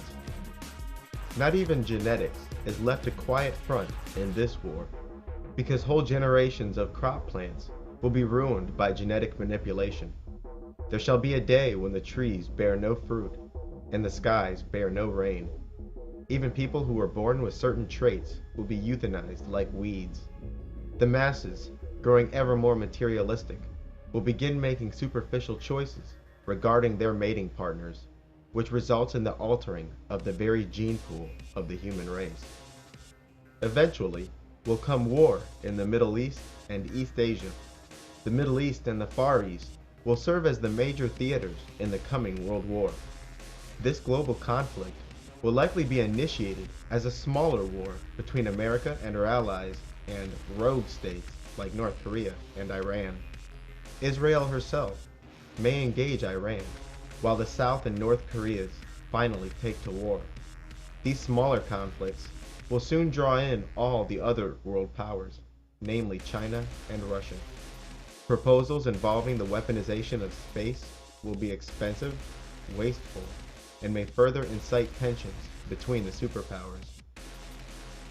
The Western nations will naturally side with America, and, although I'm not sure of Russia's role, China's role will surely be adversarial to America in the coming World War. This World War will crush the human spirit and will play a major role in the masses' acceptance of global government. Even though the deliberately spoiled environment and the phony global warming crisis will continue to empower global government, in truth, only a devastating war could justify the dissolving of nations. This war is not likely to have a clear winner, but instead will exhaust all the parties involved, the superpowers in particular. Such is its purpose. In the midst of devastation and at the height of despair, the human race will finally submit to a single authority.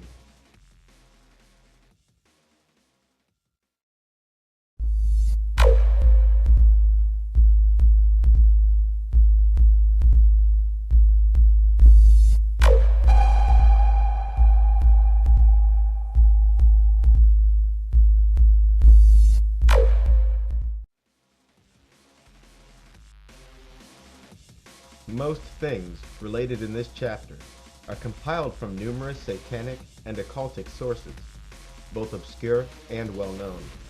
You don't have to believe the things written here, simply believe that many in the occult believe them.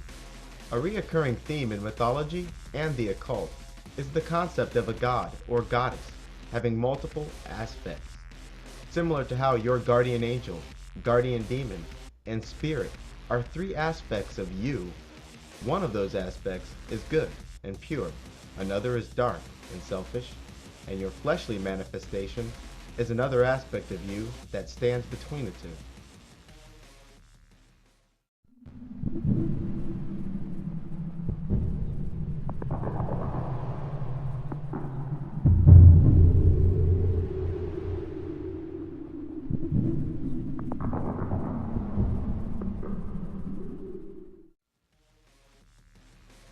Yahweh.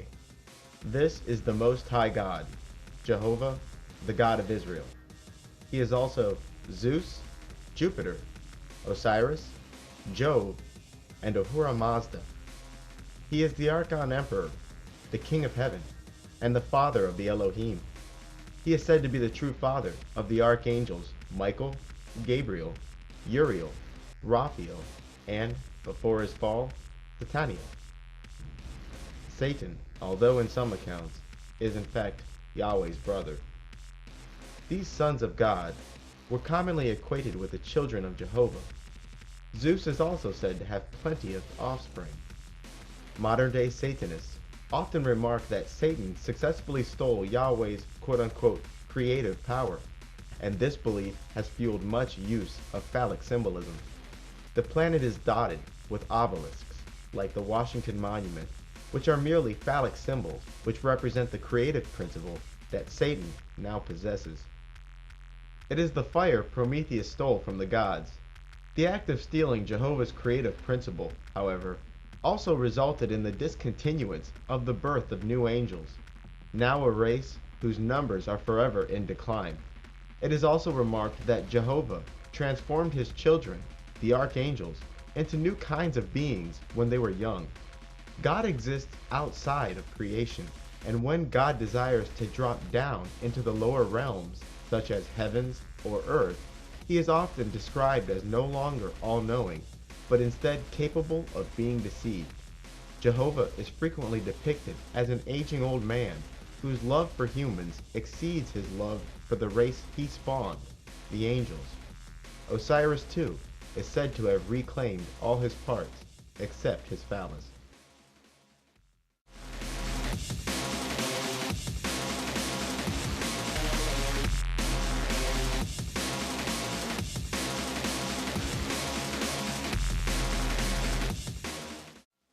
It was the Archangel Michael and his army who expelled Satan, his uncle or brother, from heaven.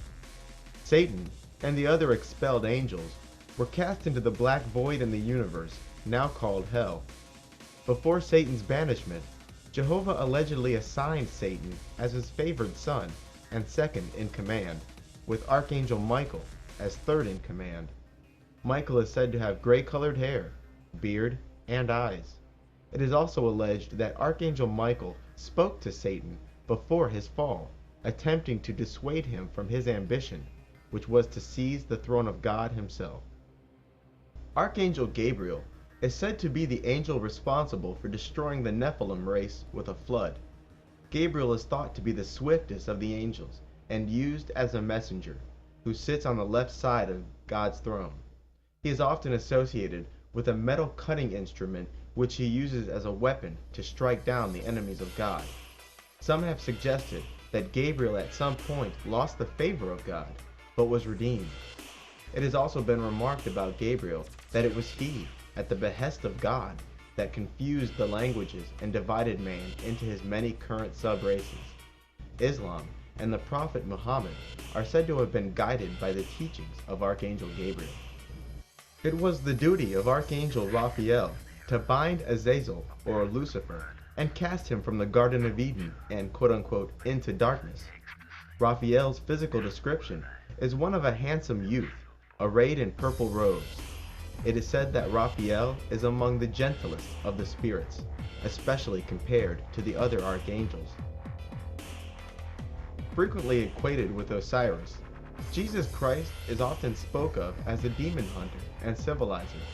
With the story of Osiris predating the story of Jesus Christ by more than 1,000 years, how does one reconcile the timelines? It is, for me, easy.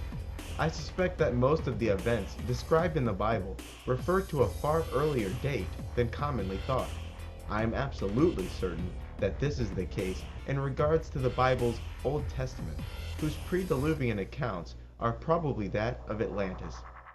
Proof of this fact lies in the many unoriginal stories contained in the Bible, stories which appear to be nothing more than retellings of earlier mythological accounts. Although Christians claim that Jesus is the Son of God and made a noble sacrifice for mankind, they often have trouble describing the nature of the sacrifice. Members of the occult, however, have convinced me that this sacrifice was quite real, and Jesus did indeed take an incredible risk for us, and that his fate was not certain, and his soul was up for grabs. So noble was this act, whatever it was, that he was found quote-unquote perfect before the gods. Since the true nature of this sacrifice has been removed from the Bible, and since members of the occult only spoke on the matter with guarded tongues, all I can truly tell you is that it was quite selfless and has nothing to do with dying on a cross. Satan promised those in hell much spoils after Jesus' death, but instead, Jesus released many spirits who were bound in prison. These spirits rejoiced and turned against those who had tormented them in hell. Satan apparently lost control of entire realms because of this. If you recall, Jesus rose from the dead and into heaven 3 days after he was killed. But during those 3 days he was dead, he apparently fell into the underworld and started trouble for Satan there too. A vague mention of this event occurs in the Bible. In 1 Peter chapter 3, verse 18, we read, "For Christ also hath once suffered for sins, the just for the unjust, that he might bring us to God, being put into death in the flesh, but quickened by the Spirit, by which also he went and preached unto the spirits in prison, which sometime were disobedient, when once the long suffering of God waited in the days of Noah, while the ark was a preparing, wherein few, that is, 8 souls were saved by water." I have long heard Satanists make reference to the time when Jesus descended into the prison of spirits after his death, but I thought it was just more of their hero and villain swapping that they're so good at. Everyone knows Jesus went up, not down. But then I was directed to this Bible verse, which shook my view regarding the nature of his sacrifice.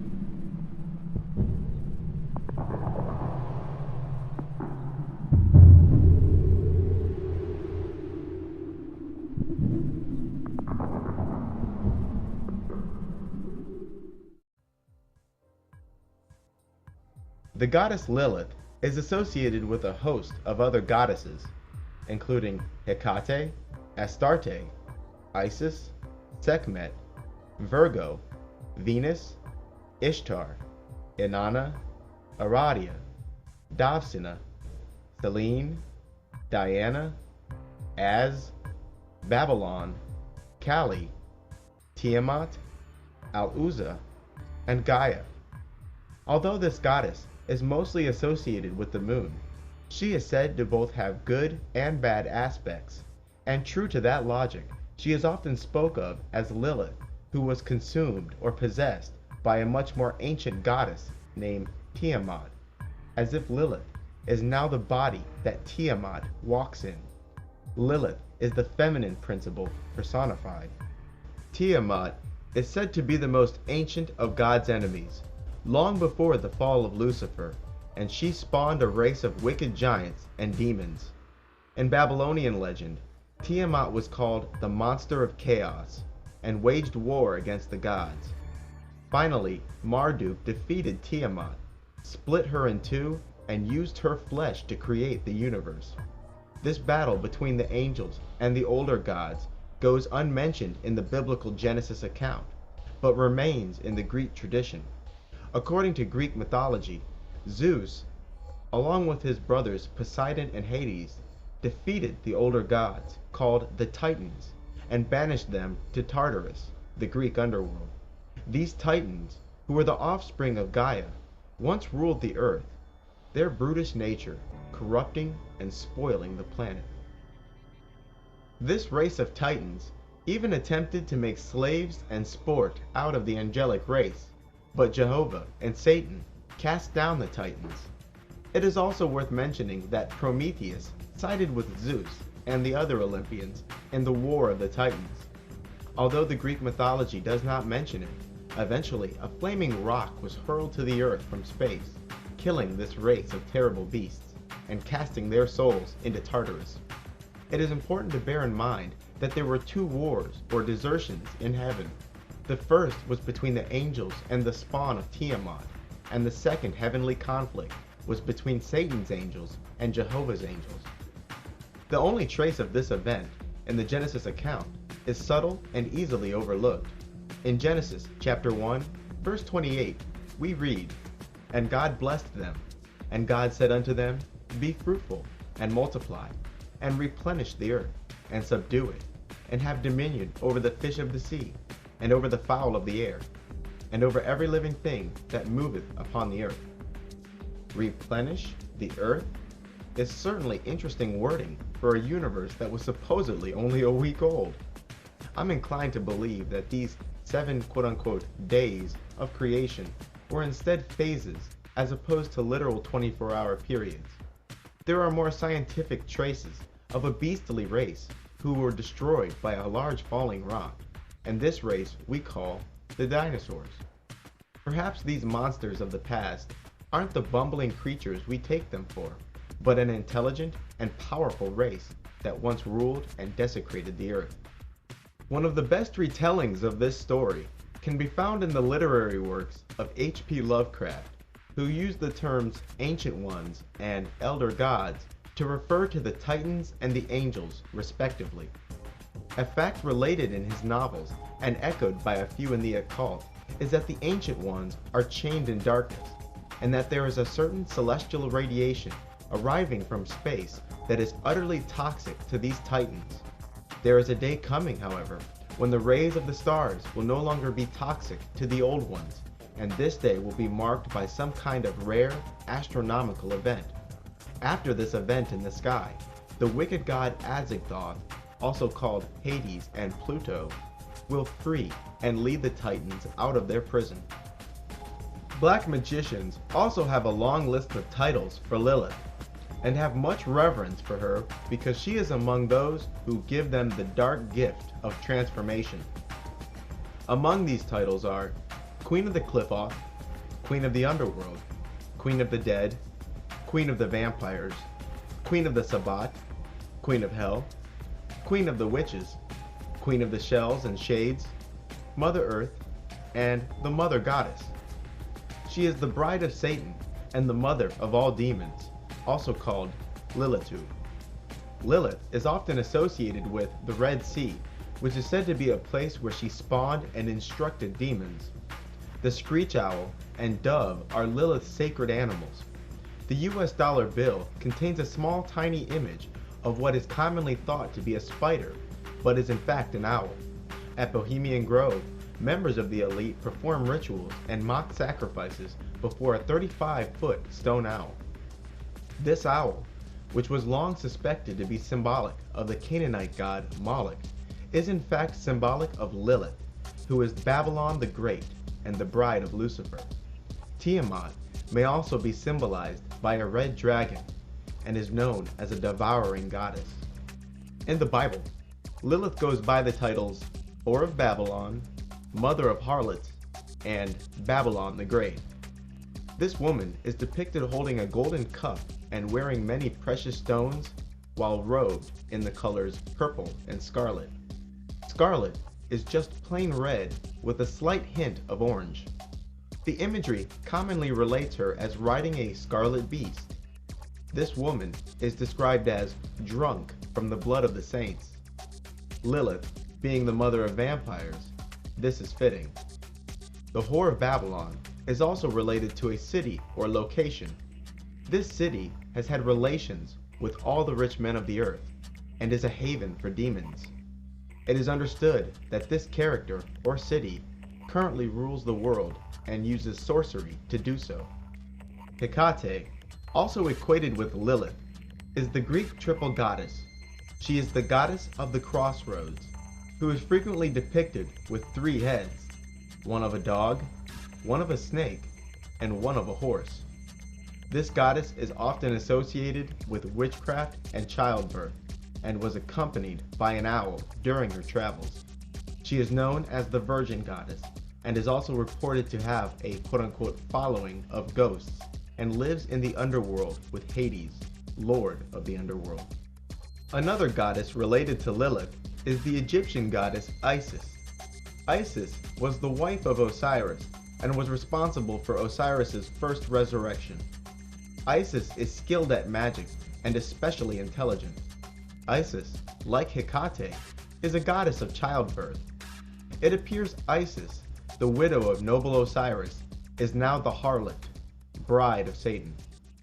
Sekhmet, an Egyptian goddess who was among the most ancient of the gods, is also associated with both Lilith and Isis. Sekhmet is spoke of as being just as much a weapon as a goddess. At the behest of the god Ra, Sekhmet almost destroyed all of humanity. She was unable to halt her bloodlust and had to be tricked into desisting. She is symbolized by a lion-headed woman wearing red. She even has titles like the Scarlet Lady. In Rome, Lilith was known as Diana. Diana is a goddess of the hunt, the moon, and childbirth. She was also known as the Virgin Goddess. Artemis, the Greek equivalent of Diana, is also a goddess of the hunt, childbirth, the moon, and is also a virgin goddess. Artemis is also closely related to Selene, yet another moon goddess. In Hinduism, Lilith goes by the name Kali. Kali is a goddess identified with death, carnage, and the feminine principle.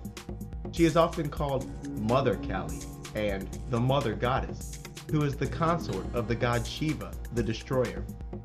Kali is depicted as a naked woman with black skin who wears a necklace of skulls and holds a bloody sword. Similar to the Babylonian account of Tiamat, Kali's body parts constitute the universe of space and time. The goddess Kali, along with her husband Shiva, roam the quote-unquote cremation grounds. This is a likely reference to the Qliphoth or underworld. In the Persian narration, Az is the mother of demons and the consort of Ahriman, who is Satan. Semiramis, yet another name for this goddess, an Assyrian queen of legend, was reportedly the inspiration behind the Hanging Gardens of Babylon. The Hanging Gardens of Babylon, also called the Hanging Gardens of Semiramis, are considered to be one of the 7 great wonders of the ancient world. The Hanging Gardens, which some speculate to date back to 600 BC, much more likely to be earlier, was a spectacular series of man-made terraces with flowing waters and lush growth on every platform. Queen Semiramis is said to be a harlot, a homewrecker, and a powerful sorceress. This personage is associated with the dove and, proper to the Virgin, was credited with the invention of the chastity belt. Semiramis became the patroness of Babylon when she restored the city to its ancient glory.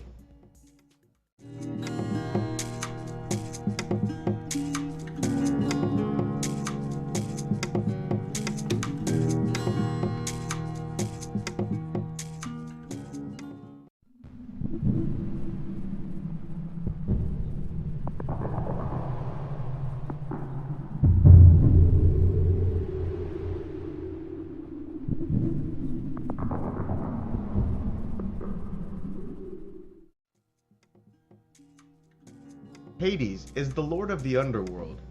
Although Greek mythology does not depict Hades as a villain, modern Satanists and a little common sense have confirmed to me that he is God's greatest enemy today. In Rome, he was known as Pluto, and the Hebrews knew him as Mot. In the Lovecraft mythos, he is Azagthoth, and to many occultists, he is called Chorazon. Just like Hades, who is considered both a character and a location, Chorazon is also considered a character and location. The Egyptians call this demon Apep. The Greeks and Christians know the location of Hades as Sheol, or the land of the dead, but the Hebrews knew it as Da'ath, and the author H.P. Lovecraft called it Yog-Sothoth. Hades is an incredibly powerful being, and is always described as formless. He is known as the guardian of the underworld, and is said to hold the key to the Qliphoth. This guardian of the abyss is considered mentally unstable and evil even by the worst magicians. This spirit is regarded as a devouring demon who seeks to steal the life force and sanity from all who cross his path. This entity's reputation for inducing insanity is legendary, for he is truly the embodiment of dispersion and chaos. His greed for collecting and retaining souls is insatiable. Hades is often depicted as more intelligent than his brother Zeus. This god waits in the abyss for the magician who seeks union with his guardian angel, so that in order to be transformed, the magician must master Chorazon. The abode of Chorazon is a dark place where those long dead gesture and stumble aimlessly, a place where hope is not to be found. Hades sided with Zeus and the other Olympians in the war against the Titans. In the night before a major battle between the Olympians and the Titans, Hades put on his quote-unquote helmet of darkness, which made him invisible, after which he crept into the enemy camp and destroyed the Titans' weapons. Hades has a wife named Persephone, who dwells with him in the underworld. With the Titans defeated, the three brothers, Zeus, Poseidon, and Hades, divided creation between each other. Zeus ruled the heavens, Poseidon ruled the seas, and Hades would rule the underworld. And there, Hades rules today, upon a black throne. Even the worst magicians will recommend against invoking or evoking Hades, and even the skillful emphasize extreme caution. Hades is simply too chaotic and too powerful. His words are deceitful and full of evasion and misdirection. While evoked in ritual, he will seize upon the weaknesses of the sorcerer and instill madness in those who summoned him. He is sometimes titled the blind, idiot, or mad god, but this is not wholly accurate, because this being is no fool. After being condemned by God to rule the underworld, his growing madness has brought him from bad to worse. Hades, whose number is 333, is considered to be the biggest obstacle for the sorcerer who wishes to cross the abyss, because he guards the point between the two universes. This spirit is hot-tempered. He reacts hastily and violently to the slightest provocation. John Dee, the noted 16th century magician who was a spy for Queen Elizabeth I and the original 007, along with his partner, Sir Edward Kelly, referred to this being as Chorazon. They claimed that out of the 30 ethers, or 30 dimensions, the domain of Chorazon was to be found in the 10th ether, the dimension dubbed Zax. They also titled him He That Is Fallen, and even associated him with the leader of the Serpent from the Garden of Eden, who equated to the fallen angel Azazel Semyaza from the apocryphal book of Enoch. Aleister Crowley who thought of himself as a reincarnation of Sir Edward Kelly, once attended an invocation of Corazon. Crowley described this being as extremely deceitful and manipulative. He found Corazon to be extremely unstable and incapable of concentrating his thoughts. Corazon, who was said to be tortured by silence, would sometimes begin to argue and test the will of Crowley's partner. Corazon claimed to have 1,000,000 voices in his head, which is why the demon is reported to be extremely talkative and moves from thought to thought quickly. Crowley was told by Corazon that if the names of God had not bound him, he would leap out of the evocation triangle and slay all of those present. This mad god is said to laugh loudly and often, like a madman.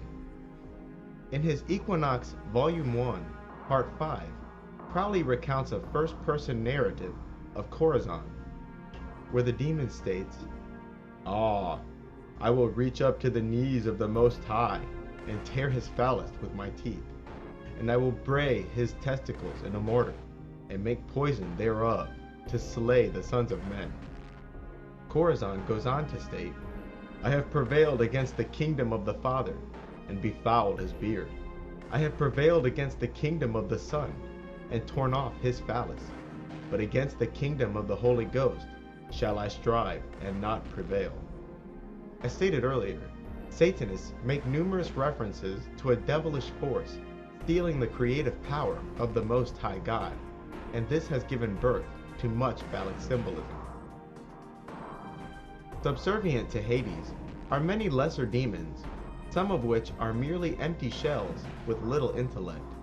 For the novelist H.P. Lovecraft, Hades went by the name Azagthoth, the mad blind god.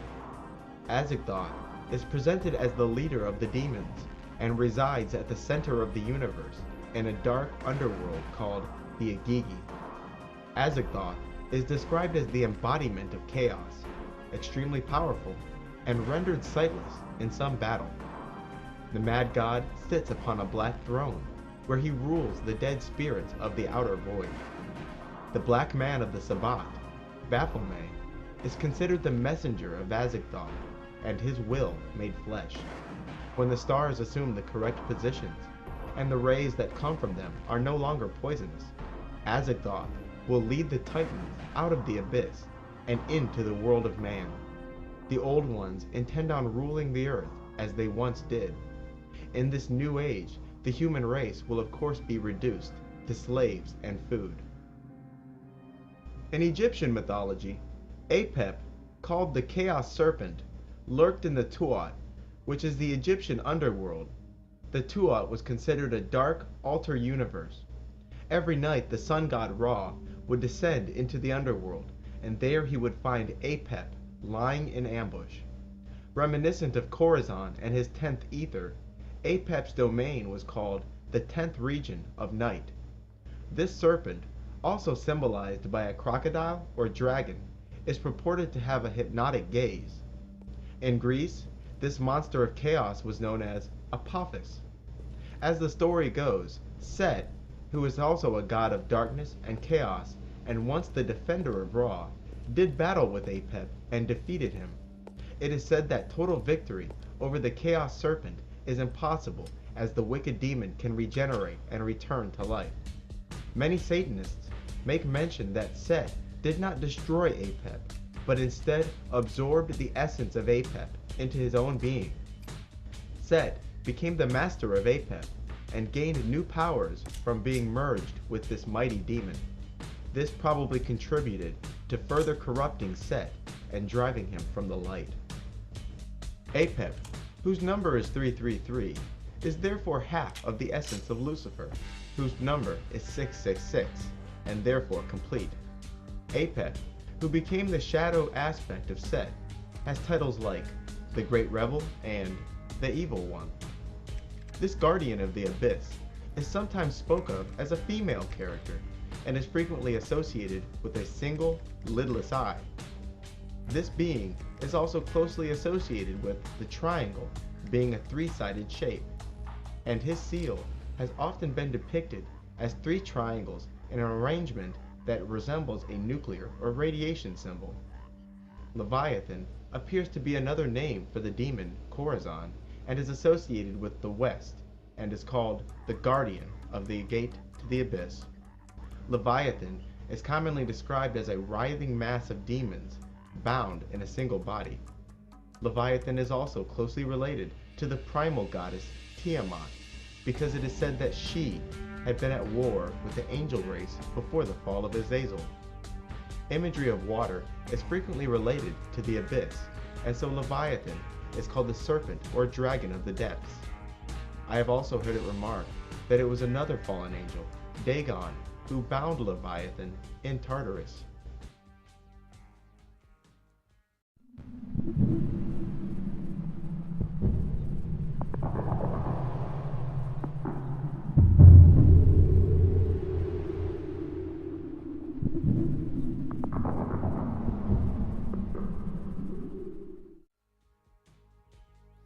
Satan is easily the most enigmatic character in all the occult and mythology.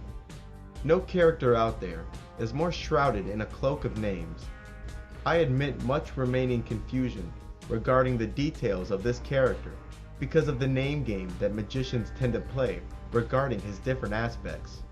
The first thing you should do is free yourself from the mindset that this character Satan has anything to do with Christianity, for it is often accused that Christians have fabricated stories of this character as a scapegoat for the evils that beset the heavens and the earth.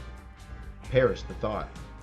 This character Satan has a name in every religion and mythology on the planet, and, because of spiritual merging that I just spoke about, may be connected with multiple gods in the same tradition.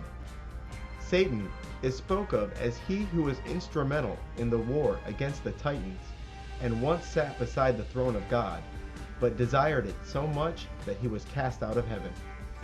Satan is called Shaitan and Iblis by the Muslims, Set and Seker by the Egyptians, Samael by the Hebrews, and Ahriman by the Persians.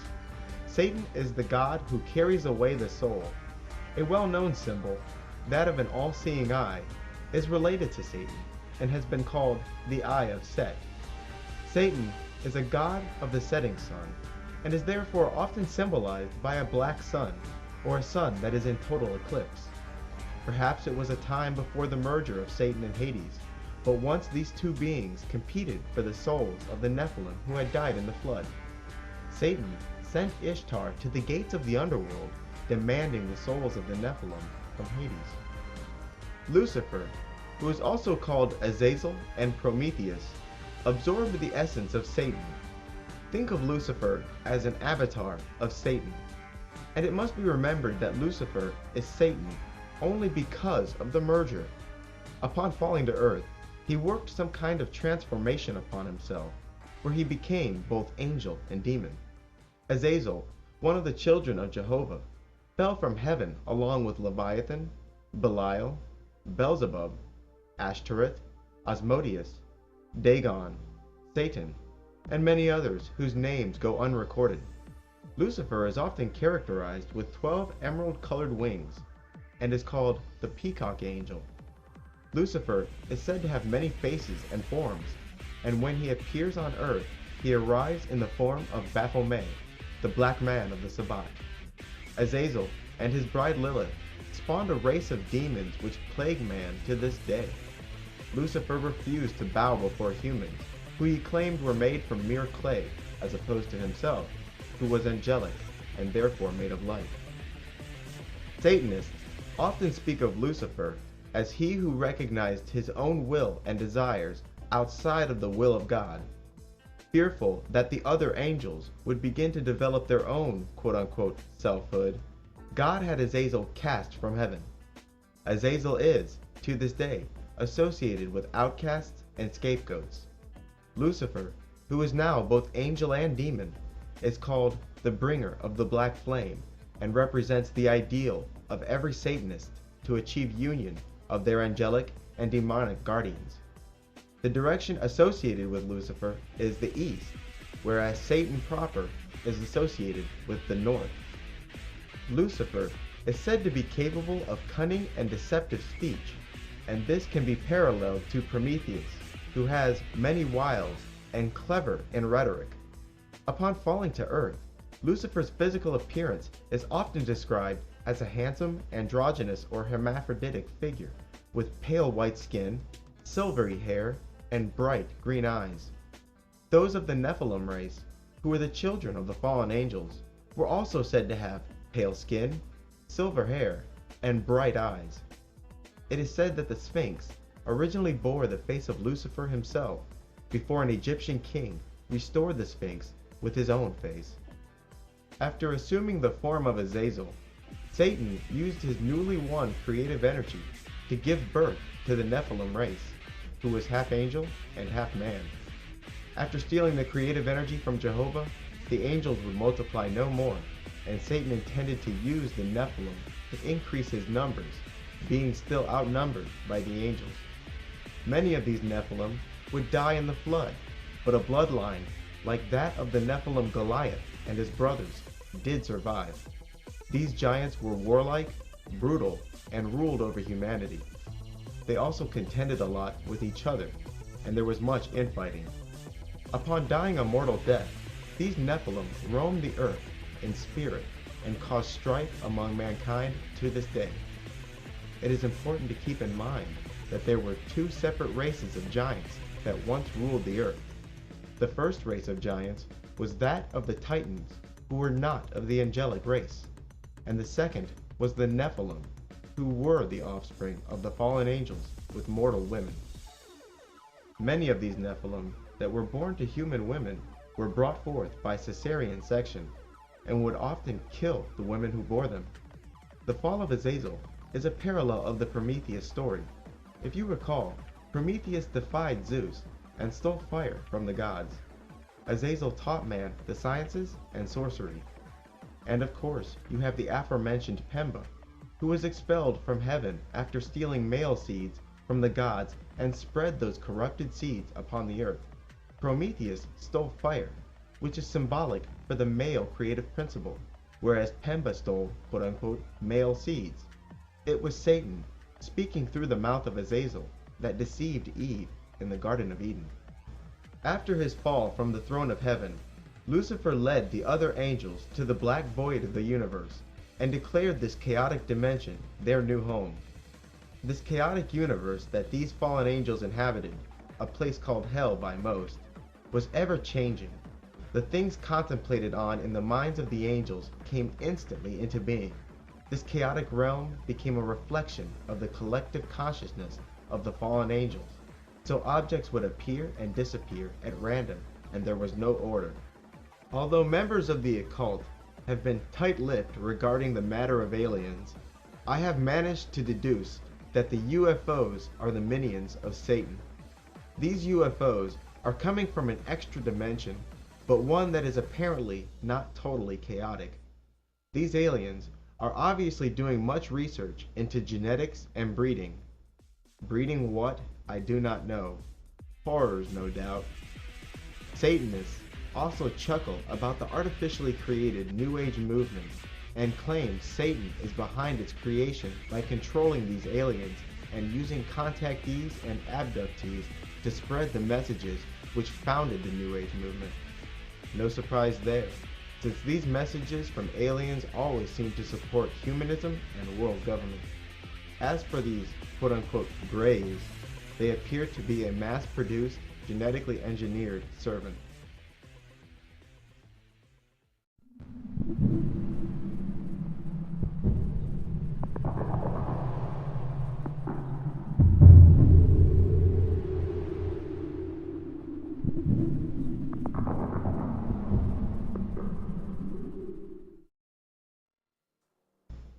Asmodeus is an archdemon and servant of Lucifer.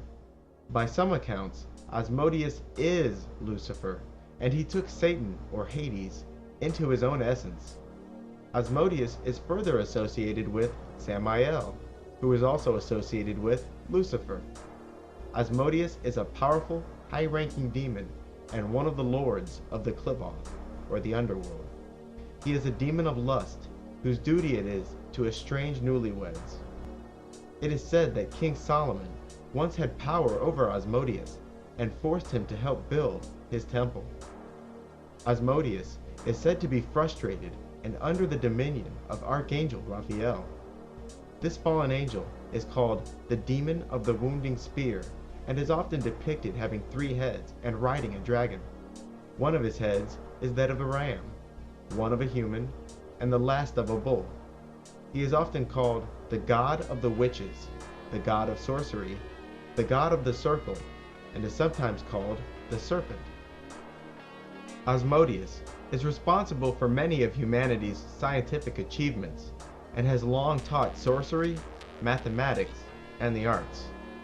Asmodeus, also called Eshma, Asmodee, and Chashmodee, is considered a prime initiator in magic, which further connects him to Lucifer and Baphomet.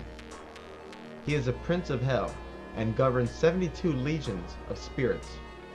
Asmodeus is considered extremely fast-moving and very much plays the role of a messenger for the dark gods, because he is the earthbound one.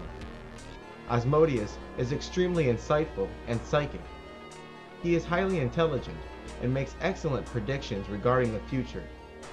He also may be subject to abrupt mood swings. Asmodeus, like Lilith, has also approached the gates of Sheol.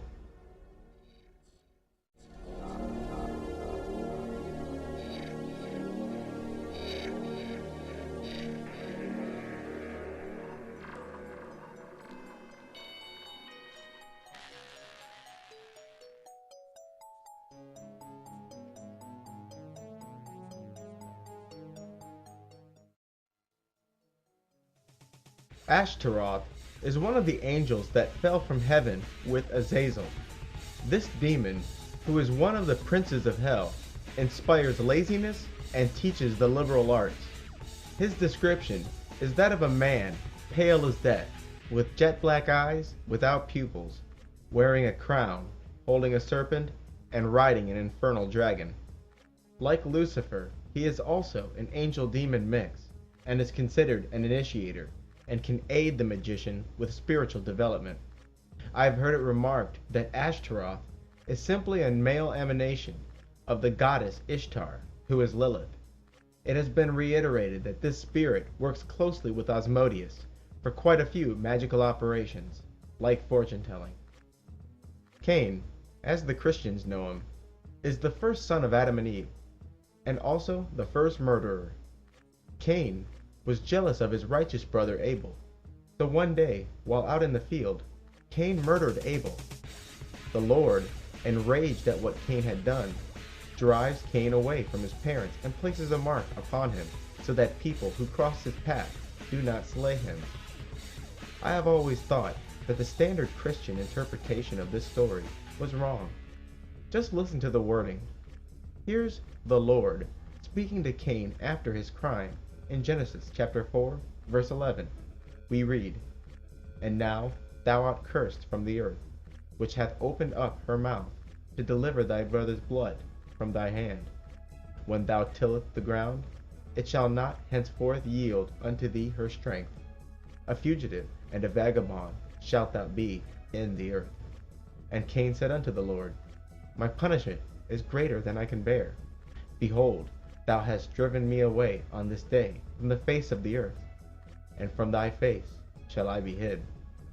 And I shall be a fugitive and a vagabond in the earth. And it shall come to pass that everyone that findeth me shall slay me." And the Lord said unto him, "Therefore whoever slayeth Cain, vengeance shall be taken on him sevenfold." And the Lord set a mark upon Cain, lest any finding him should kill him. And Cain went out from the presence of the Lord, and dwelt in the land of Nod, on east of the garden. And Cain knew his wife, and she conceived, and bare Enoch. And he builded a city, and called the name of this city, after the name of his son, Enoch. Firstly, who does Cain suspect will kill him if he and his parents are, allegedly, the only people on the planet? Secondly, how would a literal mark on the body stop anyone from slaying you? And thirdly, Who's this girl he met in the land of Nod when, again, his parents are allegedly the only other humans on the planet? Occultists have a different view of Cain. They claim that Cain was the child of Lucifer and Lilith, and they sometimes speak of Lucifer as possessing Adam, while Eve herself was possessed by Lilith. Other times, they speak of Azazel as the direct father after his merger with Satan, seducing Eve and quote-unquote spitting filth into her. Still in other cases, they speak of Cain as the direct child of Lucifer and Lilith. Cain, like his father Lucifer, is strongly associated with Baphomet and the Black Man of the Sabbat, and has been called the earthly devil. Cain is apparently the avatar by which Satan visits the realm of the flesh. Cain also represents humanity perfected, as he is both angel and demon. Cain is said to be the firstborn child of witch's blood, and it is he who bestows the mark of the beast. Belial is yet another character who is spoke of as another aspect of Satan, who rules over Hades. Other times, Belial is spoke of as a separate entity from Satan. In some accounts, Belial was with Azazel when he fell from heaven, and was given guardianship over the gates of hell. In other accounts, he fell from heaven before the fall of Azazel. He is the ruling prince of Sheol, and is perhaps another name for Hades. According to the Kabbalah, he is God's worst enemy. This demon is capable of granting favors and making enemies into friends. Belial is also half angel and half demon, and is also considered an initiator who can perform the surgical operation of transformation upon one's spirit. He is said to govern over 50 legions of spirits and demands sacrifice. Belial is associated with the north and may arrive with the appearance of two beautiful angels riding in a chariot of fire. The Bible and the Quran describe Gog and Magog as the enemies of God, but these two characters also appear in mythologies and folklore.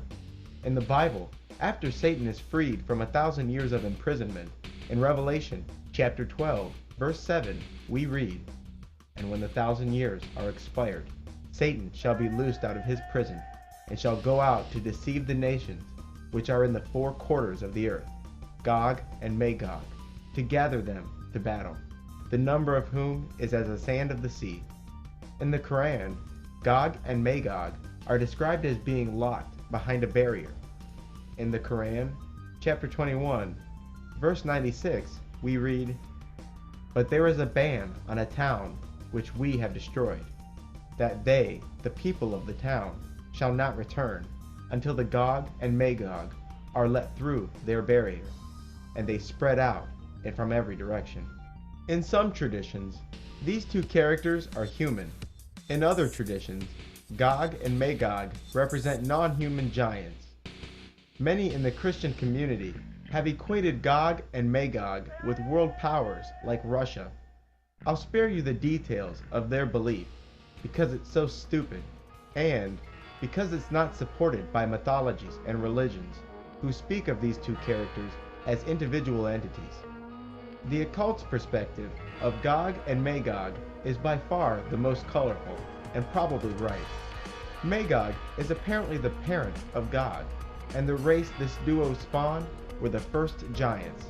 This race was always at war with the race of the angels, and, in some cases, was spoke of as triumphing over the angels and even making slaves of them. Gog was apparently the father and leader of this race, making Magog his mother and consort. This race of giants, which desecrated the earth, was eventually defeated by the heroics of Jehovah, Satan, and the other archangels. After a massive rock was hurled to earth, the Titans were destroyed, and the angels seized dominion over the earth. The souls of Magog, Gog, and the dead race of giants are said to be locked in the earth, waiting to be released when the rays of the stars are no longer poisonous to them. Dagon, he who allegedly bound Leviathan, is also said to be the son of Gog.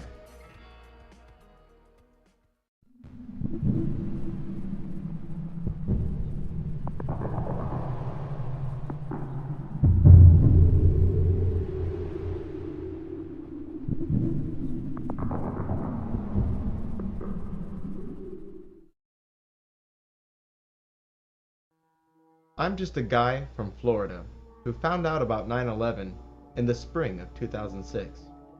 As my research began to expand, I felt like someone who was plunged into a fog and yet never saw things more clearly.